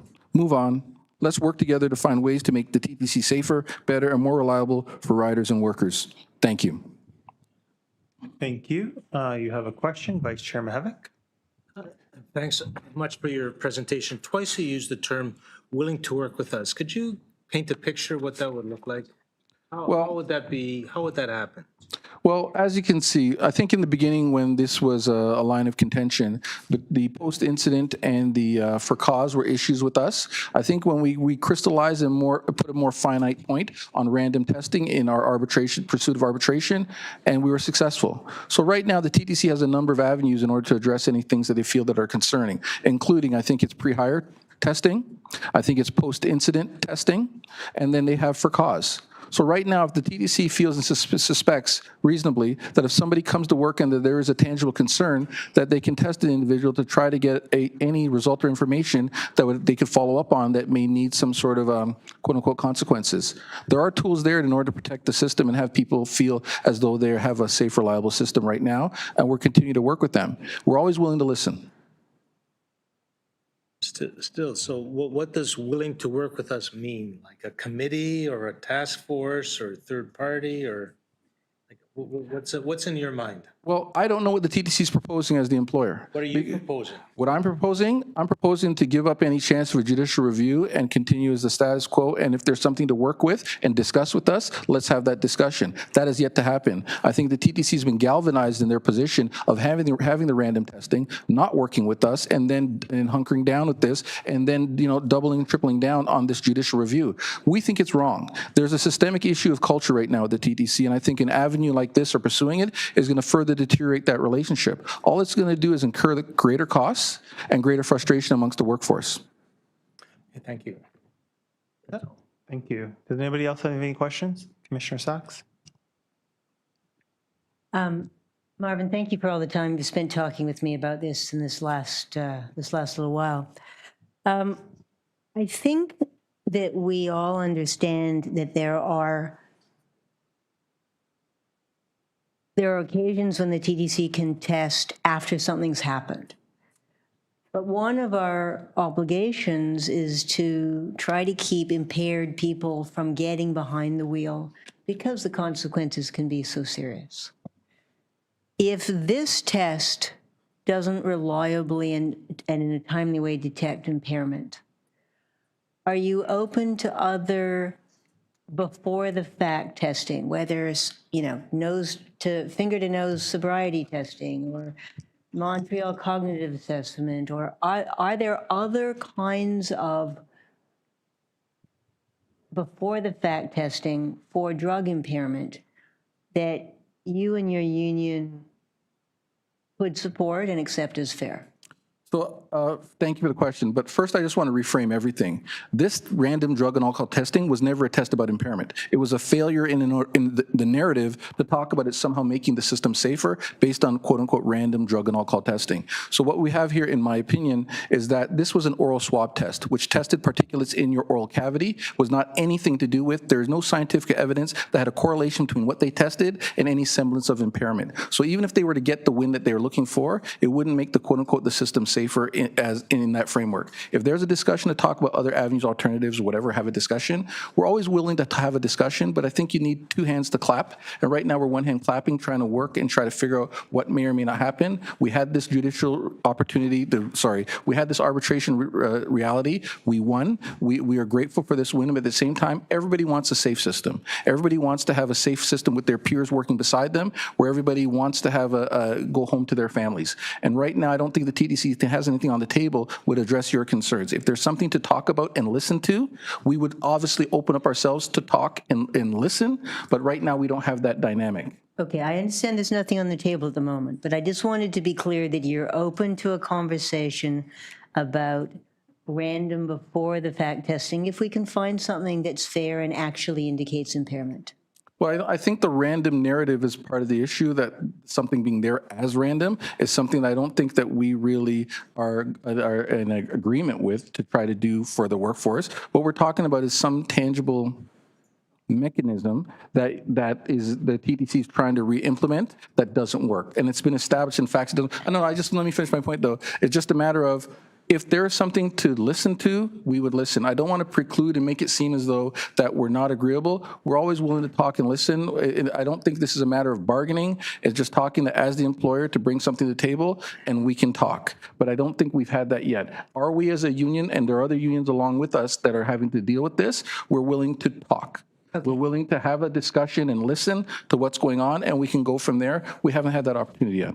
All right. One other question that you raised, one of the point you raised with me was, if I understood you correctly, you said that the drivers always used to be checked in by a human who would talk to them and be able to make some observations about, bloodshot eyes or lack of balance or slurring and so on, but that now it's done by AI. Sorry. If I understood that correctly, would bringing back human check-ins make a material contribution to safety. So I was making a little bit of flippant remark where they talk about part of the check-in process, they've automated it. So before, when somebody came to work at the wicket, they would then get their assignment, where their information to taking over their vehicle as for a bus operator, but now that's been automated. So before, like when I operated a vehicle, you had to come in and check for work, and then you'd be observed. And if there was something that you were in a state of disrepair, or you reeked of whatever chemical, or there was an issue, they may say for cause and have you set aside to possibly have it being looked into what's up. So that's quote unquote for cause. And that's available right now. But if the TTC removes resources from doing that, that's their business model. But if they don't have a supervisor or somebody manager there at the wicket, we have our clerical staff. We have a number of people there to help support. But the TTC is moving further and further away from having people help deliver their service. And this is one of the fallacies of their automation. Okay, so I think you said that people being there would be helpful.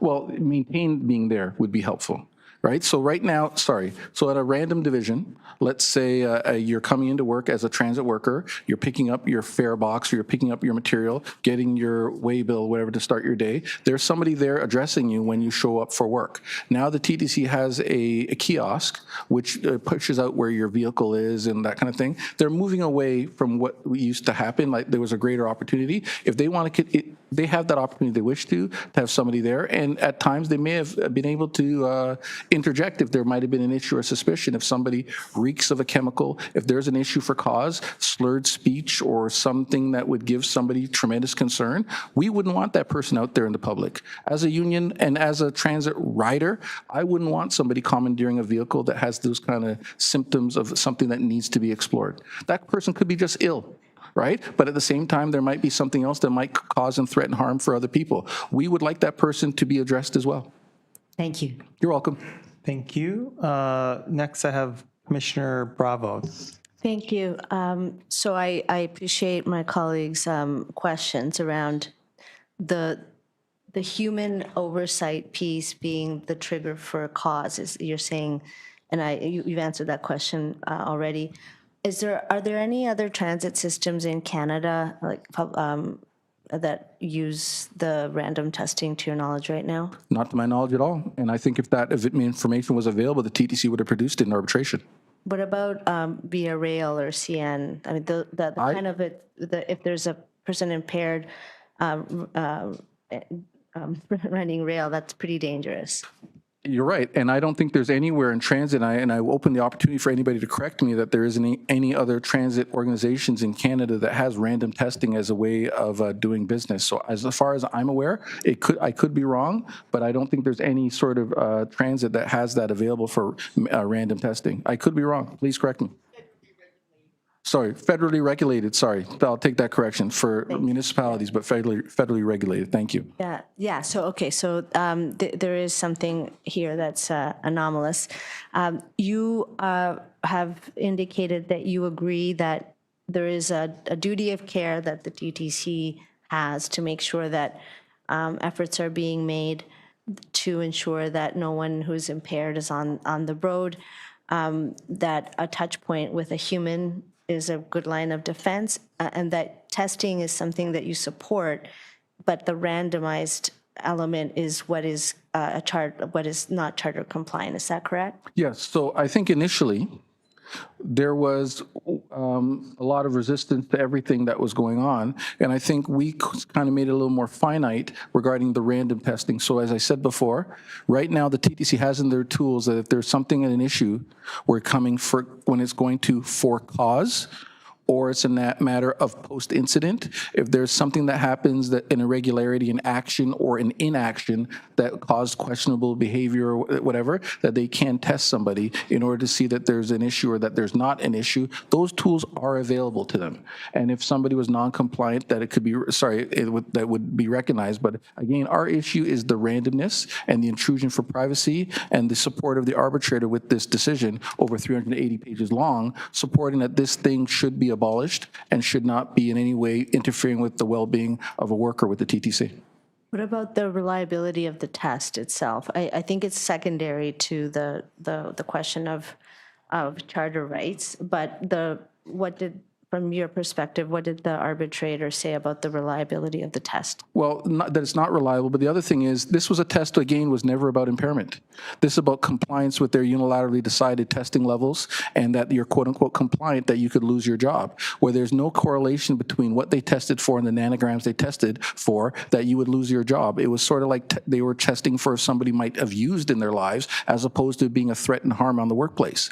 We feel these kinds of decisions the TTC has made, it's irresponsible to the workforce, and it further degradation of culture in the workplace. They're not working with us with this kind of testing procedures and policy, and you're creating a workforce and people feeling as though they're put upon as opposed to being worked with. So again, we understand that everybody wants a safer culture within the TTC narrative, but again, this was an opportunity to work with us that escaped them.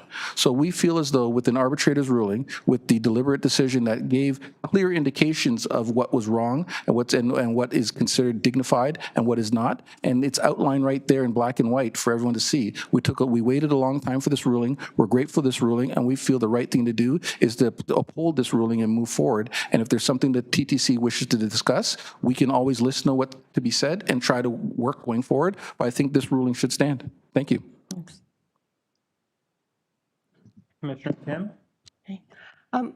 What initiatives or practices does the union have to self-police and to act as a control to make sure that impairment is not an issue amongst your members? I'm not the employer, so I'm wondering, what do you mean what my role would be? If safety is a partnership between the employer and the employee, Right. and you represent the employee, what do you do on your part to make sure that that your members are not showing up for work in an impaired state, or not using illegal substances, or do you rely solely on the TTC to do that? So I'm also a TTC user. I have we have family on the job. We want a safer system. We advocate for people to have better practices and safer practices. And if there's a threat or issue, and if somebody has to declare something, or somebody needs support, or someone needs counseling or some sort of a program in order to help themselves, we want the well-being of the person first and foremost, in order to help protect themselves, their family, their coworkers, and the public. So we do advocate for that. But you're talking about the responsibility. What do we police? We work, right? Or support, police or support. Like, do you have standard operating procedures? Do you have a counseling program? So we do advocate, for people to be entered into a program and work with the employer when dealing with these kinds of things. And at times, we've canvassed for people to be in these programs and had the TTC resist us in trying to get people the help that they need. We've had people where there might be a crisis and needing help and that are turned away, and it turns into a disciplinary sort of issue rather than supporting them. That's why I was talking about culture. If somebody comes to us and is looking for support and help, we try to work with the employer to do that. There are other in-house care or outpatient care, whatever it is, we try to work with them to get these resources available. So if you're asking as a union what we do in support advocate, we absolutely advocate for people to get the help that they need in order to not just to be a positive transit worker, but in order to be positive in their lives and sustainability and be able to function and provide for their families. We absolutely do advocate for that. Do you have policies and communications on a regular basis to communicate to the members about the showing up for work impaired and what the consequences can be? Do you have anything like that as a document or a code of conduct? I don't think we have something like that. Again, we're not the employer. No, you don't have to be the employer. But we support these actions just in general if it's reasonable and they're working with us. But again, when this program was implemented, it was unilaterally implemented around us. It was then as a doctrine done for us to comply, and if you don't like it, grieve it, which we did. We tried to file an injunction, which was not successful, and we respected the judicial process, and we were told to go to arbitration and go to litigation in order to seek justice, and we did that, and here we are today. And now I think the TTC is trying to reverse course and get a time machine and go back to get what they had before. So again, we do support whatever is needed. Again, people turn to us as support. At most work locations, there's a union rep there as well to help support them as well. And people come to us. They're more comfortable with us than sometimes the employer, and we help to streamline them wherever they need to go to get the resources to help themselves, not just as an employee, help them within their lives. Again, the primary thing, the message I want to leave all of you is that we want people to be healthy, we want people to survive, and we want a safe work environment, not just for the individual, it's for their peers employers and the riding public and the reputation of the TTC. And I think it's very important that we have that opportunity to work together rather than being dictated to. Thank you. Thank you. Any other questions? Commissioner Osborne. I'm struggling with the conflict between the charter restrictions and the consequences of a post-incident test, because implicit in post-incident is that there's been an incident. And unfortunately, in your line of work, our line of work, an incident can be catastrophic. And so this is, I think, I wasn't around when all this started. I am very confident that nobody wants to hang any of your members out to dry. I think that safety, what can we do to ensure maximum safety was almost certainly at the bottom of this. Things have obviously gone off the rails. We've had a lot of strife over this, but for me, the struggle is that when something bad happens, it can be catastrophic. And so that is I think what is causing people to hang on to whatever it is that we can do to maximize the chances that nothing bad will happen. I don't know how you feel about that. Because Sorry, please go ahead. well, it's this post-incident implies we've had an incident. That's the only thing. So obviously, you don't want to have to deal with post-incident because you don't want the incident to occur. Great. Yeah. But at the same time, I think there is a respect for the actual worker as well. And I get what you mean, that you do not want to have something to have a policy to deal with that after the fact that it happened. But at the same time, I think we're not the only industry across Canada, and people successfully had these transit agencies operate without these these policies that harm workers. So I feel as though that we agree that there should be less incidents, but I don't think there's ever been an incident the TTC can point to say as a direct result of something like this is happening. I just want you to know that we want to work with the employer. We want to work with something that's respecting everybody here. We want to have a situation where workers feel supported rather than them being targeted. And we want to have that better framework and await the company addressing us with something to listen to. Okay, thank you. Okay, sorry, if I can just add one thing. The arbitrator also did find that our random drug and alcohol testing policy did not provide any sort of safety enhancement. So what you're addressing, I don't think this in particular really corrected any action. I think that this was a policy that created a narrative that it was addressing as opposed to curing anything. I think the idea was possibly well-intended. The execution, maybe not so much. Thank you so much for that statement. Appreciate that. Thank you. Any other questions? I have one question. So when I was looking at where random drug testing has been upheld, and the only case I could find was Power Workers Union versus Attorney General of Canada, Ontario Power Generation, Bruce Power. Do you have any analysis or thoughts as to why it was upheld in this? The only one I can think of is a nuclear. Pardon? Yes.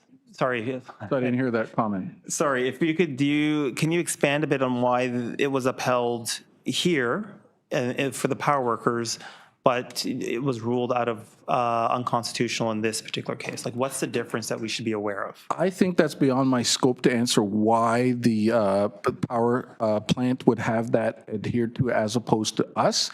But I still think that the arbitrator is right when it came to this situation with TTC, that this whole policy regarding random was not recognized as any tangible, legitimate enhancement. Again, we waited a long time for that ruling. We recognized it was also expensive on both sides, and here we are today with that ruling and try to move on and work together to try to have a framework where we all can work together with that respect. Other industries do whatever they choose to do or not do. It was upheld there. I can't answer why, but I'm proud that we made our arguments, we made our are solicited for our position to be upheld, and the TTC was not as successful as we are, and we wish to move on and have that dealt with and respected. I feel for everybody that wishes to have a safe as workplace as possible, but I think dignity, respect, and feeling as though the workers are valued rather than being targeted is one of the steps we can move forward and change the culture here and have workers feel as though that their employer is working with them as opposed to antagonizing them, and go forward from there. Thank you. Thank you. And I guess one follow-up question. I guess it's fair to say that the union has the same interest as the board, as management, in ensuring that the employees who show up to work are sober and capable of doing the job. Everyone's interests are aligned. It's just how do we get there?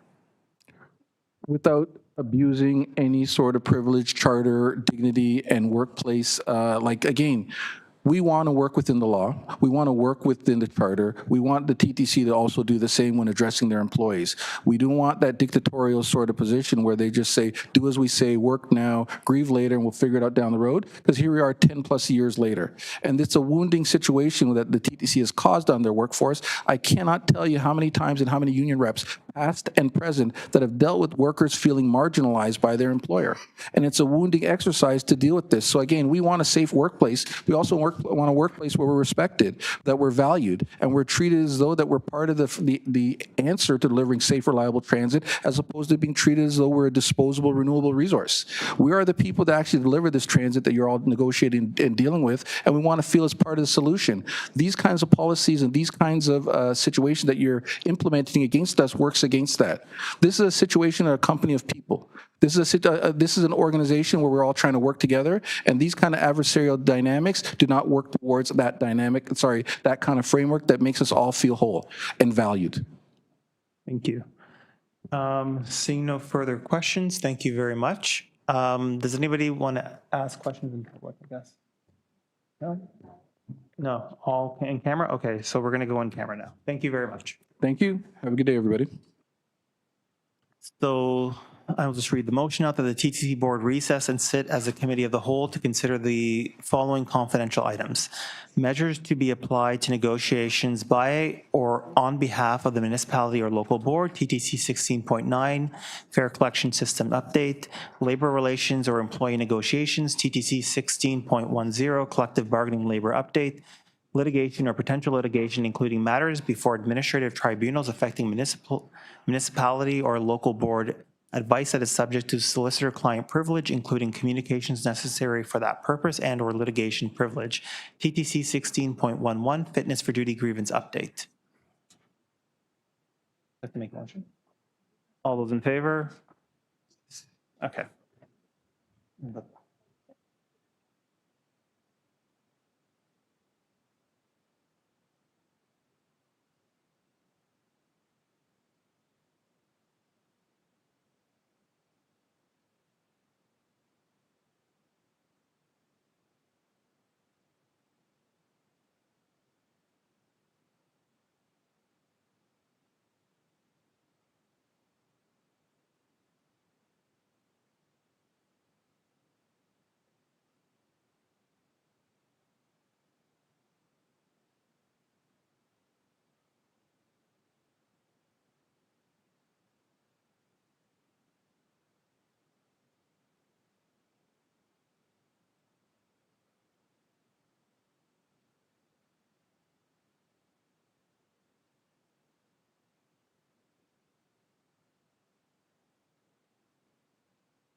Chrisanne. Okay, so we are on item TTC 16.9, Fare Collection Systems Update, and we will begin with questions. Commissioner Osborne. Yes, I'm wondering if staff can let us know how many organizations responded to the RFI? Through the chair, thanks for the question. So we put this out, I guess now with the direction of the board a few months ago. We had over 70 entities who downloaded the documents and kind of expressed some interest. At the end of the day, we've had over a couple dozen who have actually responded officially. And so now we're in the process of going through that. Just interesting to note, TransLink is going through a process right now too. So it's not a quiet market, and yet we still got quite a significant response from that market. Thank you. Thank you. Any other questions? No? Any speakers? No? I will speak very briefly just to put forward this motion. The motion reads that the TTC Board directs TTC staff to complete the evaluation of the RFI submissions, including vendor interviews, and undertake any additional market engagement considered appropriate to further assess market capabilities and value for money considerations in support of future automated fare collection system decisions. Any questions? Seeing none, we'll just take both the items together. Can I have a recorded vote, please? Commissioner Ainsley? Favor. Commissioner Kim? In favor. Thank you. Commissioner Malik? In favor? Vice Chair Mahevic? Chair Myers? In favor? Commissioner Osborne? In favor? Commissioner Sachs? The item carries unanimously, 7 in favor. Great. Next, we are on item TTC 16.10, collective bargaining update, which was considered in camera. Can I please have a motion to adopt the report recommendations and action taken in camera? I'll move. All those in favor? Carried. Next, we are on item TTC 16.11, fitness for duty grievance update, which was just considered in camera. Does anyone have any questions? Any speakers? No. Can I please have a motion to adopt the recommendations taken in camera? Thank you, Commissioner Sachs. All those in favor? Opposed? Carried. And that concludes the business of this meeting. I will move the motion, and I will actually use the gavel for the first time. Okay, and the 2022 to 2026 term comes to an end. Good work, everyone. The official, yeah, we have one more meeting, but it'll be online.